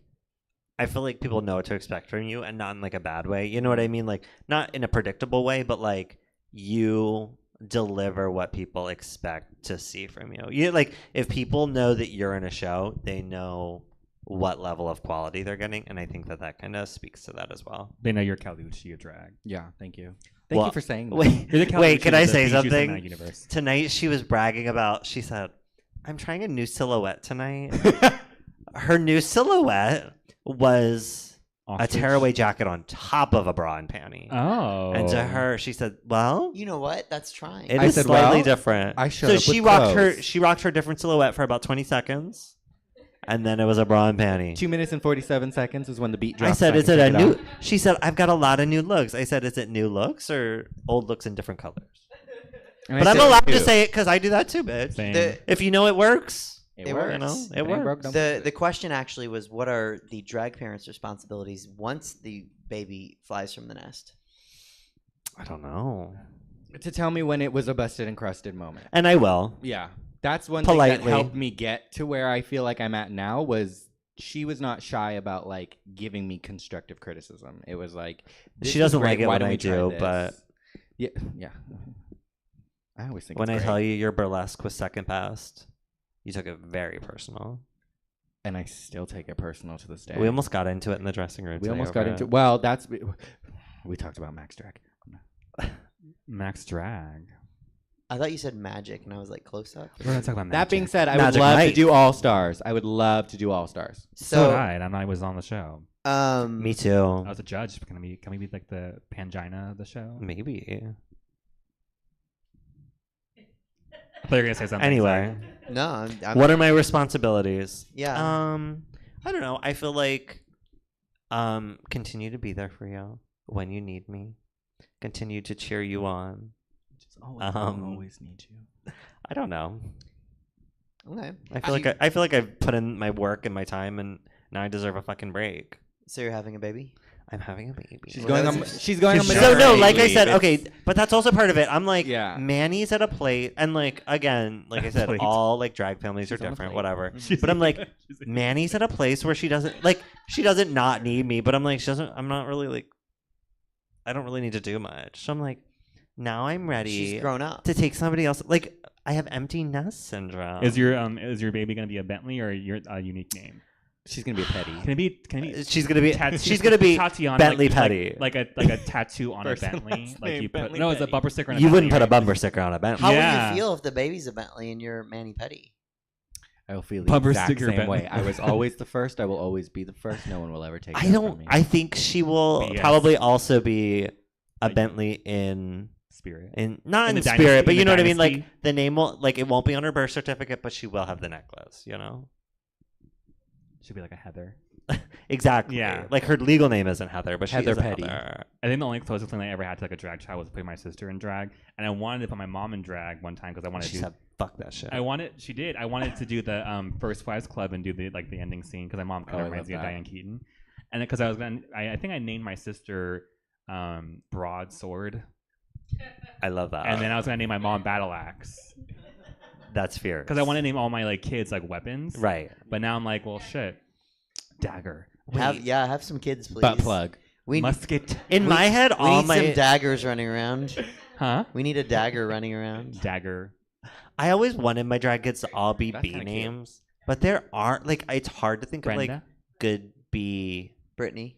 girl names. Like I felt like I came up with a couple, and then I was like, okay, well, Brit- It has to be like like Bijou is a unique name, right. But it's like Bianca. And so like Bianca. anytime I like put a friend in drag, I was always like, you are like Betty? so like when Danny did Eve's, Uh-huh. he was Bunny Bentley. Yes, I remember. You know, that. like I in my like anytime I ever painted somebody, I was like, you are Backpack Bentley.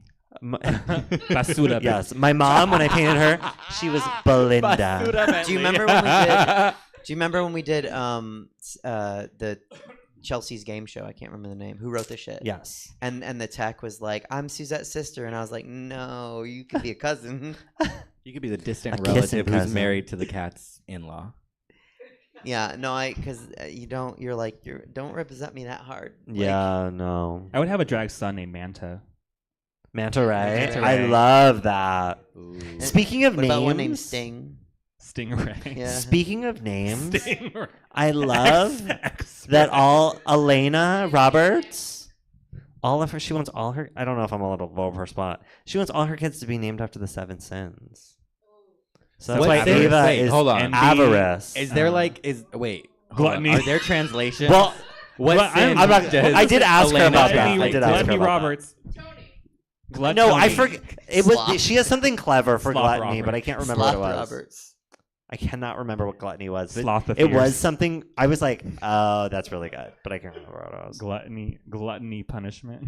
I don't know. Punishment Roberts. When I have talked to people, I'm like, your name doesn't have to be Julia. a pun. It's okay. No, and it doesn't have to be a It doesn't pun. have to be a pun. I wish It's mine better was a when it pun. is. Yeah, it rolls off the tongue. Do you have any did you ever have an alternative drag name that was like a pun name? That's not Manny Petty. Because I just realized that's a pun. I danced around with yeah. I danced around with like mannequin because I love that. Because it's like my stage name is Manny. My legal name is not Manny. It is a version of Manny, yes, but it's Jose Manuel for the people at home. But I knew that I wanted to keep my stage name that I practice out of drag in drag, and I was like, hey, what goes with Manny? Okay, Chad Michaels. Chad Michael Murray. I kind that's of me. wish I had one of those like boy name, like Derek Barry, like Robert. Can you imagine that? I was like Robert Yoshino, like give it up for Robert. Yeah. And then you come out and you eat a rotisserie chicken off the floor. Yeah. They're like, Gluttony. You could be gluttony. Well, I also like that's why like when I thought about like a funny like pun name for if it was a boy name, I was like I'm gonna do drag just so I can steal that name for Ben Toebox. But then I remember I wanted to have a drag daughter named Carry Out because if you were like look at like a to-go box, it's like spelled wrong. It's like Kary or whatever. I would be like Carry Out. But I'm sure that exists somewhere. I feel like I've never heard that though. Really? I remember when. And my rule with drag names is you don't have to be the only one. You just have to be the best one. Thank you. Or at least the only one in the state or something. Yeah. I mean, in all the years I've done drag, like internet-wise, I only ever met like 2 or 3 other Bijous. There's a Katana Latre. I know multiple dogs named Bijou, but I don't know any other people. I know a You know hamster what? named Bijou. Speaking of, not to go on a tangent, when I About about dogs. Before I had like established myself, I used we've all done it. You've Googled your drag name and seen what comes up. Absolutely. I have a Google. The results used to be dogs named Bijou and Bentley. Like it's like common. Like I have Instagram pages that follow me where their dogs are named Bijou and Bentley, and I'm like, that's so weird. And the results now it's me when you Google me, but it used to always be dogs first. It's a common name for people to name their dogs. Still is a dog. Mine is like an old video I did for like a drag race audition tape. It's like the first thing that pops up. It's me doing Fly Tonight. It's I so love embarrassing. that. Also, it's time. We're going to start seeing all the girls doing RuPaul songs in the club. So don't know. just give them $1. We need them for the audition tapes. Leave us alone. And, let them live. I used to be like, if you ever see me doing a divine monologue out sometime, it's because I'm auditioning for Dragula. And I was so mad because they like changed the acting challenge for Dragula to the monologue of Debbie from Addams Family Values. And I was like, I know that fucking speech like by heart already. But I was like in the middle of moving. I'm like, I can't. I have to. Look at abstain. this multi-poo named Bijou Bentley. Do you Okay. think? Should you post? Can you post it on your story? Like, this is a fake account. This is not me. Do not. Please report. You should follow. No, I'm not follow. I'm not going to follow first. That's There's embarrassing. no other Suzette Vanetti's. That's just something. That sounds like a regular person's name. It is. I remember when I made my name. She is a regular person. What I do you was mean? like, I'm a regular person. This is just a regular girl. Just a regular, yeah. But what you call like I thought that like, oh, I want to have a drag name that sounds like a comic book character or a video game character. Little did I know like Katana was literally a DC character already, and I'm like, oh shit. Well, I'm glad I picked the second name, which was from Sailor Moon, because I always wish I had a one name, but then I would have just been Katana, and I'm like, I mostly just go by Katana anyway. Like I want to say my last name if I'm being announced, Right. but it's fine. I think I get called Vanetti as much as I get called Suzette. Really? Yeah. Does anyone call you Susie? Oh yeah. Susie Q. Suzetti. Not as much Susie Q. Susie Oh. Suze. But I get Vanetti a lot. Suzetti Vanetti. I get Suzetti Suzetti Vanetti. Vanetti a lot. Yeah. Betty Spaghetti. That's sends like, me that's like every Betty, time. That's like Betty Spaghetti's like actual like best friend character. Did you ever play Betty Spaghetti? I've heard. Well, it not before. play with it, but did you ever like see it? Uh-uh. She was like a big like She was fierce. noodle. My sister They had a actually- couple. There's like a play on her in a game called Poppy Playtime, and she's like an evil. Betty That's scary Spaghetti. to me. Yeah. Poppy, Huggy. Huggy Wuggy, but she's Scary. She's mommy long legs, and she's like a giant spider. Oh, I've seen that. I didn't realize there was a play on her. Well, I haven't looked at it close yeah. enough, but I have seen it. I am just honored that you're in the house of open-toed shoes. Oh my god, I was never an open toe shoe girl, but People go, okay, Suzette, when they see my fucking painted toenails out now. I know, and I just got mine But I done. feel so feminine with my toes I just out. got mine done today, and they're so pretty. Put those grippers away. Well, and I I wore always these feel boots. more sturdy because they're usually gripping the floor. If my toes are on the floor, I feel so sturdy and secure. You don't have that problem. It's like the Well, you're always Velociraptors 10 on- inches off the But, floor. yeah, I'm very small. But I'm like, Tiny. it's extra Suzette grip. tall. I do have to shave my Suzette toes Grande. now, which is something I never used to do, but It's a problem. you know, it's fine. Anything else on? We are coming up on midnight. Anything else on drag families? Questions? Butt gum. Butt gum. Just kidding. There's a If you difference can't between fuck 'em- Butt gum. if you can't fuck them, adopt them, I guess, right? No, there is a, there is And if you do adopt them, don't fuck them. That I don't like that. I don't like that at all. I When- know, and when I mean, people are dating and they're like, "That's my drag daughter," and I'm like, this might be a little TMI, Y'all are but fucking I'll out say it of for the drag. studio audience. The amount of And people, everybody watching. yeah, the amount of people that will like slide up on a photo of Bijou and I like in the corner of Badlands in full drag and be like, "Oh my god, like I'd love a." No, you wouldn't, and no, it's not gonna happen. They would what? They would let. Well, the most recent one we got was Choo Choo. She said, Yeah. and somebody said, I want them to Eiffel Tower me. And I said, okay, well, baby, we're going to have to find a top. In drag. Yeah. Well, to I be just fair, we wanted- were not in drag in the picture. Oh no, we were. It was a very rare photo of us both both were out of the drag Halloween one? together. Yeah. Oh, okay. Did you want us to run a train on you too? No. Was that a common thought? No. She said, hell I, no. Did the whole audience I'm feel that the way? anti- I am I'm the related. conductor of this train, okay? We're not Katana's type. No, you're a little too skinny for me. "Oh, she can gain weight." I can't. You will soon enough. I Dang, I have got 4 so cats. distracted. Me and- I have 4 cats. My stress level is. Woo! And Danny were saying, yeah, she better wear those bikinis while she can, because give it a couple years and Right. she's going to be wearing nude illusion like mom. That is so rich of Daniel to say. When I used to, Daniel's Well, it was said that mostly to me saying when it. I started drag here and stuff, I remember I used to like show up in the dressing room, like, because you know, like at Faces, like they just had like the open bar area to get dressed in. Mm-hmm. There would be like people from like the court or something like there, and they're like, "I remember when I was skinny and young too," and I'm like, "Okay, lady, I don't know who the fuck You can be are." skinny and old Hey, too. grandma. Yeah, and I was just like, I didn't say anything to these people. Right, and they they're were just so mad at yeah. you. So mad at But you. now I get can't- it. I can't help that I'm young and beautiful. No, literally same. Yeah. When now I I'm like, was get it. depressed and alone, I was so skinny. I had food poisoning 2 weeks ago, and I haven't really eaten a full meal since. And I'm like, I'm gonna have like such a good jawline now. Oh, bitch. Just kidding. I ate cans the other day. But funny. I was like, don't you guys hate it when? Well, do you guys? Are you on Grindr? I am. If you see me, tap me. Do you ever might like? I have no apps. Well, that's why I was like, I don't think Yeah, you do. But no.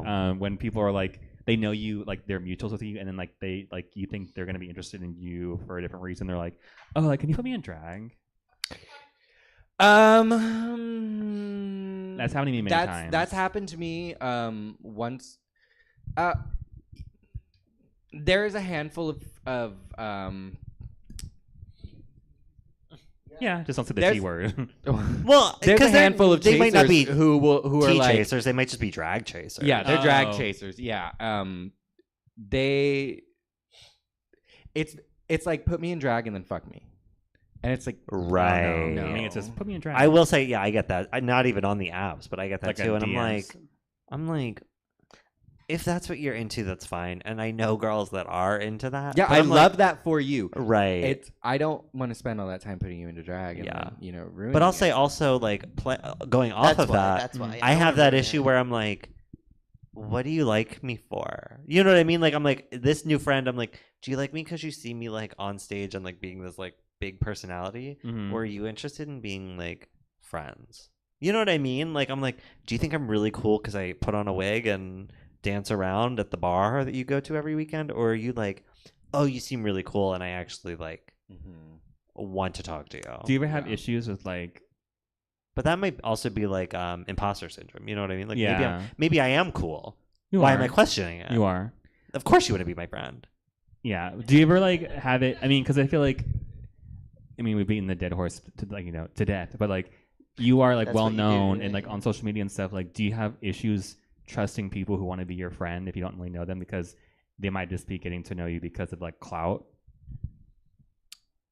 Yeah, but it's kind of like the same thing. You know what I mean? I'm like, but you know, I feel like that's also like a very like inner saboteur thing. You know what I mean? Like I don't want to be Yeah. like, oh my god, well you only like me because of this. But you can because kind like, of feel that. right? Like, I can- no, I can like I even- said, I don't also have like when I said $27,000, earlier but with yeah. people that are like, oh my god, you're so cool. Like I want you to be my mom. I'm like, we've literally never talked. Like what do you like just compliment me and move on. Like I'm not gonna like.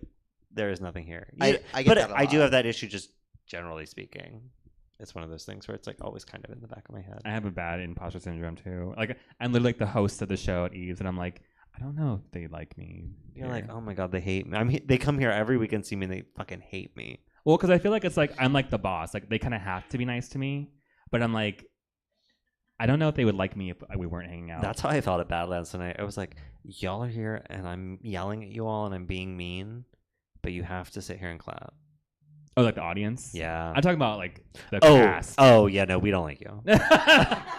No, the audience. The at audience Eves- loves you, The audience but at we Eves was don't. giving me nothing yesterday. They were just like crickets. They're like, I'm not a good host, mind you, but like they usually think you're laugh a at the good host. stupidity of like what I say, like the absurdity of what I say.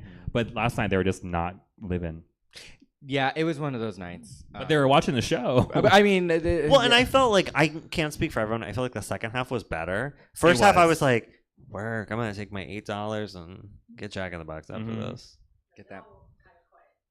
Yeah. Well, and it wasn't louder for the second show, but I was like, or for the second number, but I was like, oh well, I made a little bit more money at least. Yeah, and then the guy at the end gave me like a stack of ones for the drag off. Yeah. I'm like, oh, get 10 extra Yeah. bucks. Yeah. Anyway, in Anyway. conclusion, In conclusion, sorry, I was just checking notes. All right, thank you for coming. Have a good night. Yeah. So drag families, be responsible. Don't just have babies. Congratulations. Wear protection. Wear drag and drive. Tie your tubes. Well, you know, what if you're just like ready? What if you just want to? No, always wear protection. No. I thought Even if you're ready. I thought you were telling me no. Don't be a drag mom. Don't be a drag mom. You'll never be ready. Oh, I want But I think that's true about real life moms too. It is. Yeah. You're never ready. Yeah, I want people to think before they have a drag I'm gonna child. ask you off screen. You know, what your thoughts are on that. On you having a baby? Yeah. I mean, you can Okay. have a surrogate. We can talk about it off screen. Yeah, that's what I was like. We'll talk about it off when they cut the If you're camera. not listening to the conversations in the room, you're only getting half the story. Like And Suzette that's versus the Helen. teaser for. Oh next my month. God! Yes. Say yes. Next Untucked. month, Suzette's gonna come back with a baby bump. I have a pregnancy sweater. And a pregnancy test. I have a pregnancy sweater. I'm gonna make a reel of that That I part need when to she said wear. I peed on the. Is it the COVID test. maternity sweater that Yeah. I gave you? Yeah. And it looks good. It's cute. It's I a bought it cute from. ma- I bought a. I wore it at Eve's like once. It was a Jessica Simpson maternity like sweater dress, and it was like it's like baby blue with like glitter in the like yarn. Uh-huh. It's actually very cute. But I gave it to Suzette because I was like, this is more you. I'm never gonna wear this again. Was it She- Ariana Cody? Now I need it back. Actually, She wants me to be a drag mom. No. So this was. Did you have fun? I had a blast. Maybe you'll come back. and I'll be on time. Then we could start on time. Yeah. No, so this is Say Yes. We do it every first Friday. Cut the camera. With Manny Petty, Katana Ray. Thank you so much, Bijou Bentley. Of You guys have course. anything Please else have me you again wanna- sometime. That's it? Okay. Thank you for tuning in. Yeah. Bye. See you next month. Bye. Thank you, Stab. Thank you, Stab. Thank you, Stab. Get me out of here. Where we park the car? All right, now what was that we were going to talk about off mic?